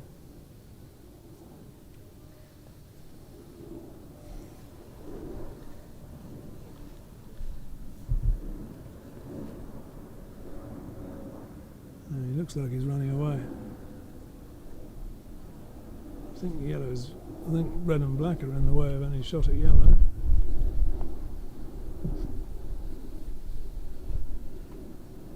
Or at least they might be.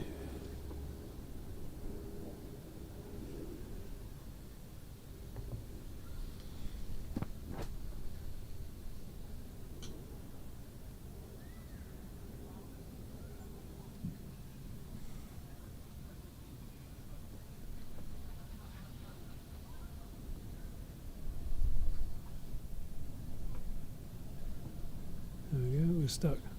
I'm stuck for anything to say because he's stuck. He's going to have a go because I think that's all there is to it, you know. Nothing else to be done, really. No. Yeah, and he's he's so good at those, and the beautiful control hoop That as well. was, that but was a heck he ran of it. a He look ran at a couple this. of those yesterday. Check this out. Yeah, yeah. It's an easy game, isn't it? He's gritty. Yeah, He's yeah. gritty. Right. Yeah. Well, now Now he just- that now he's standard got- triple is looking quite good, isn't it? Yeah, it is because he can basically just do a straight peel here, Yeah. can't he? Oh, definitely. Yeah. Yellow's not brilliant at hoop 4, but he'll get the rush anyway. Yeah. So just doesn't want to go too far, so the hoop's in the way of his swing at red.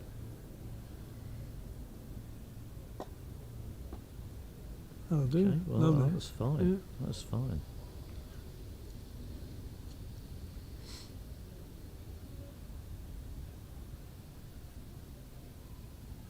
Everyone tells me that jawsing 4-bank's perfectly good. That's all you need to get. But I've got to say, it seems to make it an awful lot easier if it does go through. But Well, it's a start. you it's know. certainly It's better than not jawsing well, at all. Yeah. halfway to Halfway. That's right. halfway to getting half of the triple done. Yeah, it just makes it harder to come back.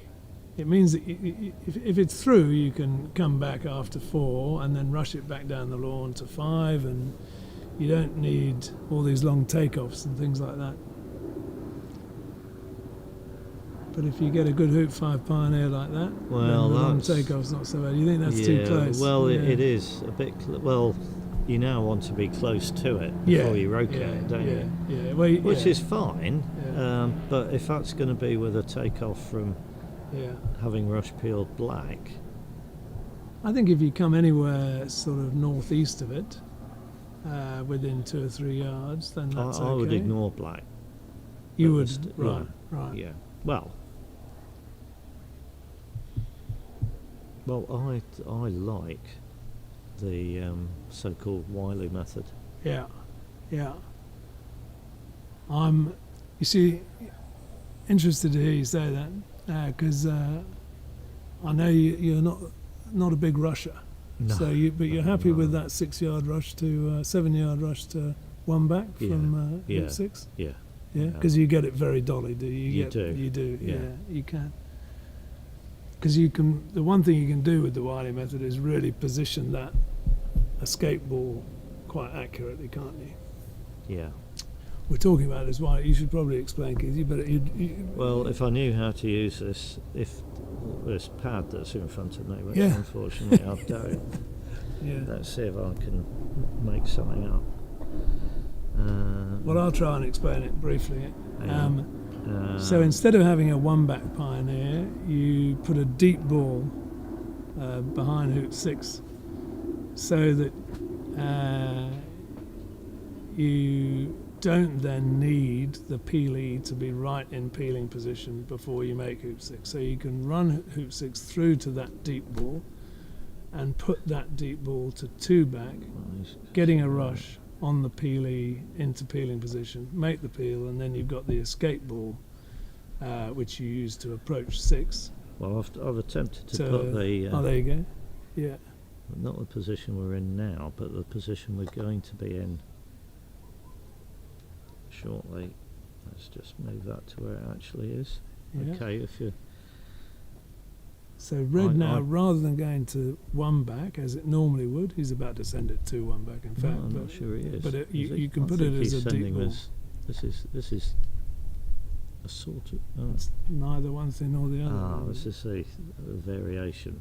Oh, Anyway. okay. So that's the escape ball, is it? Is that the idea? No, he's just going to roll this into... Well, Gives you options. What do you think he's going to do? Paddy Chapman has a variation. Yeah. Where he does send a ball to 1-back, but it's quite significantly south of 1-back. Right. So he's hoping to roll this into peeling position. And then is yellow going to go... But if it doesn't go into peeling position, he has put it in peeling position. So that's this you can stop this to 1-back in an approach, you mean, sort of, or at least 3 or 4 yards that way. Don't even need to, because red's already there. Yeah, or just put it as an escape ball, but... if black hadn't gone into peeling position, he would have... Right, so that's not going to anywhere near 1-back. He would have put yellow to 2-back and then rushed black into peeling position and peeled it, and then rushed red to 1-back. So it's kind of similar. Yeah, but now how does he get a rush? So he's got to peel black. I think he's going to have to put yellow on the east side, isn't yeah, it? but it's going to be hard to get past it then. He really would like to. Ideal. No, he'd like to come past black here, wouldn't he, and rush it a little bit, because he's going to have to play this with a bit of pull, and that's pretty good.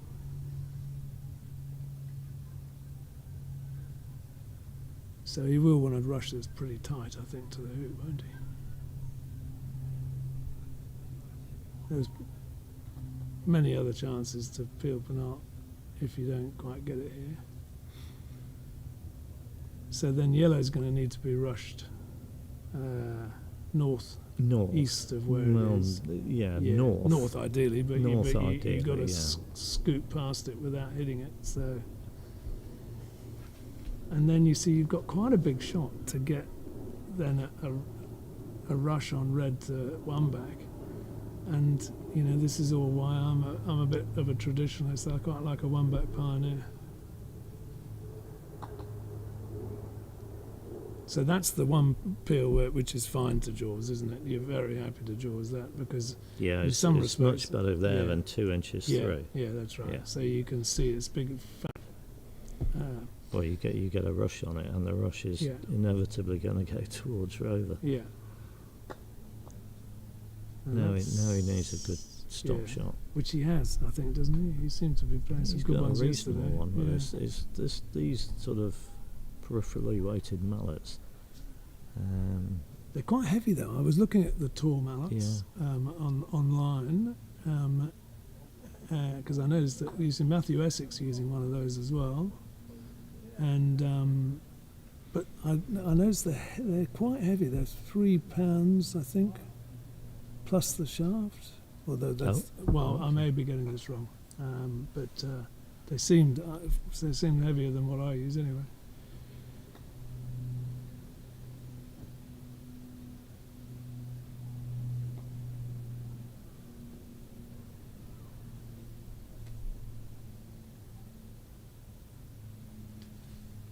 So subject to a not very good two-back pioneer, this is all looking like it's right back on track.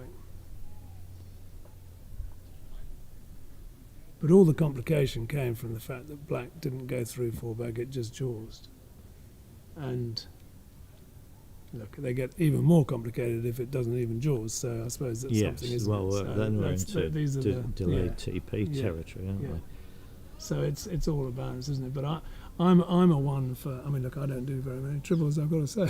So who am I to talk? But I quite like doing the four back peel straight, well, as he did there. And I'll happily roll down to hoop four if I've got a decent pioneer. Any kind of pull and you're in the lap of the gods, I always think, really.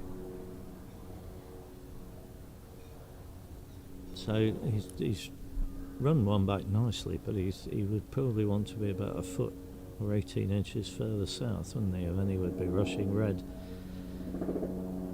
pretty comfortably to the end of B-bolt. Yeah, you want to be on the line approaching black from the south. North. North, sorry, yeah, that's it. But rather yes. than across. Because Yeah, if you're well, approaching this it is- too this- much across, now he hasn't really got room. I'm not sure red's getting all the way to No, it's three not. back here, No. which you I know, think black will go to three back, but that's a difficult Well, I shot in don't itself. think- well, yeah, that would be a lot easier if yellow was a better pioneer Yeah. at two back. wouldn't yeah, it? yeah.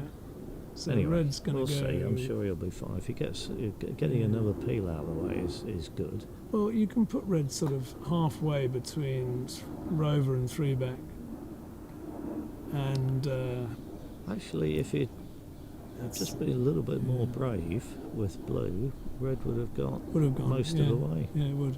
Yeah. But I suppose you risk then knocking it. You know, if you go too far, then you're back to square one on the penalt peel, aren't you? You've got black as a pivot, and you can use that to get a rush on red to three back. So it's all fine, really. He won't He's- be peeling no. rover before Well, he's- three back, probably. Looks like he's thinking about Probably. it. Well, No, he- he's changed his mind. He was lining that up for rover, but he's now sort of thinking, well, if I can squirt it towards red, that's better. Oh, yeah. But the first thing he's got to do is get a rush on yellow to, and black's actually going 2-3 back. That's a good shot.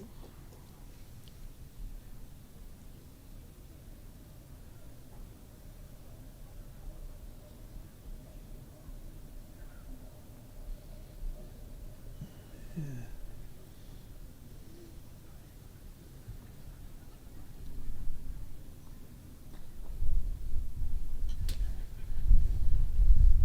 So do you think he'll make three back off black and try and rush in front of Yeah, rover? yeah, yeah, for sure. And it's quite a nice position to get yellow to 4 back, getting that rush on red, sort of towards black, and then you can Well, position he's red. just lost blue slightly there.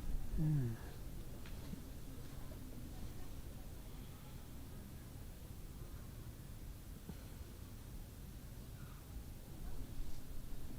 Oh, Yeah, well, right. And that's well, yeah. It's yellow's who? Well, yeah. but red's only a few yards from black. What's red for? Red's Well, for one one back. back. Yeah, so that's Mm. yeah. You can, but it means a break for red means rushing from hoop 1 up to 1 back, or 2 back up to 1 back. But a break for yellow means approaching 1 from behind. If he hits Well, blue, I think he would. or he'd come over here. Yeah, so, he would come over yeah, to red. so and if he black, comes over wouldn't he? here, But so either a break for either ball is going to require a 20 or something, 15, 16 yard rush. So there's I would, red at black's a bit of an easier shot than yellow at blue anyway. And you'd rather be 4 back and 1 than 1 back and 4 back, wouldn't you? But Yes. what do I know? So he's going to. I'm surprised he's doing Yes, that, yeah. if I'm honest. It's a harder shot at blue as well. I mean, being in the hoop, whereas black's completely open. He's rushed it up to 2, which Okay. is helpful. Yeah, I think he's looking at the sextuple. No, I don't. No, But I was just wondering. I mean, he may well be thinking of a single peel and a peg out. Ah, that's a good point. So that is a reason for playing with yellow.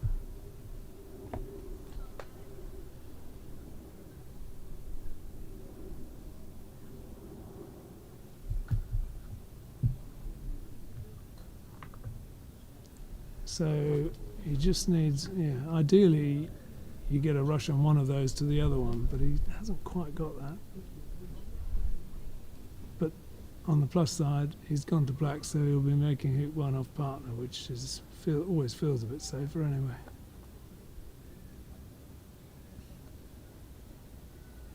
He's rushed that quite a long way away from red. I'm surprised. So he's going all in. He's not, nervous Nelly like me would have left sort of black over there and given a bit of space in case I didn't get in front of one, but he actually hasn't moved it very far, and he didn't move yellow far enough either to get the rush, but that's a nice rush from where he ended up.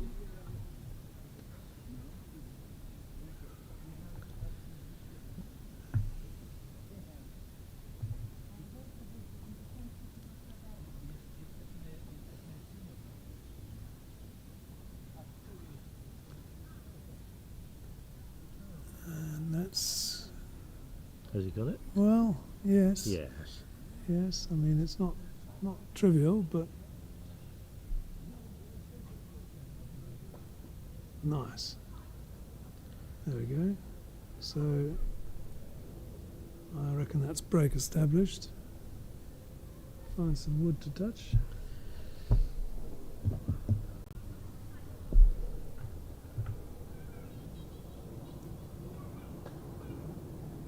So now if he does do this, well, no, he's not. He's not. I'm joking. So yeah, red needs to come to 3, I think, now, because he's having rushed it all the way here. There's no point going back to black. But he's got a nice angle. Hit it so hard. Yeah, I don't think he needed to, but I think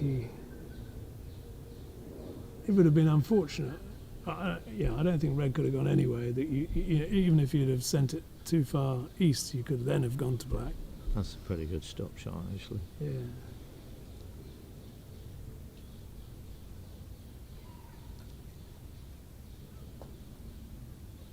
So if he does do what you floated, yeah, he'll be conceding contact.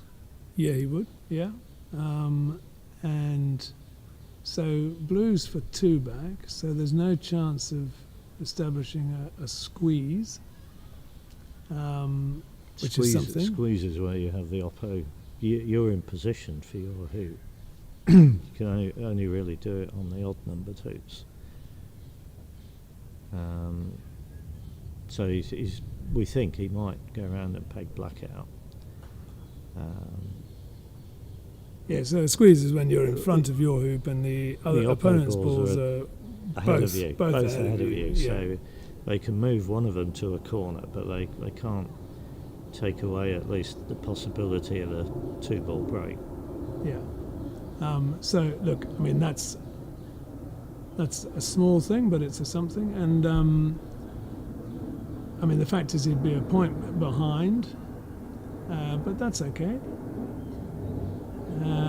Jamie's a hell of a good shot, which is not and a very good hoop runner. That's the slight drawback on this. Well, indeed. But I think you've got to be brave about that and just say, look, I'm going to leave him some sort of 30-yarder. Do you want to be, like you say, 1 back and 4 back are not the best clips? Well, I think that's why he could have played with red last time, but then you're giving Jamie a lift shot. Exactly. And so at least this way, you're reducing it to, increasing it to sort of 30-yarder. We should be a bit quiet now as he comes around the corner here.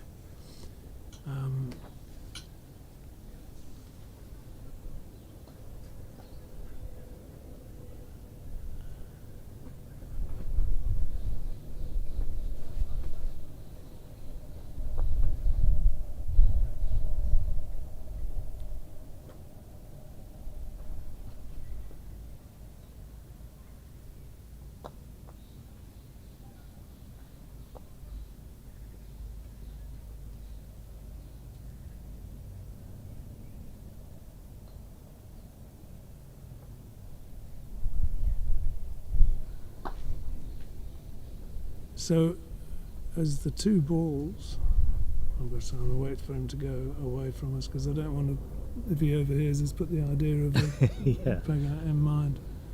I think he's already So, got the idea I think in he's mind. got the idea in Looking mind. at that. Yeah, I agree. So the idea with a two ball game is that the person with two balls sort of reduces it to a 30-yard shot for the opponent, which if they hit, well, good luck to them. They'll probably get a three-ball break. But if they miss, then it gives you an absolute laid-up three-ball break. And well, I mean, ideally you keep wiring them, but you know, at some point they're going to get a shot. But you've got to make sure it's a sort of 30-plus yard shot. And look, they're quite low percentage, even for Jamie. You know, but He's the tried to vagaries of peel straight away there. yeah, which is Didn't gutsy. lose anything. I mean, really. yeah. He was close enough. He was going to hit the hoop. Yeah, and look, he wasn't losing his Hoop 5 Pioneer, No. and it would have stayed in front of his break. But I'm not a fan of peeling. You don't like leaving a ball behind. No, that's the Down and south of 5, yeah, and you go up to 6 and 1 back. yeah, I hear you. I've picked that I up hear you. from listening to you jabbering with Chris Clark on Oh, one of these really? other live Okay, streams. Yeah. well, I'm not, Well, Chris, well, this is what. Yeah, this I'm is, not totally yeah, against it. Yeah, Chris was Because at was least very it much gets the against peel it. done. Yeah, well, it does, but the downside with that is if you make a hash of it, then you just put your put your opponent one turn from finishing. No. I'd Yeah. rather get the break fully under control and then look to do it at. Look, I'm a bit of a chicken. That's what it comes to. You've got to do it at you 2 gotta- back or 3 back, though, Yeah, because you yeah, definitely yeah. don't want to You don't leave want it to do it straight. You don't want to do it No, straight. exactly, No, that's right. right. So you're I mean, I'm happier if it's my ball and I'm doing a single peel. I'm happier to do it at 5 than if it's Okay. normally when it's on opponent. You want to be getting ahead of it, don't you? If it's a TPO, but you know, when it's my ball, I know that it's of value to me, even if I, you know, even if I don't manage to get all the way around. But here I am talking about breaking down. You know, these guys are at a level where that's not really in their thoughts, Well, and nor should it if be. he gets this peel Yeah. through and he makes 6 with Yeah. enough control to rush blue back down south, Yeah. he shouldn't really have lost anything. No, that's true. Yeah. Look, I mean, that's the flip side. Is that it's And he's very gained- easy. and he's gained he's gained. The peel. Yeah. So, And it's very easy to get a backwards rush that after gone? hoop 6. where's that black? The other thing Did is a bit of a the other thing banana. is that red here is going to be going naturally to 1 back, Yeah. and he probably will think of. okay. Well, do you think he'll think? Well, what's your views on that? Especially in. Oh, in no, I in like it. Yeah, If especially if a he can pegged do out it. ending because you If he- don't want to give the list. Yeah, it's an extra lift you don't have Yeah, to give, yeah, so yeah, yeah. that'd be nice. He's got to just tap this very softly. I mean, so how do you feel about jawsing this? You see, you jaws it, and then you've got to take off back to red at 1 back, haven't you? When the No, time comes. no, you just leave just it there. leave it. Yeah, but then you've got to get a ball to 2 back Yeah, from north yeah, of 6, Yeah, hopefully. so that's just the Oh, awkwardness. hello. Oh, Uh-oh. Okay. What's going on here? well, if he's feeling that he can't do the peel, then But is this going to 1 back, presumably? I Yes. don't know. Yeah, it is. It must do. But then why not send black? I mean, I suppose he wants to leave black there. He's got to peel it now But before he 2 could have, back. he could have rushed black a little bit south, poked it in front of the hoop, And then rush red up and to then blue. rush red up to yeah, blue. Yeah, I would have thought that would be easier.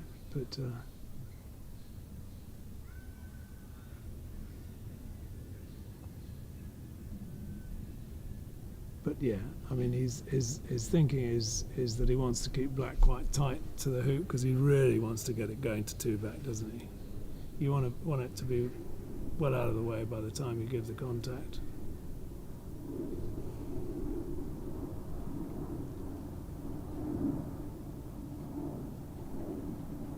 But it's always quite difficult. This is the difficult part of a 3-ball break, and which is what he's now got, where you come round the corner and you've got to find a way. You've got to get a rush. You've got to be able to get blue north a bit so you've got the space to, or you send it east a bit. So he's putting it east of the hoop, so he can, at the very least, he'll be able to rush it a few yards east, and that should give him an angle to split it to two back going to red, or possibly black.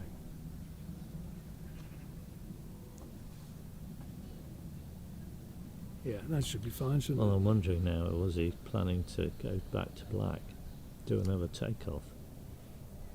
Well,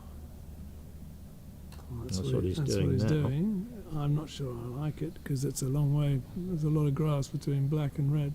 But look, he can almost jaws it. Actually, if he gets a rush into the right spot, then taking off to red here, you could almost jaws it.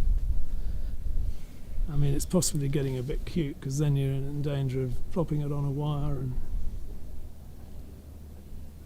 But it gives him a nice, easy shot to load two back, and then you're taking off to red rather than playing the big sort of split that I was. He's not got very close to black. Yeah, here. he's a That's his, foot or two this short is with going both to balls. move isn't he? black. He's Yeah, moved black. and now he's going to try and move it back again. Well, a little bit. But it's come north, hasn't it, as well? So it's now. Oh, look, it's fine. And blue's in a good spot to peel Yeah. going to. So it's all under control. He just didn't quite get there. Yeah, when he was approaching 5, he didn't quite get black behind the hoop, I think was the problem. So he came through without hitting it. Yeah, I thought it took a bit of a turn. The black or the yellow? The black. Yeah, right. When he was trying to put it in peeling position, Yeah. it sort of turned a bit north. So north, north and west on him. it's put, Anyway. put paid to any thoughts of doing a peel on red. Yes. Yeah. Yeah. Yeah.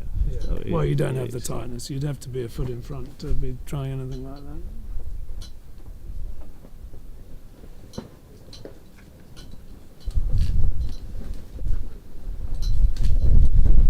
Suddenly got very windy. Stephen just stepping away. Have a breather. The clouds have gone, haven't they? They really It's have. cloudy this Yeah, morning. there was a big black cloud over there, wasn't there?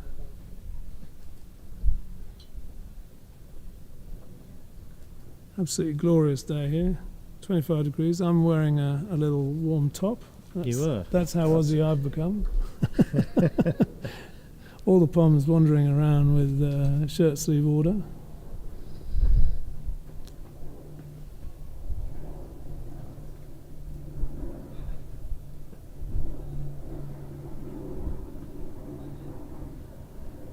Don't know what Robert's doing on lawn 2, but he seems to have Do you think he's trying to? looks like some sort of triple, doesn't it? Well, he's rush peeling. Do you think he's rush peeling? I think he's rush.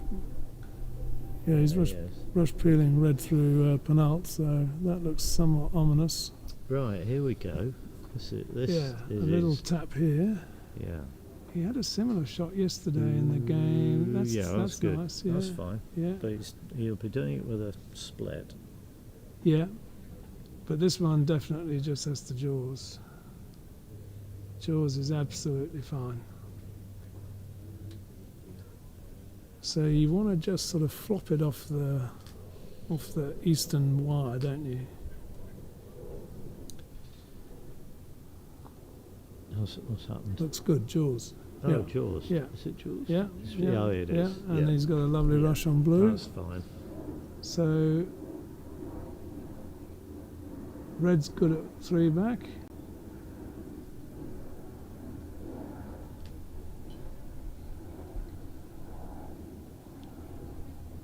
Is it too soon to talk about the leave? Yeah, it is. Yeah, Okay. I'd rather see him in front of 2 back.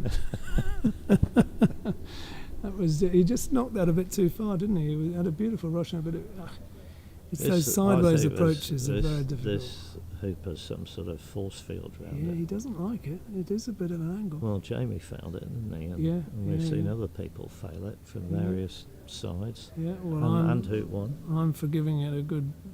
I'm giving myself a 5-yard return Roki here. That's what I'm giving myself. I'm not mucking about with any controlled hoop. but that's I guess I'm always very nervous on hoops, and yeah, less nervous I suppose on the 5-yarder. Doesn't like it. What's he doing? Oh, really? Oh, wow. He's running away. Oh, that's Okay. bad. Well, what? Oh. There you So- go. That's you that did that with your talk of leaves. Well, I'm making 2 back Yeah. against 2 back and over. Well, it's It's going to not be easy. it's going to be for- 2 back and peg in about 3 yeah, seconds. I was going to say, I don't think blue will be playing. No. Well, No. If blue, excuse me, no. if Well, blue blue's plays, going to how go do you away. make 2 Well, back? quite. Yeah, but Red, I black was will just play. thinking I blue think- could- but blue- will he take a lift, or will he just run the hoop and hit something? And it's a 5-yard lift shot at at blue. at But then he's blue, got yeah. then he's got to come over and get black. I don't know. He might just run the hoop and hit blue. Do you think? Well, if you have the hoop, then you've got a bit more opportunity to make a leave, haven't you? If he hits blue from B-balk, and then he'd sort of put blue somewhere useful and go to red, but it's not easy to get a rush on red to rover. So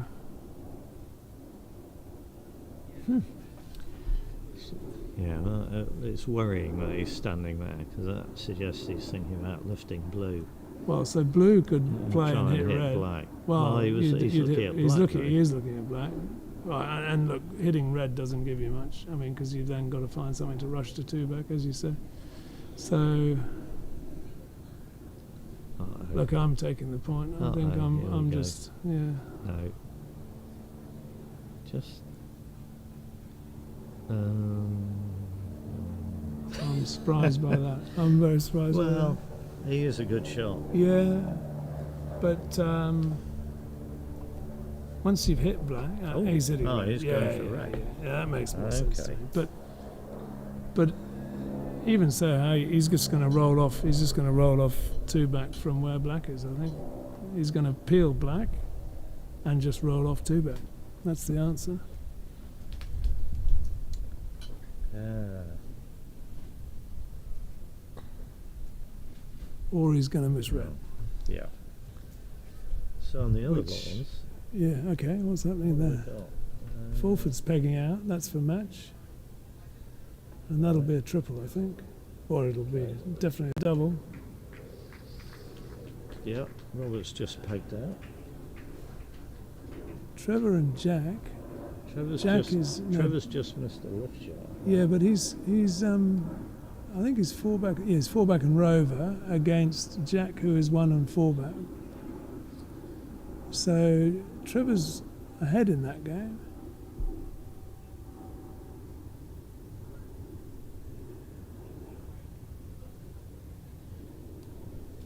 What's Samir doing on Well, one? Samir's He's in play. been- is he's- all, is all I he's- can really say. He's been in play quite a lot, I think.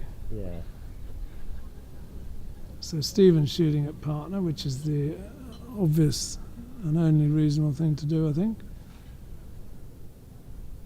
And if he misses, black will run the hoop and hit blue, I think. If he hits, he'll just try to approach 1 back, won't he?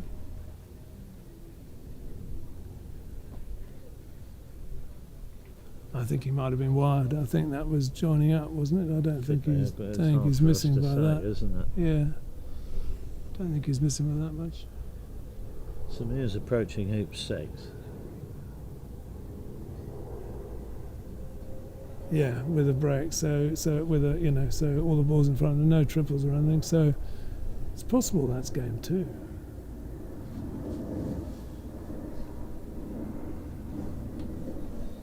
So Jamie surely just run rover and hit blue.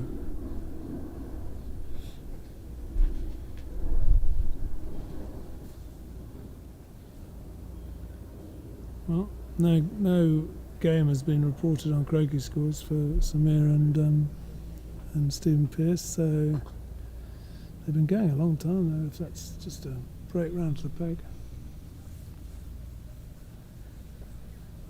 don't think I've seen enough of Stephen Pearce on that lawn. Oh, he's just taken his...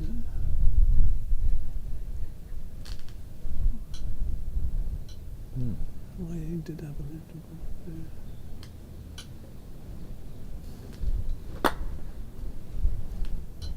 Sharp. Got it. Goodness me. Yeah, well, You'd forgotten all about the I'd wiring, forgotten hadn't all you? about the wiring. Had you? Yeah. Yes. Yes. Had Jamie? Yeah, well, he had a lift last time anyway, so... Yeah, he had a lift. I mean, but I last time. can't help thinking just running that hoop and then having a shot at blue. I mean, I suppose it's more Well, he didn't defensive. want to join up. Yeah, more defensive, but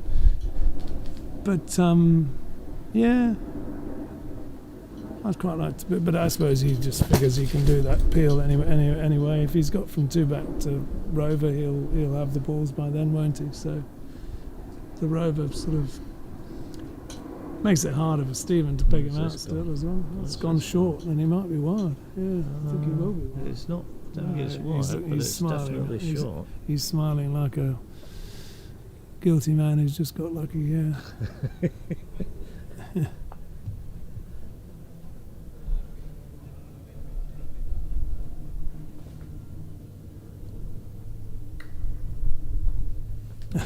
Take the longer one. Yeah, why not?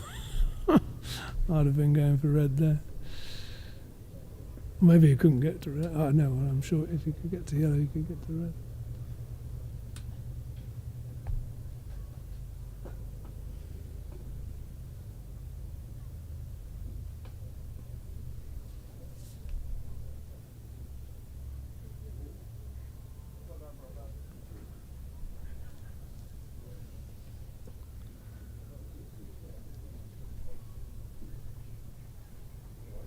So now he makes Rover, and he's got the potential to set a much better lead. Yeah. Which is? Oh, yeah, I was leaving that to you. Well, He's going to struggle to make Rover yeah, now. he's so going to struggle to make it. He'll quite possibly make it, but he's yeah, Blue's in the not lawn. in full control. I think he's got to go for it because Blue's in the lawn. Can't really.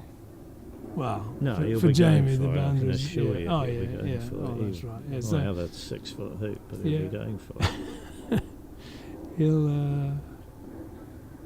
Yeah, so he'll be putting red nice and deep, and then he'll hit red, and I guess he just wants a lot of space, doesn't he? I think Has he got that? He's got that he nicely. has. That's very He's good. going to have quite a long But return he's shot going to on run red. down to the boundary potentially. Yeah. And he'll be shooting at red towards yellow.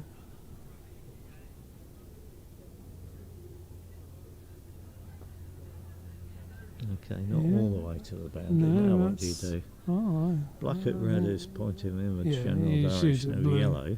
Shoot at blue. No. There's plan to. This is a confident No, man. you see, if He's you were gonna getting do- into this a is- groove, this is Jamie, what I think. Yeah. Why put red there? He could have put red He a could have lot put it- deeper. yeah, couldn't he? well, could have done Yeah, easily. and he played it with a sort of roll, didn't he? Yeah. I can't remember. I'd have to Yeah, go he back. did. Yeah. Just a drive shot would have put it much deeper. He just takes the rush. I think he wanted the rush back Just to yellow, takes the didn't rush. he? Yeah, Yeah. that's insane. So, yeah. Which means that he can put. Well, Well, he could put yellow at blue suit, but does he Yes. want to do that? Well, it's not. It's, doesn't really matter, does it?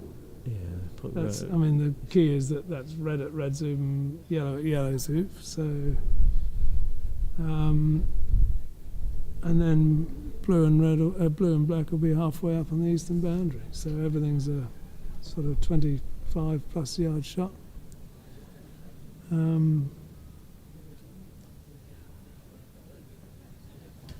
Unless you, Yeah. you could have I one of think them it'd be over to nice- the third corner. Nice to leave. Nice to leave something that yellow shoots, and if yellow shoots at red, that's 2 balls joined up. Yeah. Admittedly, they're Close enough to They're Jamie's not hoop. particularly near 2 back or 3 back, but they are joined up, so Yeah. you can always come to them and try and get a rush somewhere. Yeah.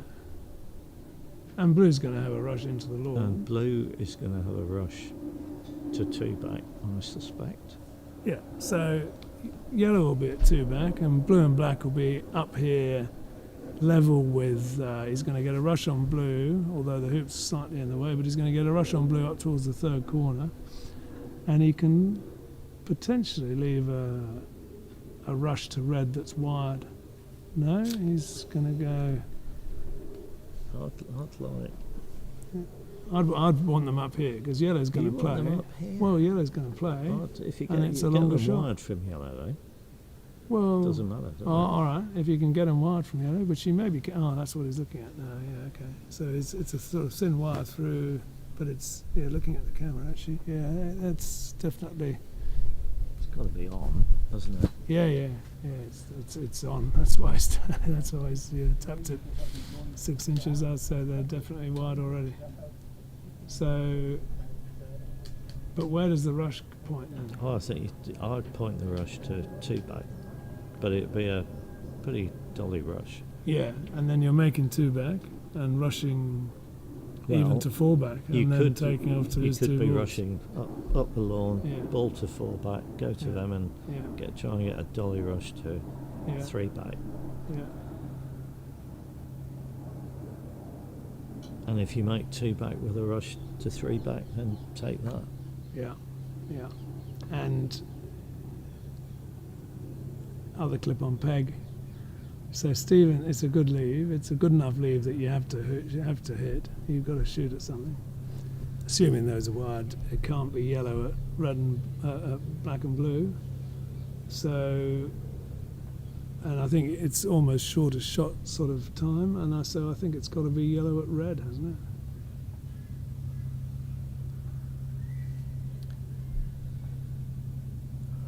Well, if that's wide, yes, Yeah. it will be yellow at Yeah, red. if they're not wide, then you have those. Yeah. Although actually, I mean, if they're not wide and it's not a double, then it's a sort of similar length shot, and the boundaries. Yeah, well, they're wide, so there you go.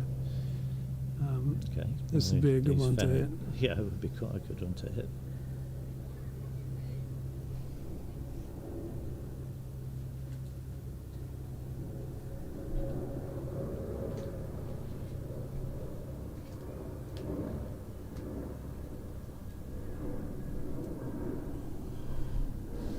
He liked it, but not enough.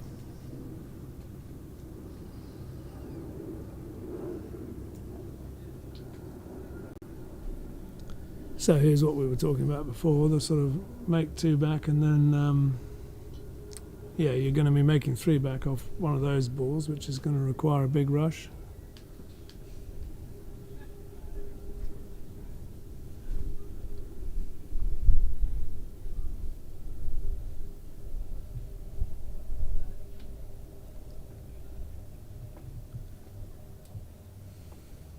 It's funny, even at Cheltenham for the British Open a couple of weeks ago, even for the very best players, rushing diagonally across the court from second corner to 3 back and expecting to make 3 back was quite a tall order, I would Yeah. have said. But Yeah. on these are, I mean, they're playing quite. Oh. Okay, he's doing it this way. All right, leaving back I at quite 3 back. like No, that. actually, that's better. Why didn't we think of that, James? I don't know. It's Much, only much day better. 4, Yeah, and much my better. brain's gone to mush. Yeah, no, much better. Well, you sort of have a rush to your hoop, and you think, oh, better rush to my hoop. But Yeah, that was an obvious yeah, that very play, obvious. actually. Yeah.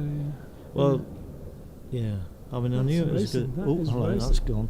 That's no, it's not gone. Oh, it has gone. That's gone. It's gone.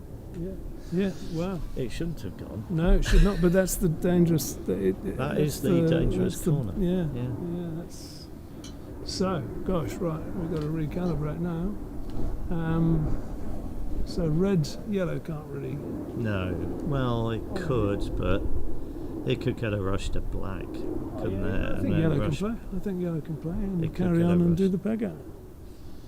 I think that's because that's. I mean, look. But can't red do the same? Yeah, but he's got to then hit a 4 yarder, 5 yarder. Oh, sorry. Yeah. Okay, yeah, yellow. Yeah, and it's more than 4. It's maybe 5 yards. I'd be taking the little tap. And this is what I was saying before, on these courts, beautifully flat, and I mean they're playing fast but consistent. Beautifully flat apart from that. Well, I bit think beyond that's fairly flat, but it's just much faster than the rest of the lawn. So once you get to it, anyway, it's not hard rushing some distance to hoops, and it's not hard rolling up, I don't think either. We've seen a lot of people going for rolling the rush to black, I think. Yeah, Yes, okay. I approve that's of fine. that. Yeah, yeah. Well, it gets you a little bit closer. Has he put blue in the way, has he?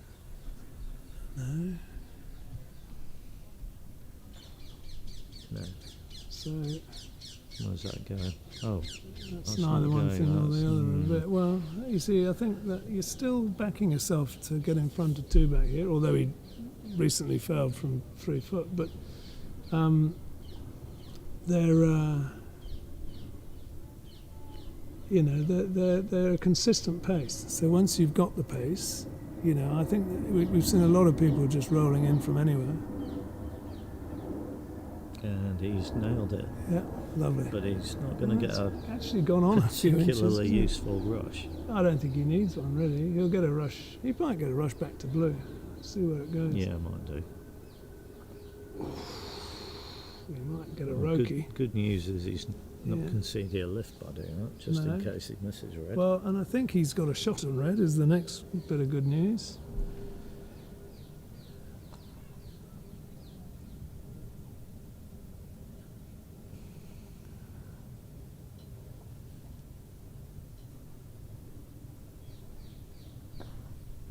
That's it. Just to add to the difficulty, let's rush it to corner 1. Yeah. Where's blue again? Blue's by hoop 2. Okay. All right. Well, I'm taking off to that and trying to get a rush either to 4 back or to black. I'm not wanting to play this big split. If black was west, black was west. then Yeah, you'd play the split. yeah, But with black I agree. there, even actually if it was south, you'd sort of fancy getting sort of. But to come, you've almost got to go straight through the black, and that's obviously not possible. So he's playing the big split. So let's see how he goes with it.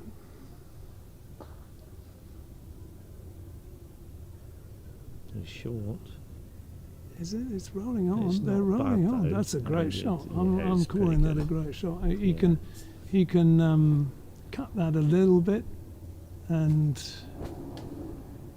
yeah, red's excellent. No, I think that's. And they rolled on, didn't they? I think they've quickened up. The groundsman this morning, I ran into him Mm-hmm. while he was doing his stimp meter, and he said yeah. they were 12 seconds, Okay. but that they would speed up during the course of the day. And I'm saying he's right, because that rolled on more than it was rolling, more than at 10:30 This this is the one morning. to get right, isn't it? Has he got it right?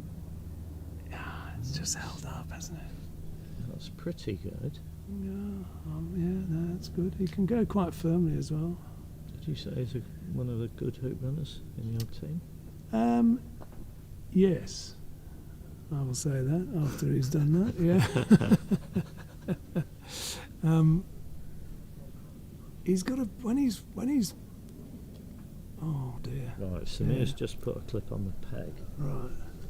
but he's When he's playing well, right. Stephen Forster, he's pretty good at everything. He beat me in the New South Wales men's this But you year beat in him 2 in games. something, didn't you? I beat.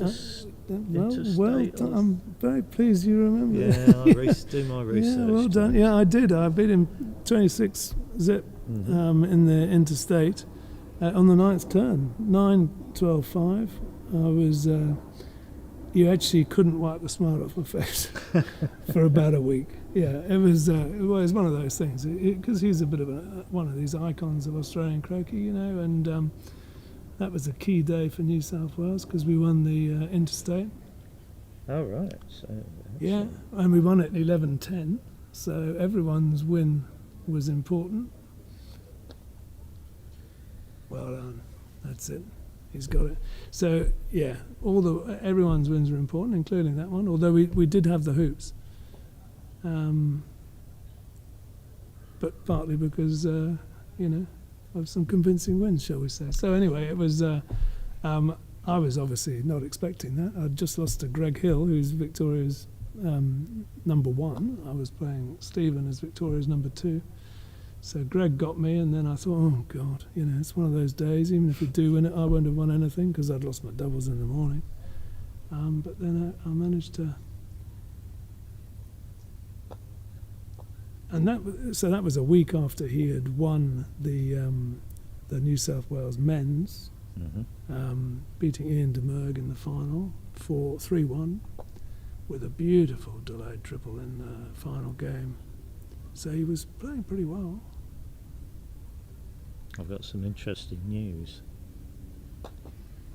through one of my sources. Oh yeah. Greg Bryant and Carl Maloof have resumed their peg down singles game at Roehampton. Oh, that's magnificent. Okay, well I might have to get off the live stream and go and watch the other live stream. That was a joy last night. I won't. I mean, I love these games which get tactically quite intricate. Obviously, really matters to both those guys. You could see it. Well, that's it. And, that test match is poised. Yeah, it isn't really it? is. It really is. Yeah, and so, gosh, and you know, when you get a bit more interaction, that's when it gets really interesting. I mean, Well, we've had plenty of interaction here. yeah, we have. Yeah, we have. Now, the interesting thing here is that he's not. So he's just giving a lift now. He's got to pick up the blue and get some sort of a lead. He's got. Of course, he doesn't have the straight peel of black, does he? So, all right. Well, so that's going to the peg because he wants to rush that. He doesn't want to make Rover off partner. So No, he's he going wants, to. he wants red and black sitting at a peg. Yeah. So So he can wants peg out blue black to, and then rush red wherever he's chosen to put it. Yeah. So, That's okay. a bit tight on black. though. He can't I quite get now want that to Rover. discuss the leave. Is that okay? Can we do that now? If we- Yeah. For oh, 2 back. Well, is there any reason not to do Well, no, he's got it. It's corner look, 2 and somewhere? so he's giving just a lift. Oh God, it's just a clicked it. lift. Thank you. Yeah. Cool. So Yeah, he clicked fine. black. I'm sure he was aiming to go into it, so that's quite good. So look, So okay, it's just you're for 1 back. But do you want to join up? No, you don't. But you may as well be over by your hoop. Although that's where blue's hoop is as well. I don't know. I find these things very difficult. So the first thing is that the position of blue barely matters. Can be anywhere that doesn't have a sort of, anywhere that has less than a 10-yard shot on you. Because, I suppose blue, 13. Yeah, Blue blue's going to be in the lifted. middle of the lawn. Yeah, blue in the middle of the lawn. No point giving No point giving any. giving a shorter shot. Yeah, and I would be wide joined. I don't want him just taking position, and you then having to join up and him just getting a free hoop. So are you going to wide join on the east side? Yeah, look, I am. Yeah, because I don't want to be too close to 2 back. Well, you don't want to. Well, you don't. You don't want to be. Hits you in corner 2, you get a rush on you. Yeah, wouldn't you? exactly. So I think you've got to be east boundary. The problem with east boundary is you're giving a double from. West boundary you're giving a double from A-ball. So.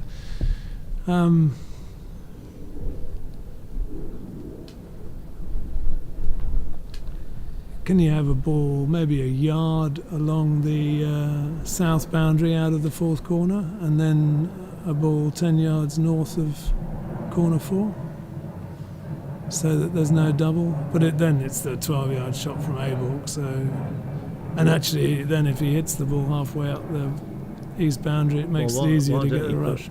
Yellow, if you put yellow north of corner 4, and if you want to be wide join, say peg high. Well, but then he's hitting yellow, and he's putting because he's hitting yellow.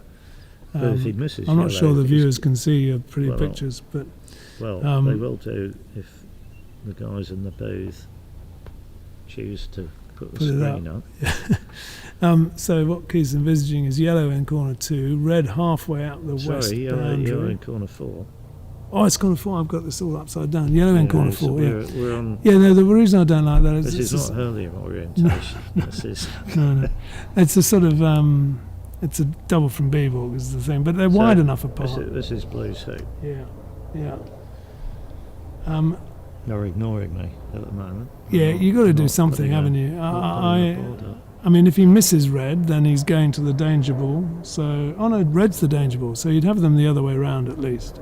You'd have yellow halfway up the boundary, and red in the corner, wouldn't you? Sorry. Yeah. Yes, I've got one wrong. Yeah, I've got Yeah. one. Beg your pardon. Yeah. And I would have yellow a little bit south of that because then it's, if it is a double, it's a longer double, if you see what I mean. But I mean, that's, yeah. This is the problem with not joining up, is that you sort of have to leave a double from baulk, don't you? If a sort of wide join is necessarily a double for baulk, from baulk.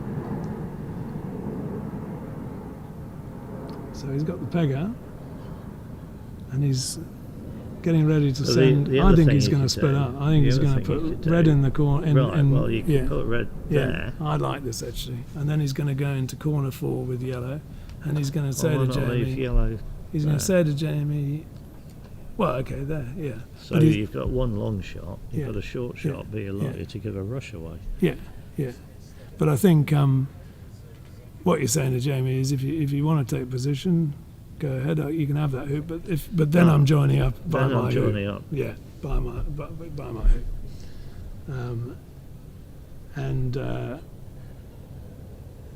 But you're giving a freebie 2 back. Maybe I've lost the ability to put the board on the screen. Maybe, or maybe know. they've had a long lunch and. I can hear what you're saying. Oh, can they? Yeah.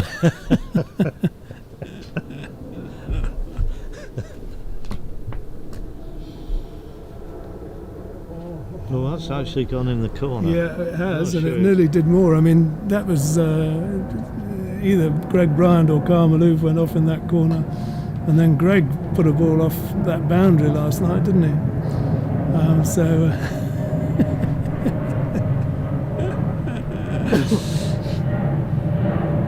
Turns out they can hear what you say. I think the guy was just making faces at me, suggesting that he's wide awake.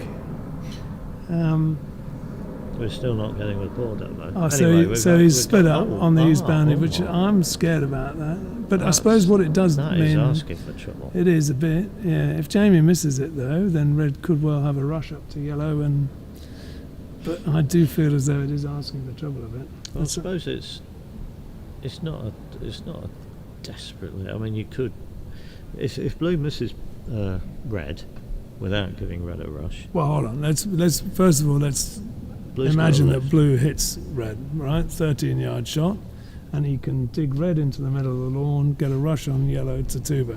Yeah, that's the downside of this. That's the downside, Yeah. but The it is upside- it's quite sort of it's a tice, isn't it? Yeah, if you miss on the If left, you hit, you've got this chance. Jamie's not taking we more were than we about were 5 thinking in seconds to terms figure of it out. we were thinking in terms of trying to avoid giving blue a chance. Yeah, I didn't want this. But if he misses it, then red will have a rush to yellow and a pretty similar opportunity itself.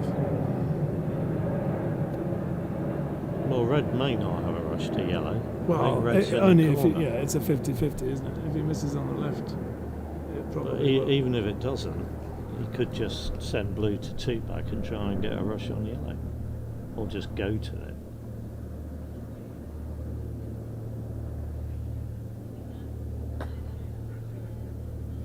And he's nailed it, so we'll see Yeah. if he's up to this croquet He stroke. hits a few of them.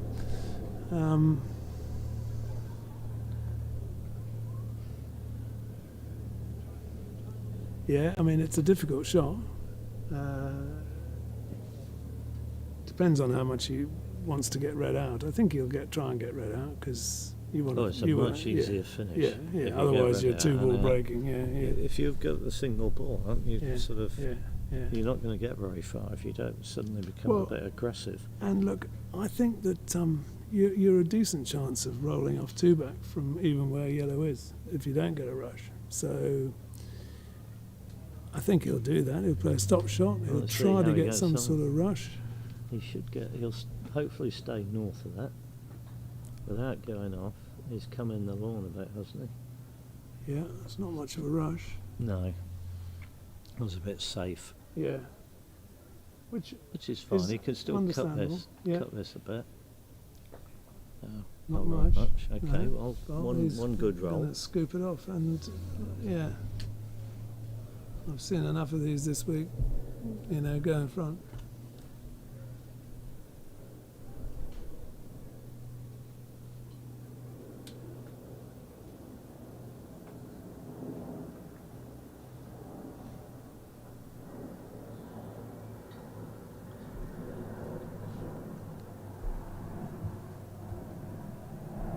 Yeah, that's a great shot. Great shot. Yeah. He often wakes up, as it were, once he's had partner pegged out. Yeah. He is pretty good in a pegged out ending. Well, there was a doubles in the last Mac. I watched on the live stream from there, where, him with Mark Avery, he was pegged out against Ed Wilson and Malcolm Fletcher. Mm-hmm. I don't And remember. he hit a series of 35 yarders. Okay. It was quite amazing, yeah. I don't think he could believe it, and I think Ed and Malcolm even less.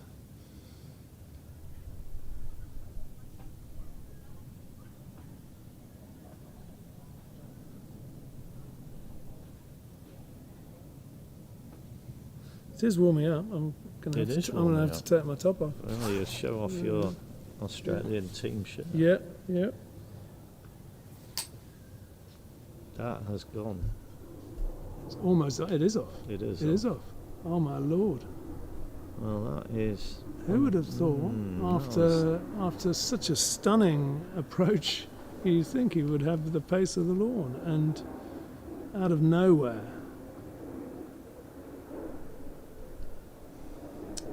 And I think that's what Jamie's thinking right now as well. How did that? We've seen a couple do that, though, haven't we? I think. Yeah. But maybe I'm thinking of lawn.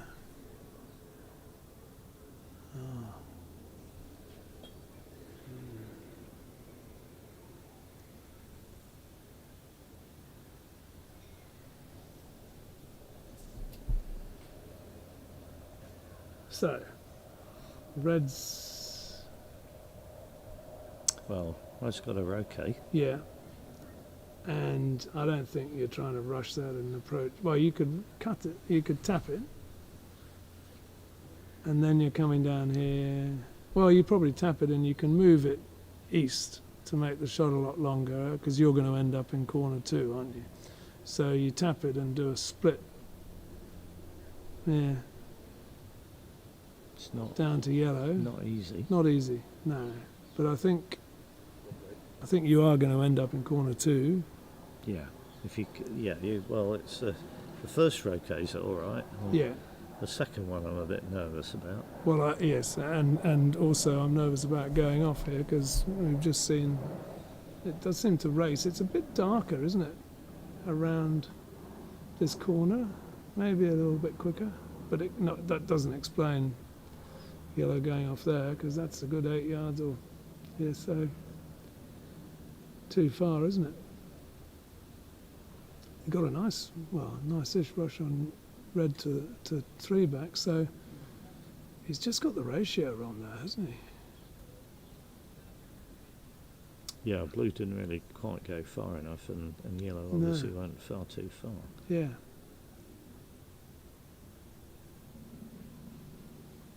Not an easy shot he had, but yeah, not a great outcome.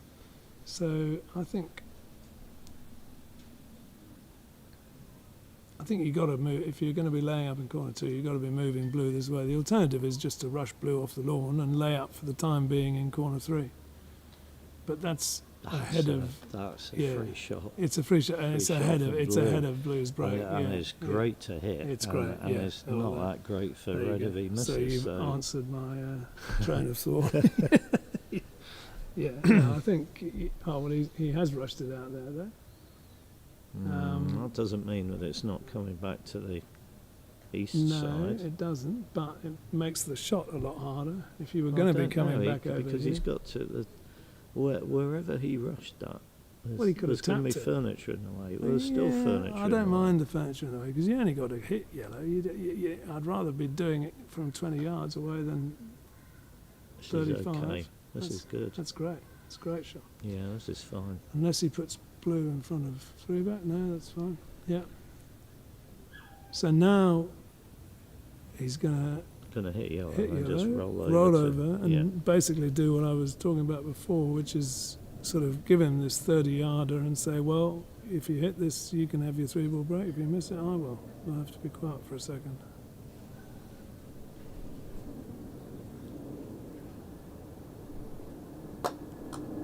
That's it. Nice and crisp.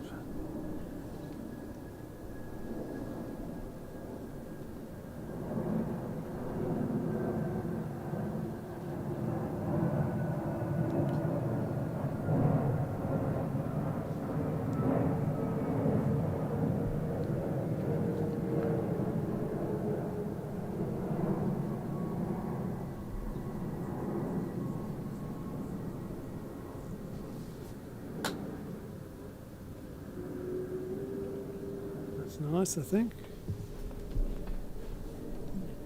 Yeah, that's pretty good. Yeah, it's gonna You have stick- a you little stick bit red of on the trouble boundary. guarding it. Well, you stick red on the boundary. Yeah, but then you haven't. Well, you've probably, if he misses you, you've got to rush into the corner, haven't you? So you've got a bit of space to dig it out. And I suppose the benefit is that if he hits, he doesn't have much room to get a ball to fall back and all that. So what's happened to this? Yeah, he's looking at going off sideways.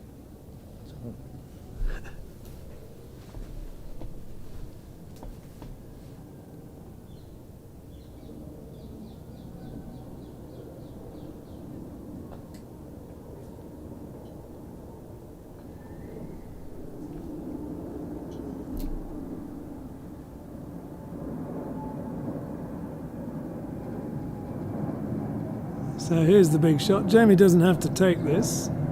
He has that opportunity. He can stick or twist, as it were, or he can just run away. Do you think he'll be? I think Jamie Do you think he's generally gonna shoots. shoot? He I think- generally I think he shoots. generally His shoots, first and he very often hits. last inclination most Yeah. of the time Yeah. is to shoot. Yeah, I think so. Yeah, he's going to And shoot. look, if I could shoot like that, that might be the way I would think as well. Yeah, Yeah. doesn't matter which one he goes for. Well, he doesn't want to Really? hit. He wants to hit the backward ball. Well, Oh, it makes a big difference in yeah, terms okay. of digging it it's out. Not, well, Yeah. it's you're digging it out. It's digging it out and digging it out. I mean, he's, Yeah, but even a few yards makes a difference. he's not hit. No. Right. So, Right, see what Stephen can do. I mean, he's got. yeah, brush into the corner. Yeah. He won't get blue to two back, but No, that's fine. no, Yeah, that's if you fine. get it, Halfway, say, peg yeah, high. halfway is Peg fine, high is yeah. fine. Yeah. The key is a really good rush to one back, because then you have control of what you do with the yellow after one back and can get yourself really well set up to put that to three back and get your rush to two back.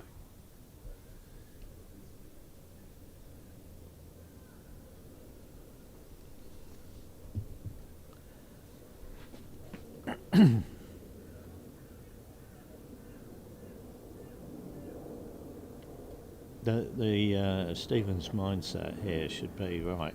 This is a really good chance. Yeah. Yeah, and this is what Steve is very good at. I mean, you know, he's Not, you know, I hope I get a hoop and maybe finish. And no, this is this is it. This might be my only chance. So Yeah. let's make sure the only good chance anyway. Let's really. Well, you don't want to give Jamie too many more of those, you know, No, because he will hit. exactly. So, you know, it's all very well the 30-yard shot, but they get hit.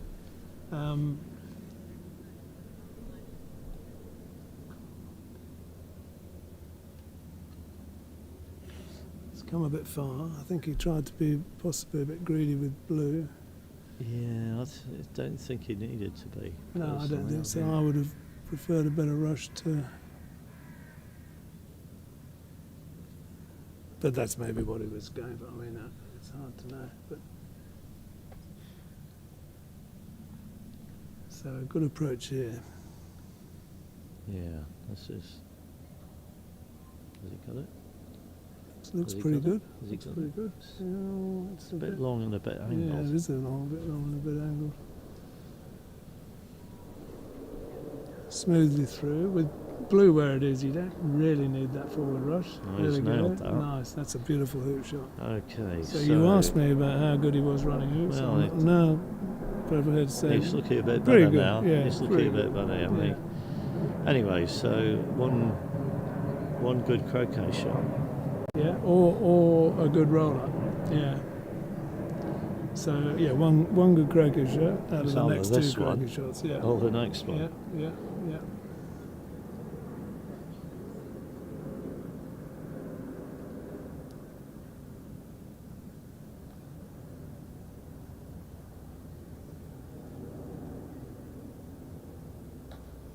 It's gone down a good line. Looks great. Looks great. It's gone down a good line. Yeah, I like that. It's actually a bit That's wide. Look at it Oh, now, but it's. I think it's great. This, of That's course, great. the other thing you just wanna bunt it in try front. not to think about is I've just pioneered Blue's hoop, Ah, yeah.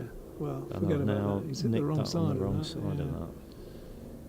It's all right. He approached the last one from some distance.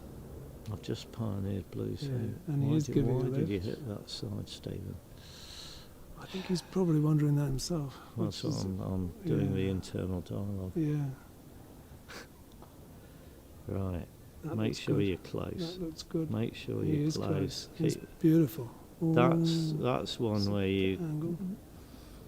He can clobber this. It's good to be close. He's doing this. He's noticed he's Well, switched to sorry, Solomon. It's good to be either Switch I'm to definitely Solomon. running it, Yeah. or I'm definitely not running it. Yeah, and going some distance Rather away. than, well, I could run it. Yeah. I see what So you mean. You could you run know, away. you go for a yeah. foot straight in front, and if you don't get position, you run Yeah. away. And Yeah. if you do get position, Yeah. you do this. You don't want to You sort don't of 2.5 want 4 yard, foot yeah, at yeah. a slight angle. But this is now looking very good. As is Jack Good's delayed triple on lawn 3, I've got to say. He's just approaching 6, having just done the 4-back peel. Meanwhile, Stephen Pearce is in play on lawn 1, which is promising from an Australian perspective.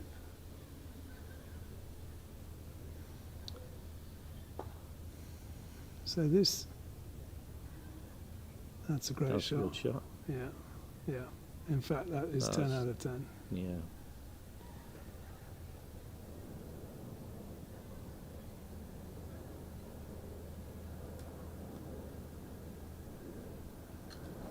And that's nicely in front.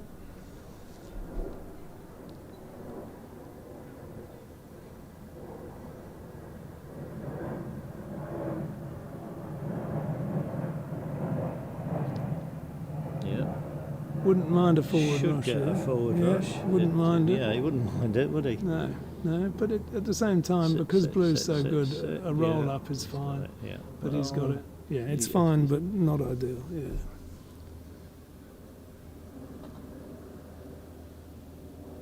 And that's That's a lovely position shot. A. Yeah.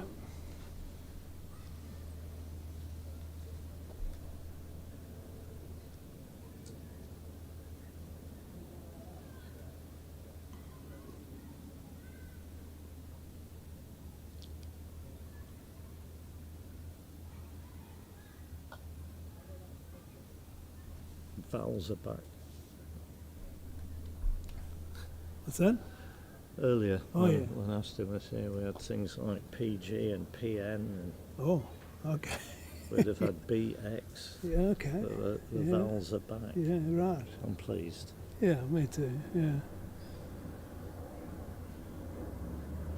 The vowels are back in town. Yeah.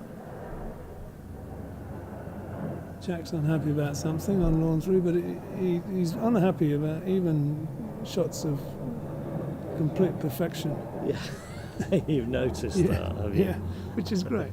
I hope I was the same when I was 18. I can't remember, but I think I probably was. Is he 19 now? I think He's not. 20. Oh, is he 20? Oh, he's an old, Oh, old man. He's certainly coming up for 20.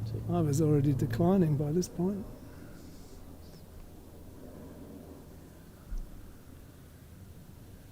So Stephen's got this under full control. Yeah. I'd almost say this is the definition of full control. He's one of the people you'd probably want playing for you if you had Yeah. a 3-ball break. Yeah, yeah. No, when he has, he can certainly put the balls on the strings at times. Yeah.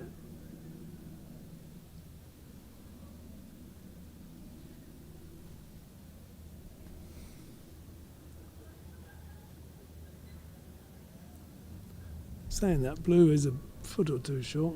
He'd want to get a rush on it. That's hard marking, is it? These are the things you've got to think about when you're approaching that hoop. You're thinking, well, a forward rush would be, you know. Yeah, that's not a forward rush, but he's going to be able to rush it right in line anyway.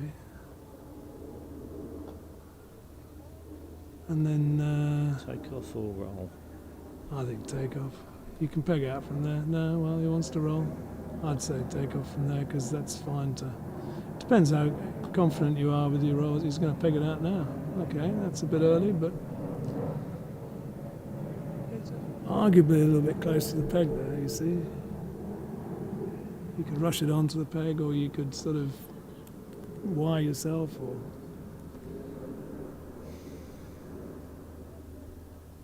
Not many ways this can go wrong now. Oh, jeez, I don't believe I just said that. You're a true commentator. Oh, man. Oh, man. But you're right. You can say it. There you go. There we go. Right, well, I won't say there's... this could be rushed right into the MacRobertson, couldn't it? Even then, you can sort of... You'll cobble something You'll, together. you'll, Even if it meant rolling Yeah. through the hoop. yeah. Oh, He's had a go. Yeah, He had a go, didn't he? he did, yeah. And now he's got the peg in the way. Oh, stop it. Right.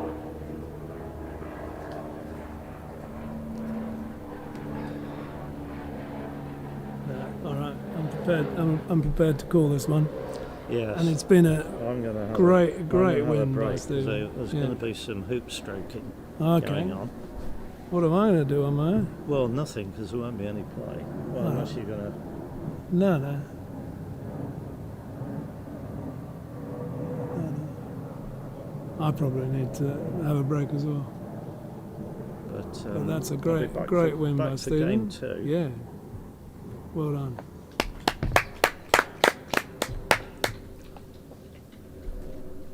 Oof.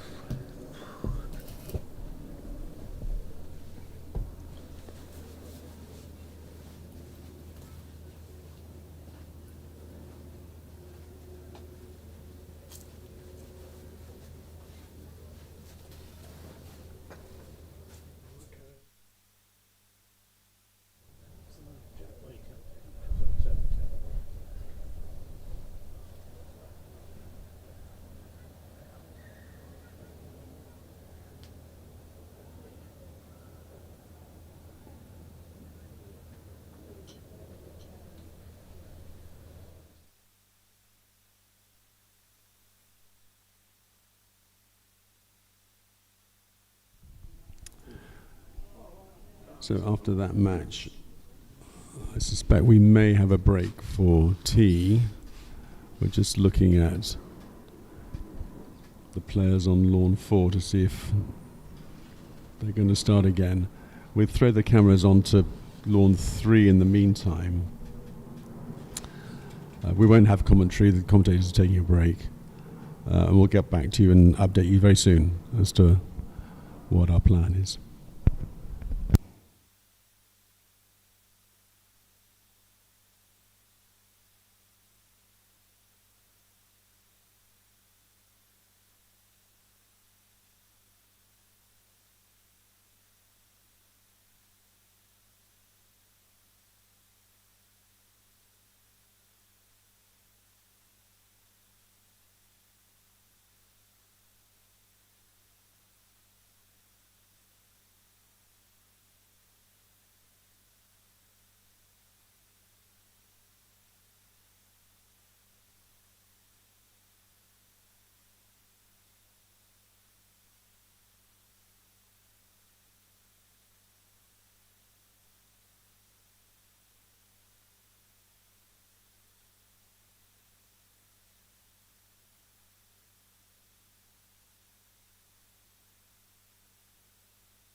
Sorry everyone, at that break in transmission, I took the opportunity to go and get something to eat and a comfort break, and they resumed before I got back. Anyway, not exactly sure what happened in the opening, but anyway, Jamie certainly got an approach to who won and the possibility of getting started.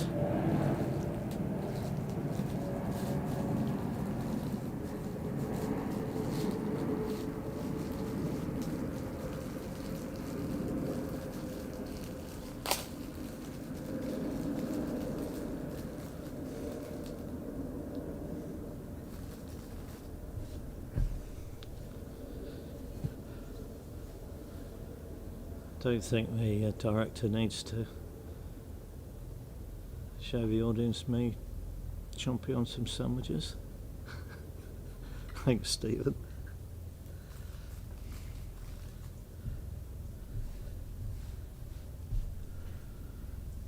Right, so he's made 8-1. Is he going to go to black or red? I reckon he's looking at going to red. He could go to black, rush black near a red, if that's a easier shot to play.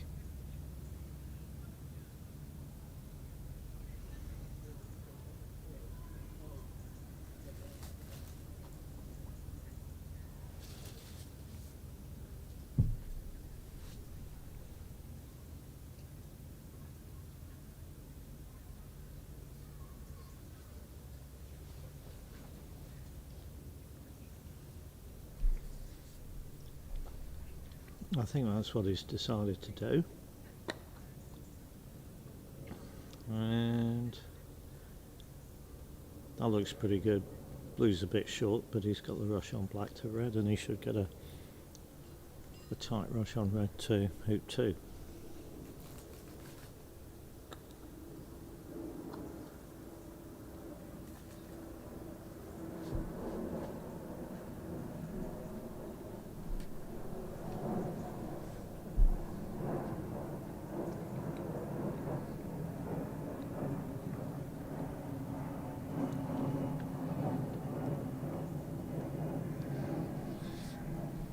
While I was away getting my sandwiches,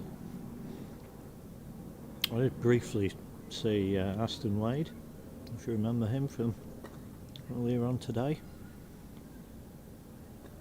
He went away for an hour about 2.5 hours ago,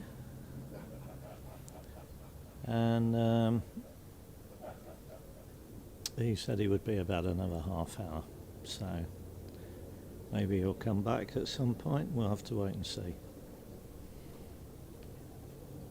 Anyway, in the meantime, I'm very grateful that James Carlisle came and joined me in the commentary box.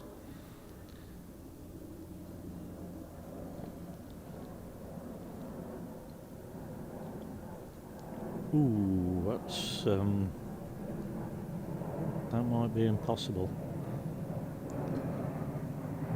And he's asking for a referee, so maybe that means it's at least possible. Dennis can't seem to believe that he's going to be needed, but here he comes. He's got the message.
So he's trying what we call a sweep shot here.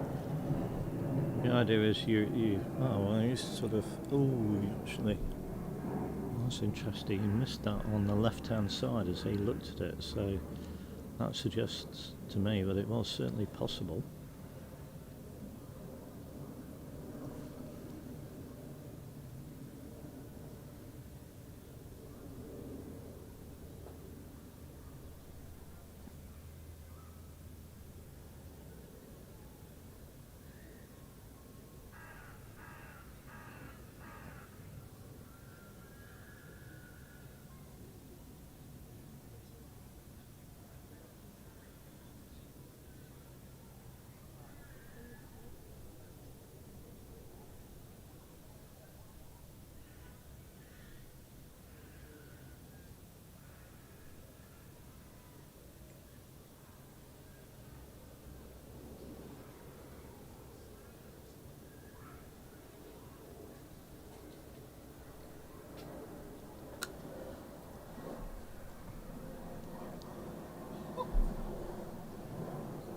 Stephen can't believe that missed.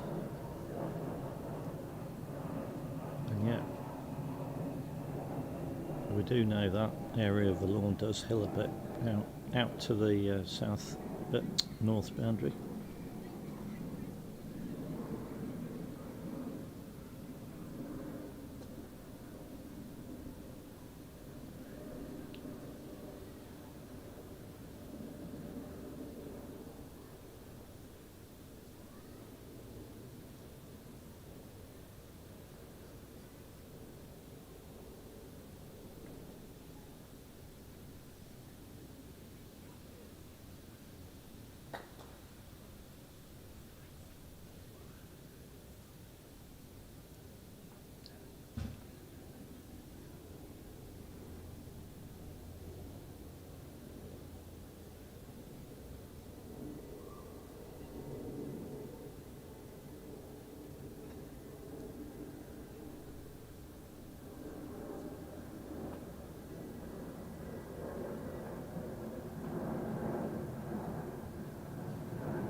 So Jamie's had to leave blue behind in corner 2, so he's going to have to play a 3-ball break until he gets round to 1 back, I would imagine,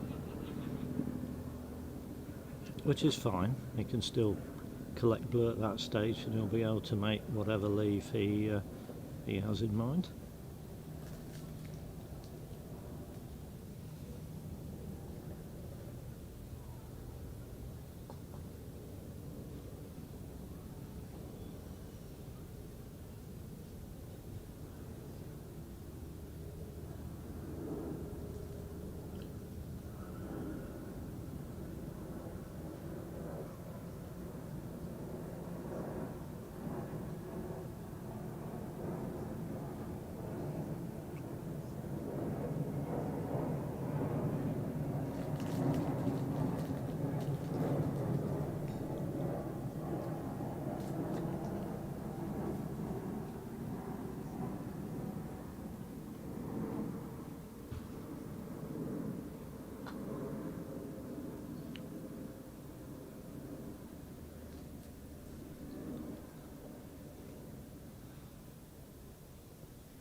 That was a slightly strange hoop shot there.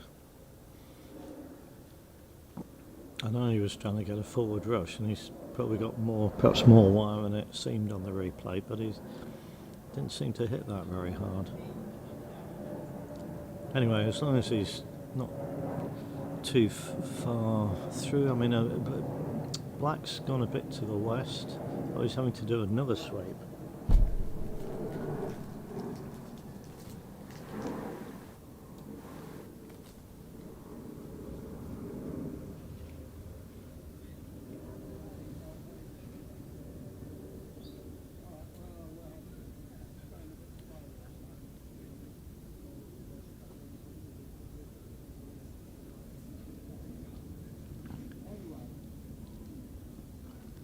I think he's missed that again on the more difficult side.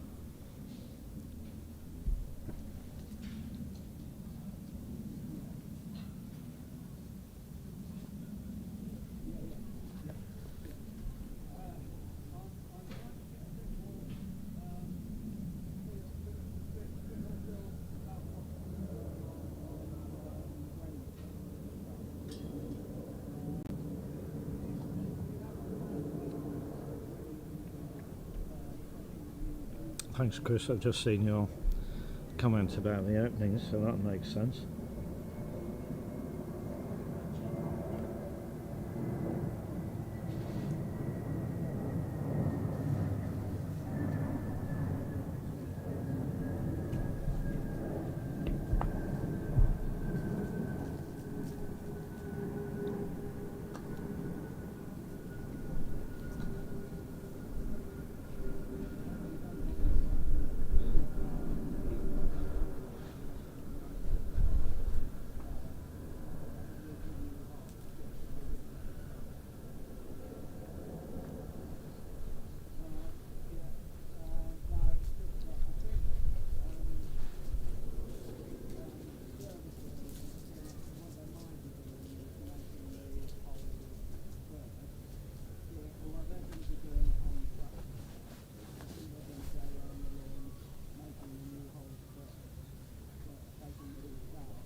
Well, he's done well there. He must have realised that corner is... What's he done? Can't quite see what he's done.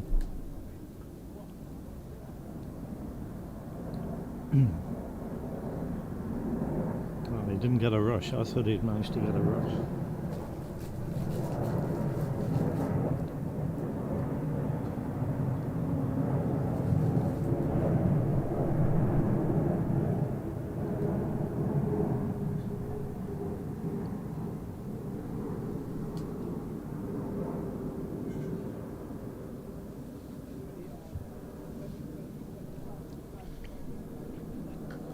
Now, because of where red was, he had no chance of getting a rush to hoop one. So he's put blue well over on the east side, so he's got somewhere to join up. Imagine this red ball will be going down to hoop one. And then he will leave a rush.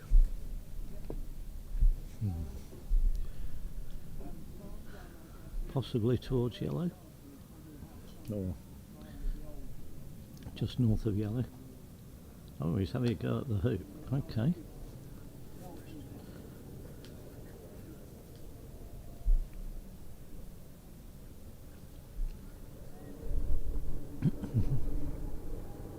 That was quite ambitious, I think, trying to get in front of that hoop. You might say, well, if it works, it's great, but it's now this position of the black ball probably isn't going to be as accurate unless he's just going to fire off the boundary, which he is. Okay.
The applause you may have heard just now is for Jack Good winning his match against Trevor Bassett.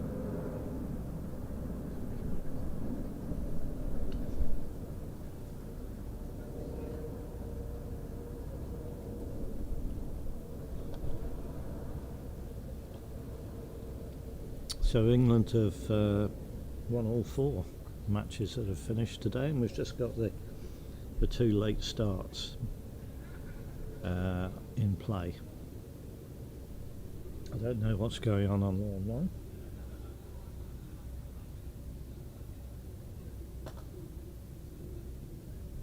I think Samir Patel might be game up.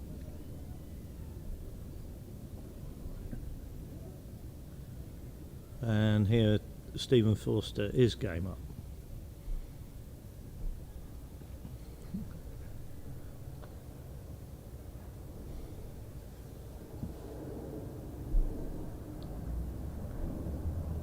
That looks pretty good. You won't get a forward rush out of this hoop, but it'd be good to get a point on the board. And yellow is just off the west boundary, a few yards south of corner 2. Be interested to see whether he croquets blue to hoop 3, trying to come over to red here. It's probably his best chance of getting a break going. He's looking at red and yellow. I think he's decided to do the big roll. Yep, looks like the big roll over to red. He'll be hoping to get a rush on red to yellow. Now, I think black is, but black's a bit short. So, now what do you do?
Okay, so he was trying to make sure he separated red from blue just there in case he doesn't make hoop 2.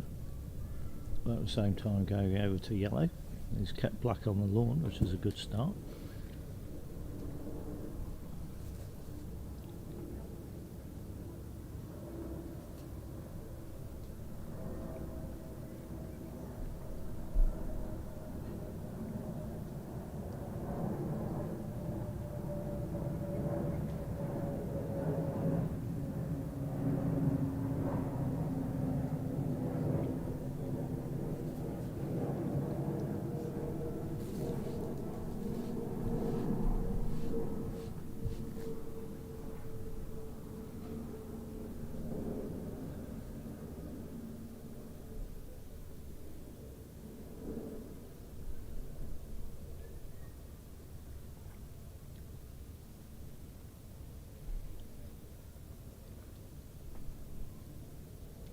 So he's not got position. So is he may well fire off the boundary here. Yeah. Okay, so he's taking a 6-yard join. Discouraging yellow from shooting, I guess. Can't really stop red from shooting. Can't really stop yellow from shooting, to be fair, but interesting to see, because Jamie will be shooting, I can guarantee that. And I can't tell you which shot he will take. He might just take yellow at blue. It's 12 yards.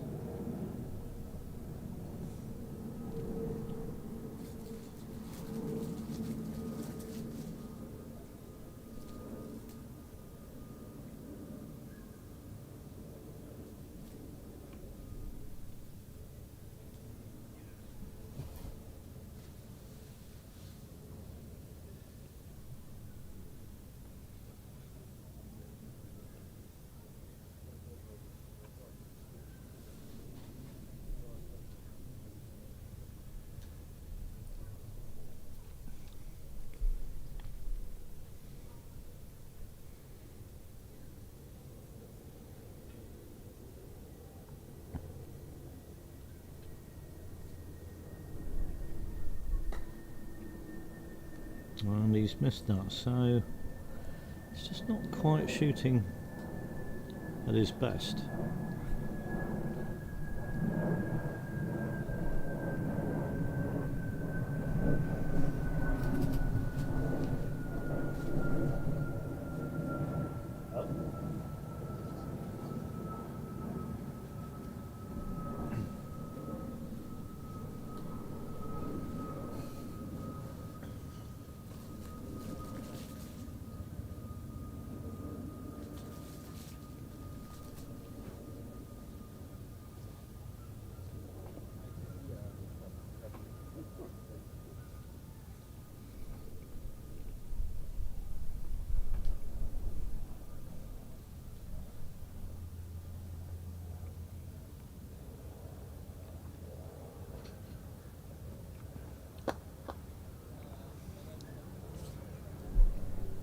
Oh, an interesting choice. He's chosen to rush yellow down towards red. I mean, he could have just done a roll, sending yellow to 3, getting a rush on blue to 2.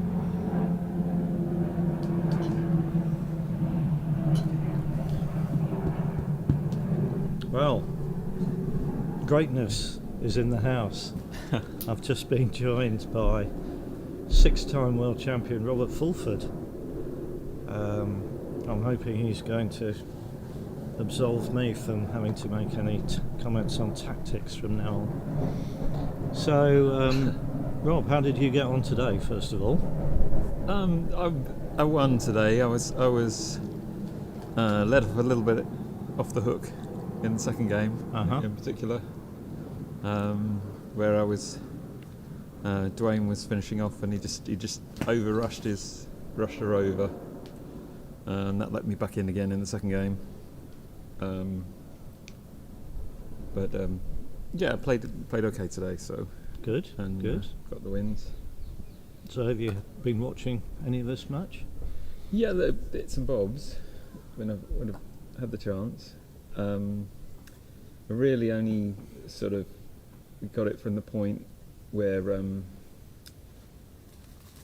I think Jamie failed 2 back, while Stephen was on 1 back and 2 back in the first, and then I saw most of the rest of that game and the beginning of this game.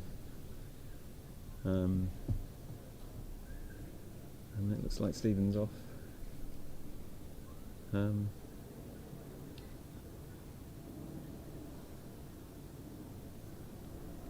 But yeah, Stephen's well, you should always have a break now. Yeah. Did you spot anything you thought was a bit iffy tactically? I don't know, but I saw a lot of tactical position. I thought if I had been Stephen when he went to the peg, yeah, I don't think I'd have made that wide join. To me, that was an opportunity for Jamie to hit the ball in the corner, which he did, and then put a ball out and get a rush to 2 back. I actually quite like sort of joining up tight, level with the hoop, where you try and create a position where it's easy for you to get going, they miss, but if they hit, they haven't got any space. Right. You can actually leave just put your balls a yard apart, level with hoop 2. And then if they miss the short shot, you can play a little sort of promotion to create a bit of space. Mm-hmm. Where all they can really do is get a dolly rush to 2 back, having left the ball behind near 2, which is not a great chance for Jamie. That's a good idea. We I didn't quite think like of that on commentary. We were looking at separating on different sides and things like that. Yeah, I tend to think if you're for 2 or 1 back, and the opponent's for 2 back, is joining up, and being positive about trying to win the game quickly, is a nice idea. It's always nice to watch Stephen. I mean, he's just a very, very elegant player. He is, isn't he? Yeah. Normally, I would have said he's very solid once he's got a break going. Yeah. Well, but they've had some interaction. Straightforward ones. I made 2 errors today, and one of them was a very straightforward position where I just misapproached the hoop from nowhere. Now you've played here the other day. How did you find the lawn? There were some quite big hills. Did you fall foul of the hill behind hoop 2? Yes. Yeah, I thought you did. Yeah. Well, you're not alone. Yeah. I went for a pop turn, so where I'm trying to peel the ball through the first 2 hoops. Yeah. Trying to do it very conservatively. Not trying to go, I'm just going to play this in a way where I definitely won't break down, or at least there's an element of risk into going for it, but trying to minimise that risk. And part of that turn is after 1 back, you try and peel the opponent through hoop 2. Yeah. And in an ideal world, you peel it through by a foot. Mm-hmm. So it's nice and easy to come back to. Yes. But it's kind of it's terrible to jaws it, and it's pretty bad to peel it to the boundary. Yeah. So you sometimes you hit it hard enough that it might peel it near the boundary and cross your fingers because you really don't want to jaws it. Yeah. And unfortunately my one went through clean as a whistle, and it is downhill to the boundary. It is. So it went through to still a yard off the yard line. So there's still a fair amount of space behind it. But then I tried taking off behind it from 10 yards, and I went off by a full 2 feet. Yeah. It wasn't a close thing. Once it started going down the hill, it's going, it's not stopping. I've noticed that. So it wasn't like Stephen's deep ball where he put it on the line. Mine was, it's quite early on. I could tell it was not staying on.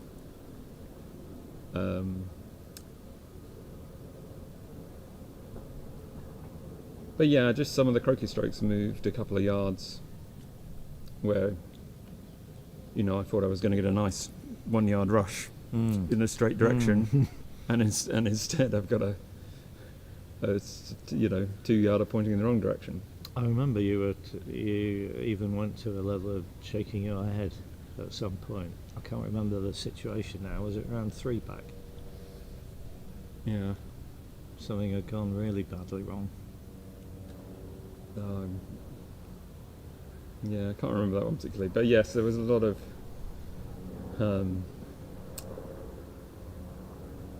rubbish. Something I've remembered something Jack and I wanted to ask you. You put out a duff of ice well to the west of hoop 6. Can you share with the viewer what they're thinking there? I think there's probably 3 things to talk about. Probably, most people like basically, if the opponent joins up third turn, Yeah. they tend to just take the shortest possible shot of a duffer dice. Yeah. And I like shooting into corner one. It's much Right. more defensive Okay. than Yeah. taking a short shot, and it adds a yard or 5 feet maybe, but it's much more defensive. And also, one of the reasons it's much more defensive when you put it wide Mm-hmm. is their rush up the boundary, which typically, it depends where the balls are, but quite often you can chip it near hoop 3. Yeah. And if your duffer dice is in the traditional spot, that's a pretty easy croquet stroke. Yeah, Sending yeah. a ball to Yeah. two going. But if your ball's miles wide, Yeah. that's a pretty long croquet Yeah, stroke to get yeah, a rush to one. Okay. Yeah. Good So thinking. if people dogmatically just shoot at partner, Yeah. which a lot of people do, They do. it's great.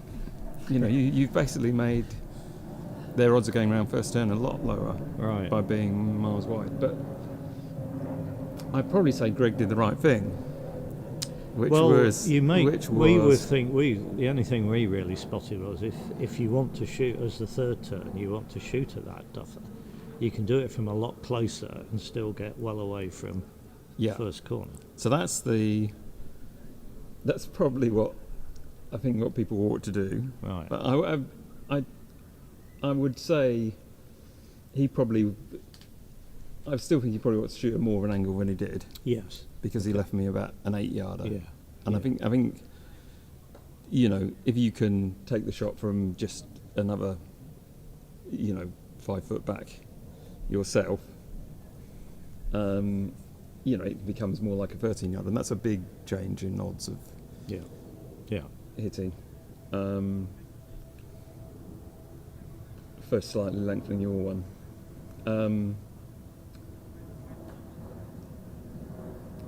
But yeah, I mean, part of it is also, for a lot of people, they don't normally take that shot. And you No, can they kind of don't. see No. Greg's performance taking that shot wasn't very good. It was a tentative shot. Yeah. So that's another aspect to it, is it's just a bit different. It's And people, different. You get people thinking. Yeah. So, Probably thinking, why does he put it there? yeah. But he did, yeah. Both of them heeled quite a lot. I don't normally put it quite as wide as those ones are. Ah. Okay. But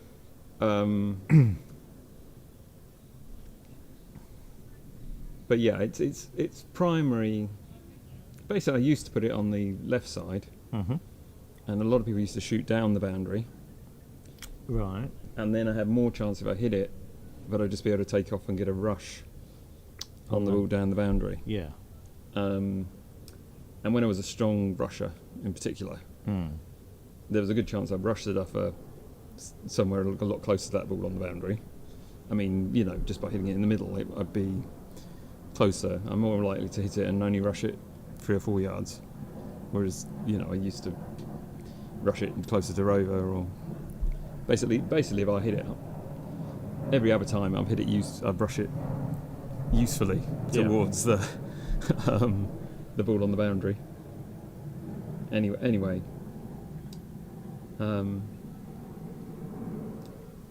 Should we go back to Stephen? It's probably Yeah, a bit. sure. We've Oh, probably, no, that was good. That was very helpful. but we probably should have had a diagram board out, I think. Well, But anyway, I definitely like shooting at the duffer into corner one.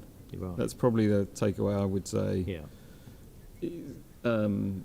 I mean, as it was, the time Greg took Croquet, he approached hoop one perfectly from the corner. Yeah. But I would say that's a rarity Yeah. in my experience. Corner one's, quite a good defensive place to be. Yeah. Is there a hill round hoop one? It's uphill approach, which Right. is sort of kind of a good thing. From the because- corner, it's uphill. Yeah. Yeah. Right. It's harder to cruise past it, if you like. yeah. But you're more like, if you don't know it's there, you're more likely to end up with a long angled hoop because you haven't reached where you've hoped to get to. But yeah, Greg read it well and played it well.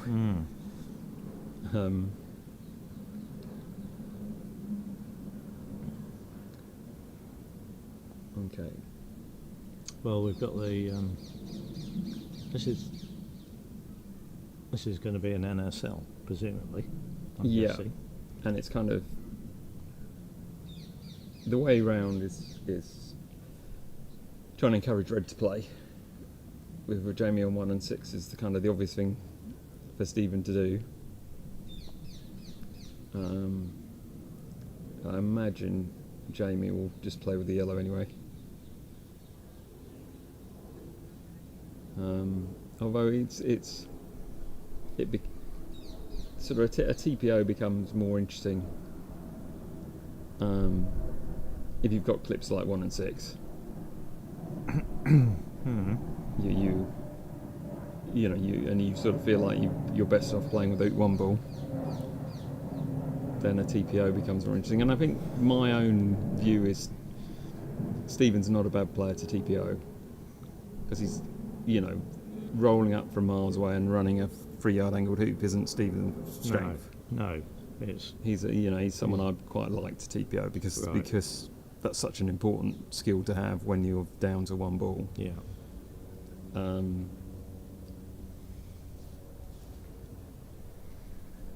So I wouldn't object to playing red, but I think Jamie's made enough mistakes. He'd maybe probably think, do I want to go for a TPO? I'm too likely to break down on doing a TP. So that's all comes into it. I don't think Jamie does a lot of TPOs.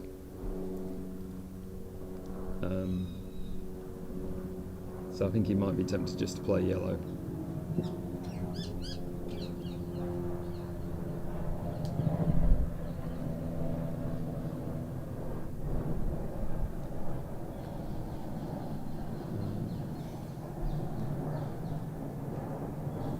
I'm always very keen to look at exactly where red is. I think Stephen's got it in a nice spot, but I'm always very interested in how easy it is to rush to hoop 1. So I think a lot of people kind of overestimate how often people make hoop 1 when you miss, with red where it is. And if red's got hoop 4, in play, if you wanted to rush to a yard in front of hoop 1, sometimes the ball there's placed, so you've pretty much got to rush north of hoop 1.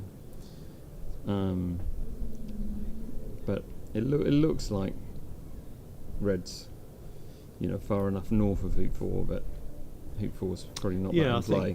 That's what I thought. I think it's in a good place. We noticed that you put red in the hoop. Is that a? That's a.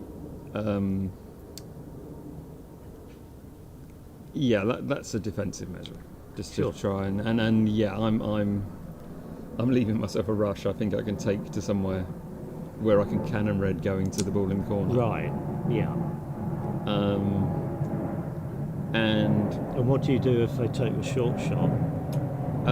Depends where they miss to. Sure. But if you're lucky, they might give you the promotion. If you're lucky, you can promote a ball to 1. Okay. Most of the time, I'm basically dinking a ball out, rushing to 1, right, rushing back to a spot where I can send partner to 3, going to the ball in the hoop. Yeah. Okay. And having a sort of 4-yard takeoff to get a rush to hoop 2. Yeah. And I probably have to do it the same way as the other player of your hit. And if you're doing that, then you don't naturally get partner to 3. Yeah. So that's if you're both playing the same turn, it's sort of the balls are a better place for me than for the opponent in terms of getting a standard TP out.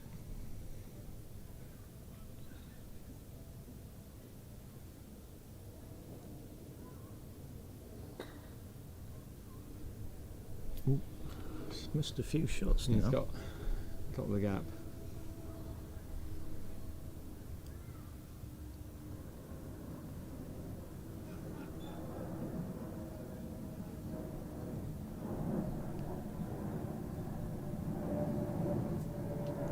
Well, you can get a standard TP going here, can't you? Yeah.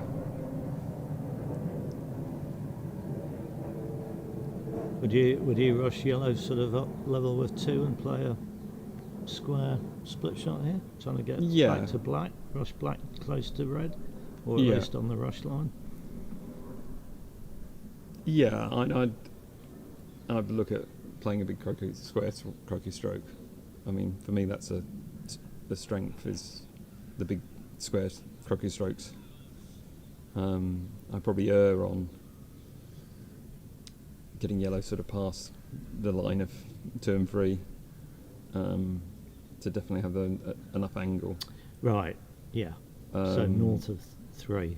Yeah. And but then you're definitely prioritising trying to get a rush on black to essentially to the line of 1 and 4. I mean, ideally 2 red, but if you get something you can rush to the line of 1 and 4, that's pretty good. So this is basically treating it as though yellow had shot through to corner 4, almost, isn't it, if you do this? Yeah.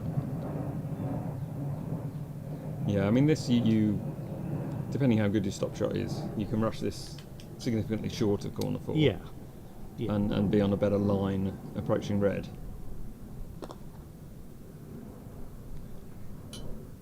But yeah, I'd rather be more positive with black, and sort of I quite like having black, further out.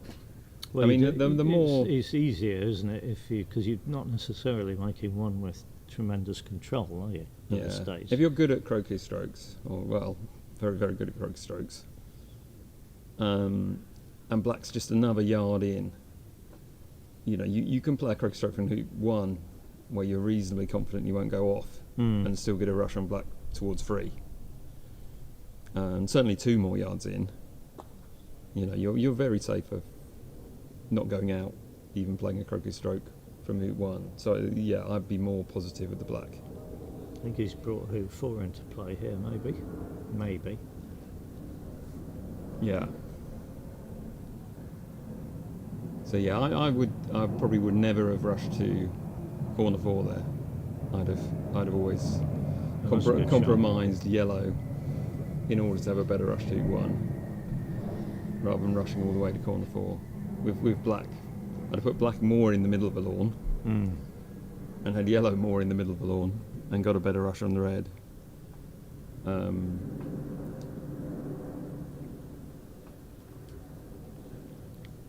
Yeah, if you're confident you're going to get a rush on black somewhere near yellow doesn't need to be quite as near 2, does it? Yeah. So this is longer, a sort of longer hoop than he normally likes, from what I've seen. Yeah, he does hit them at a pace where he probably won't have a long return roquet at red. He's running cleanly. Oh, there you go. That's commentator's curse. Yeah. In full effect. The lawns are reasonably quick. Are they? What sort of pace do you think they are? And how do they compare with Roehampton at the moment? Well, they're not quite as quick as Roehampton, but there's more variation in pace. So I would imagine the fastest bits are the similar pace to Roehampton. And he's got away with that. Slower bits are things. Well, it's a very very good shot. Just to hit red in the middle. And then yes, anything could have happened when the ball hit the hoop. I don't know if anything too bad could happen, but you don't want to have to leave red behind. No.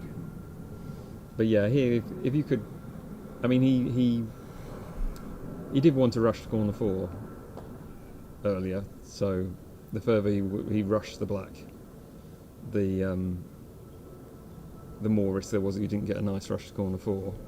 But you can kind of see if black had been 2 more yards in court, if he'd been a bit more positive, he'd now have something which was a tonk towards 3. I imagine he'll have a sort of pass roll shot he can play going to yellow. He's pretty much on the rush line. Ish. Yeah. But again, if black was 4 yards in, this shot would be 4 yards shorter. So I'd like to be more committed with the black. But, the less likely you are to make hoop 1, the more it's nice to have a nice ball to return to if you don't get in front of it. Yeah. But you know, at this level, that's being quite negative.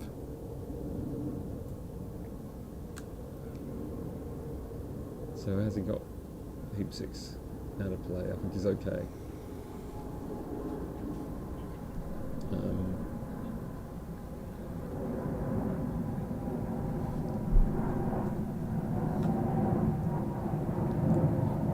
He's clubbed that a bit. Yeah, I don't know if he's trying to hit it dead centre. This is the Odds. approach you've got to be careful of. Yeah, I think the odds were he didn't quite hit it dead centre, so yeah, it's a bit funny because you look at it and then you have to adjust for what yellow's going to do. Yes. But I think he it looked like he had a natural shot but didn't put yellow near the line. So he's run 2 very good clean hoops there. I assume he's gone out, so he's going to have a rush. So yellow to 4, and he'll be wanting a rush on black. Yeah. Yeah, no, he's in a very good position now. He should get a rush on black. Where would you ideally rush black to, given where red is? Well, I'll probably aim to rush it sort of a yard or 2 north of red. On a fairly straight, so you're putting it on a fairly straight line to peeling position. Yeah. Okay. Yeah. So not from the side down the rush line of red so much. No, I'm much more interested in black's line. Yeah. When,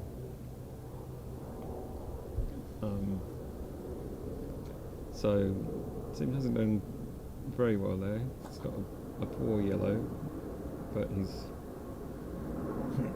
close to where you were suggesting. Okay, this is more of a mixture of the two. He's closer to the rush line for red, and he's still at least north of the hoop.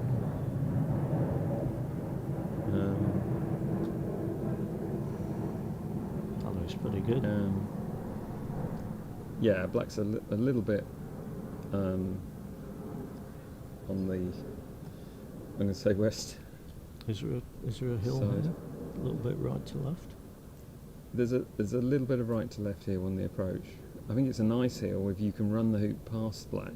Mm-hmm. I think blue might hill a little bit behind black.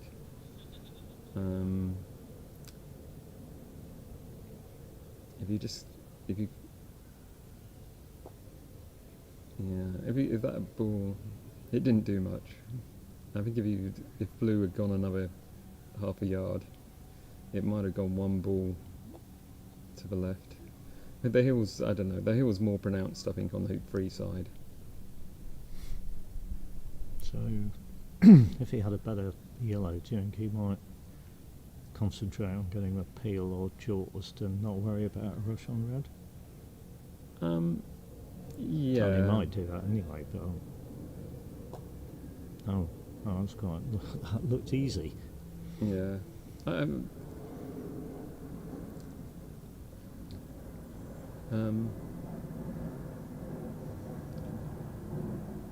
Yeah, I mean, I like peeling from that sort of slightly off straight peel. So, do you remember what happened when you were here? Because I think you did you get the peel and then you couldn't hit the escape ball, yeah. and then you hit the ball down at foot. I'm playing. Yeah, I play some good shots, but recently I've been playing some shots I can't imagine playing, and that one.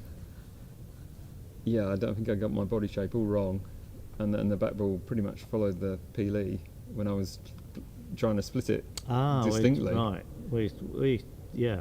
No, I was trying to put 15 degrees of split into it. Why has he played that straight? It did. I mean, it healed quite a lot to finish where it did, but but only probably a ball over But the last ball of movement was sort of towards the hoop. But possibly it was a lucky bit of movement. It might have made the. I might have still been hampered on the ball without the heel, on the the escape ball, and had no shot at all. Where was it? As it was, it wasn't in a bad place to be able to at least guarantee I could hit off the lawn without any danger of faulting. And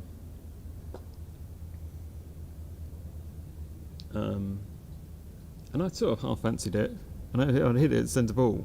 It was 3/4 of the way there. It was centre ball, and then he just clipped it, which was actually quite a good outcome. And then it just shaved it. I think if I'd hit it centre ball, it probably would have gone a yard past the hoop. Okay. It wasn't travelling that fast. Maybe 2 yards past the hoop. But I think I'd have had a not too dire backward takeoff if it had hit it more in the middle.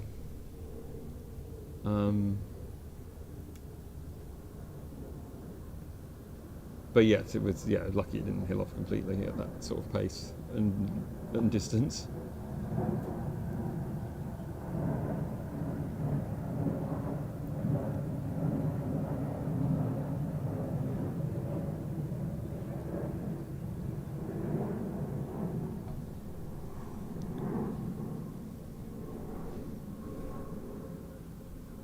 So we had sort of Stephen's bio up earlier, and one thing I noticed is he's before this match started, he had played 90 matches, so he's going to hit the 100, become a member of the 100 Club, which is quite something. Yeah. Not too many members. Yeah. Obviously you're in it, and David Morm's in it, and John Prince, I think. Yeah. Well, Jerry Stark got all the other players to do a guard of honour for John Prince on the day he got to 100. Excellent. With lofted mallets and and you welcomed him with a sextuple or something, didn't you?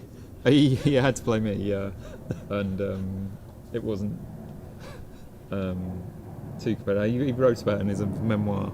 He said he came to play me, and his first shot was a 10-yarder, and he said it looked like a marble. So he wasn't very confident of him going into that game. Right. I'm not sure he had any croquet. No,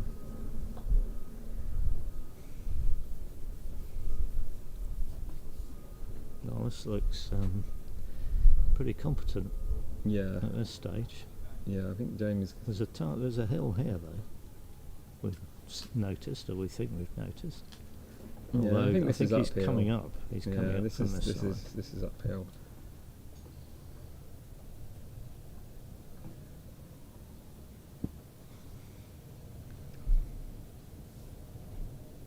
Yeah, it's all under tight control at the minute. It's definitely gone Less so down now. downhill a bit. This is where you have to trust yourself to hit it gently at the middle.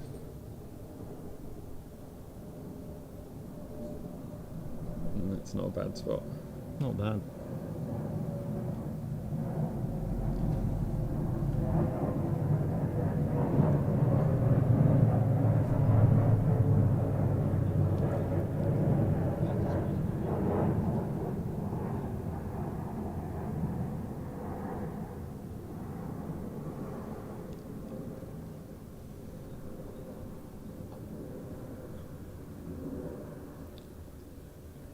So that's not finishing the best spot for him.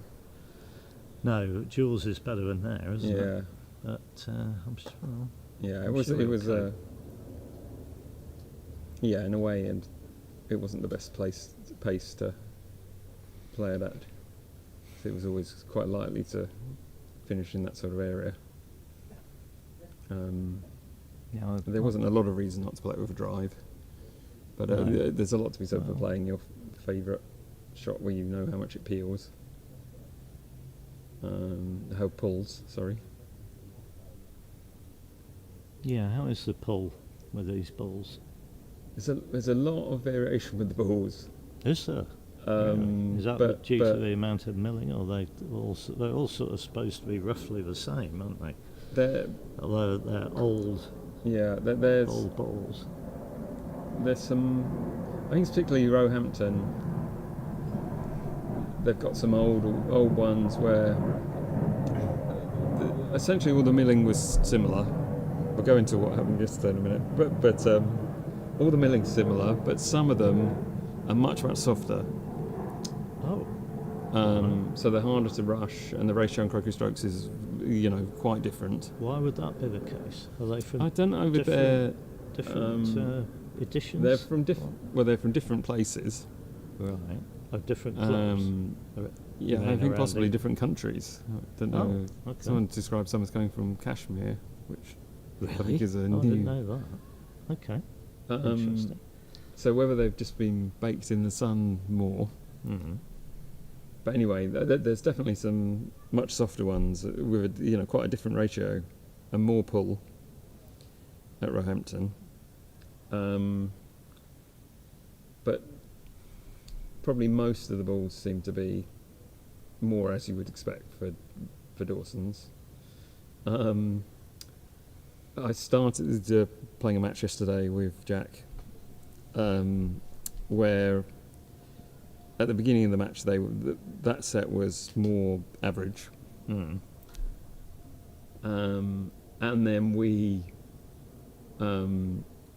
Jack managed to play a stroke where he didn't hit it particularly hard. It was a bit like a long lift strength, or even perhaps gentler than an average long lift strength, because he was just kind of returning to partner.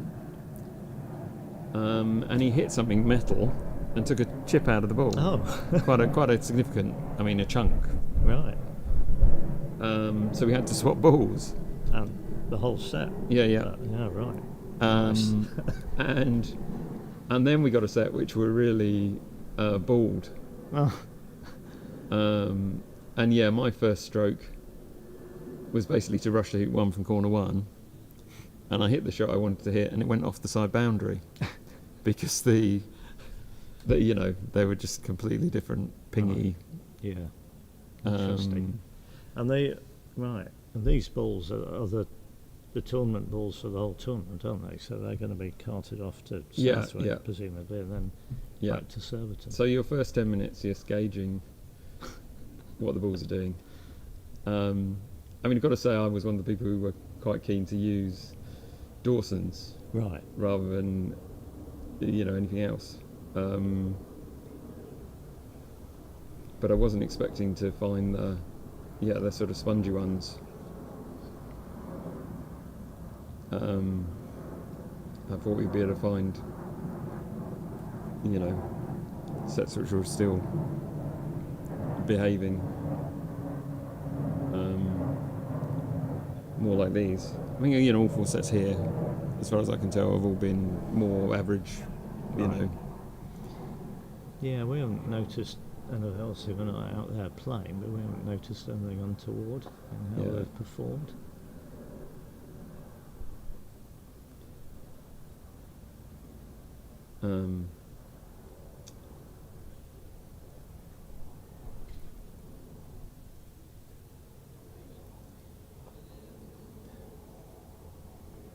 But yeah, on the first morning at Roehampton, I was playing doubles against Lockie, and he got out of hoop 1, was sending a ball to 3, going to hoop 2. Mm-hmm. The hoop 3 ball finished sort of 6 yards short, Right. and the front ball went slightly past the hoop 2 pioneer. And I'm kind of thinking, well, that's a terrible croquet stroke. And then on the next lawn, 30 seconds later, Mark Avery, he's a brilliant croquet stroke player, plays exactly identical stroke. Front ball absolutely miles short, and the back ball was slightly too far too. But just the ratio was a long way away, and they weren't bad balls to adjust to in a way. Sounds like you need to play some croquet strokes in the warm-up But yeah, get some sort of feel for it. yeah, I think just seeing how far the back ball goes on the stop shot is. Because yeah, with the softer ones, I really don't have much of a stop shot. And yeah, it makes a big difference in terms of getting forward rushes. You know, if you've got 2 yards of space to run the loop into, that's a lot harder than if you've got 4 yards of space to run the loop into. Anyway, this is all looking This is final knockings. rather Look at that. He's just perfect. he's played Or some pretty near good enough. pioneers. 2 back was good, 3 back was good. Yeah, it's been nothing Penalt's to. good, 4 back's good. So And these lawns, you know, he's making it look easy, but yeah, there's some heel. The pioneers are healing, and then they're not, you know, evenly paced.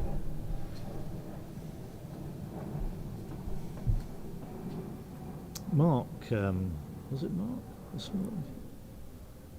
Trying to think when it was. Was it Mark?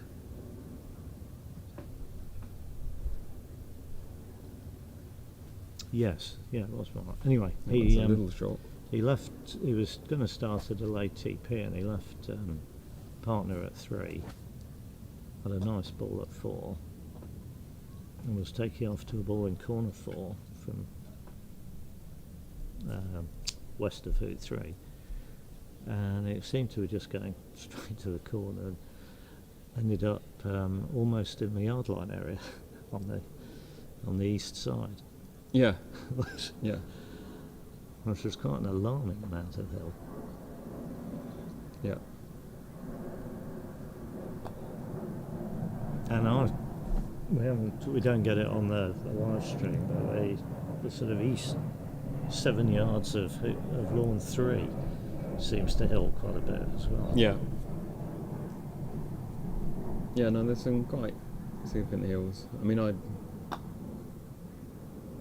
yeah. Okay, he probably wanted yellow a bit deeper, didn't he? Because he'd like to go to black. Yeah. Just croquet it to the peg. Obviously, he Yeah. can get beyond black and rush it if he gets a forward rush out of here. Yeah, he doesn't have to go to black. No, true. So he might. But yeah, it's fairly hard to go wrong with the 2 balls near to rover.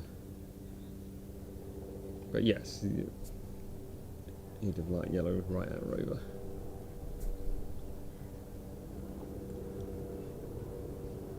Okay, well.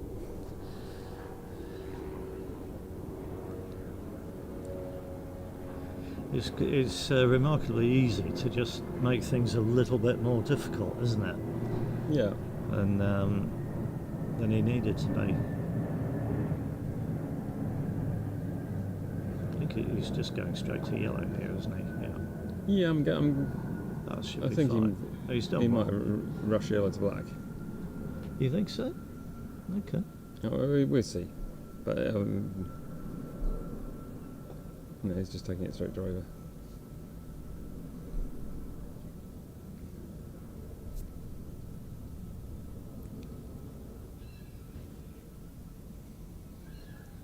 But he's probably right from making sure you're in front.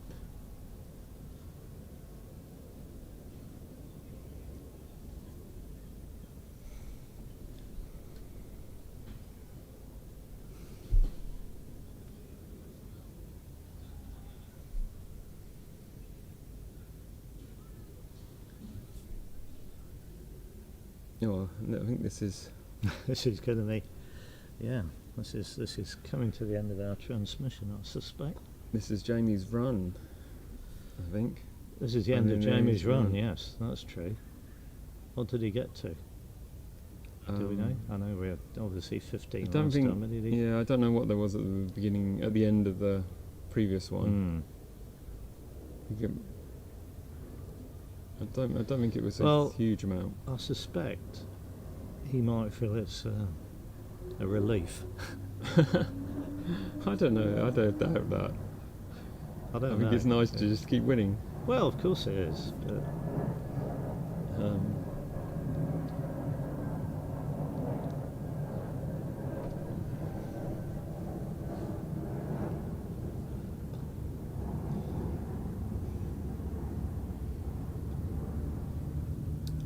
Now, I think you head to the next test match.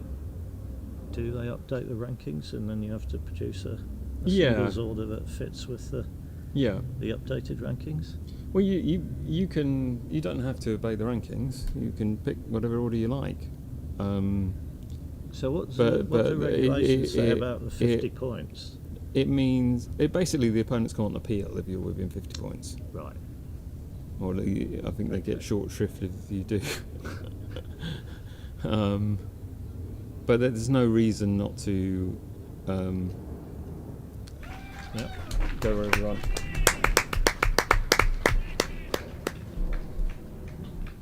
So yeah, I kind of almost want to applaud Jamie's streak as well, even though it's ended. Yeah. It was a hell of a streak. It was a hell of a streak, yes.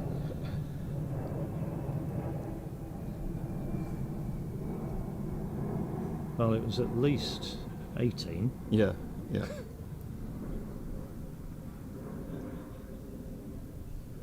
So I suspect that will be the coming. Well, I'll tell you what we could do if you're happy to hang around, Rob. Or are you keen to get out there and hit some balls round, or go and support Samir?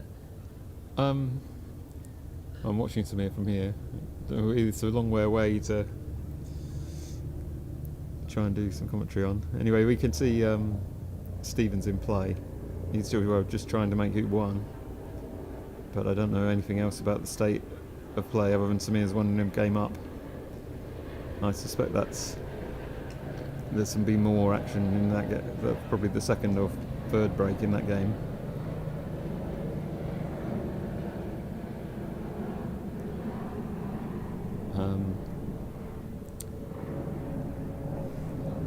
So are you off to? I might just go and watch the Fine. game. Okay. Well, down there. thanks It's a for bit far joining to me, Rob. concentrate. All right, thank you. That was good. Thanks, Keith. So I'm in the hands of my director as to what he wants to do, but we're not going to get any more play that we can cover.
So, ladies and gents, thank you for your company today. We're going to wrap that up.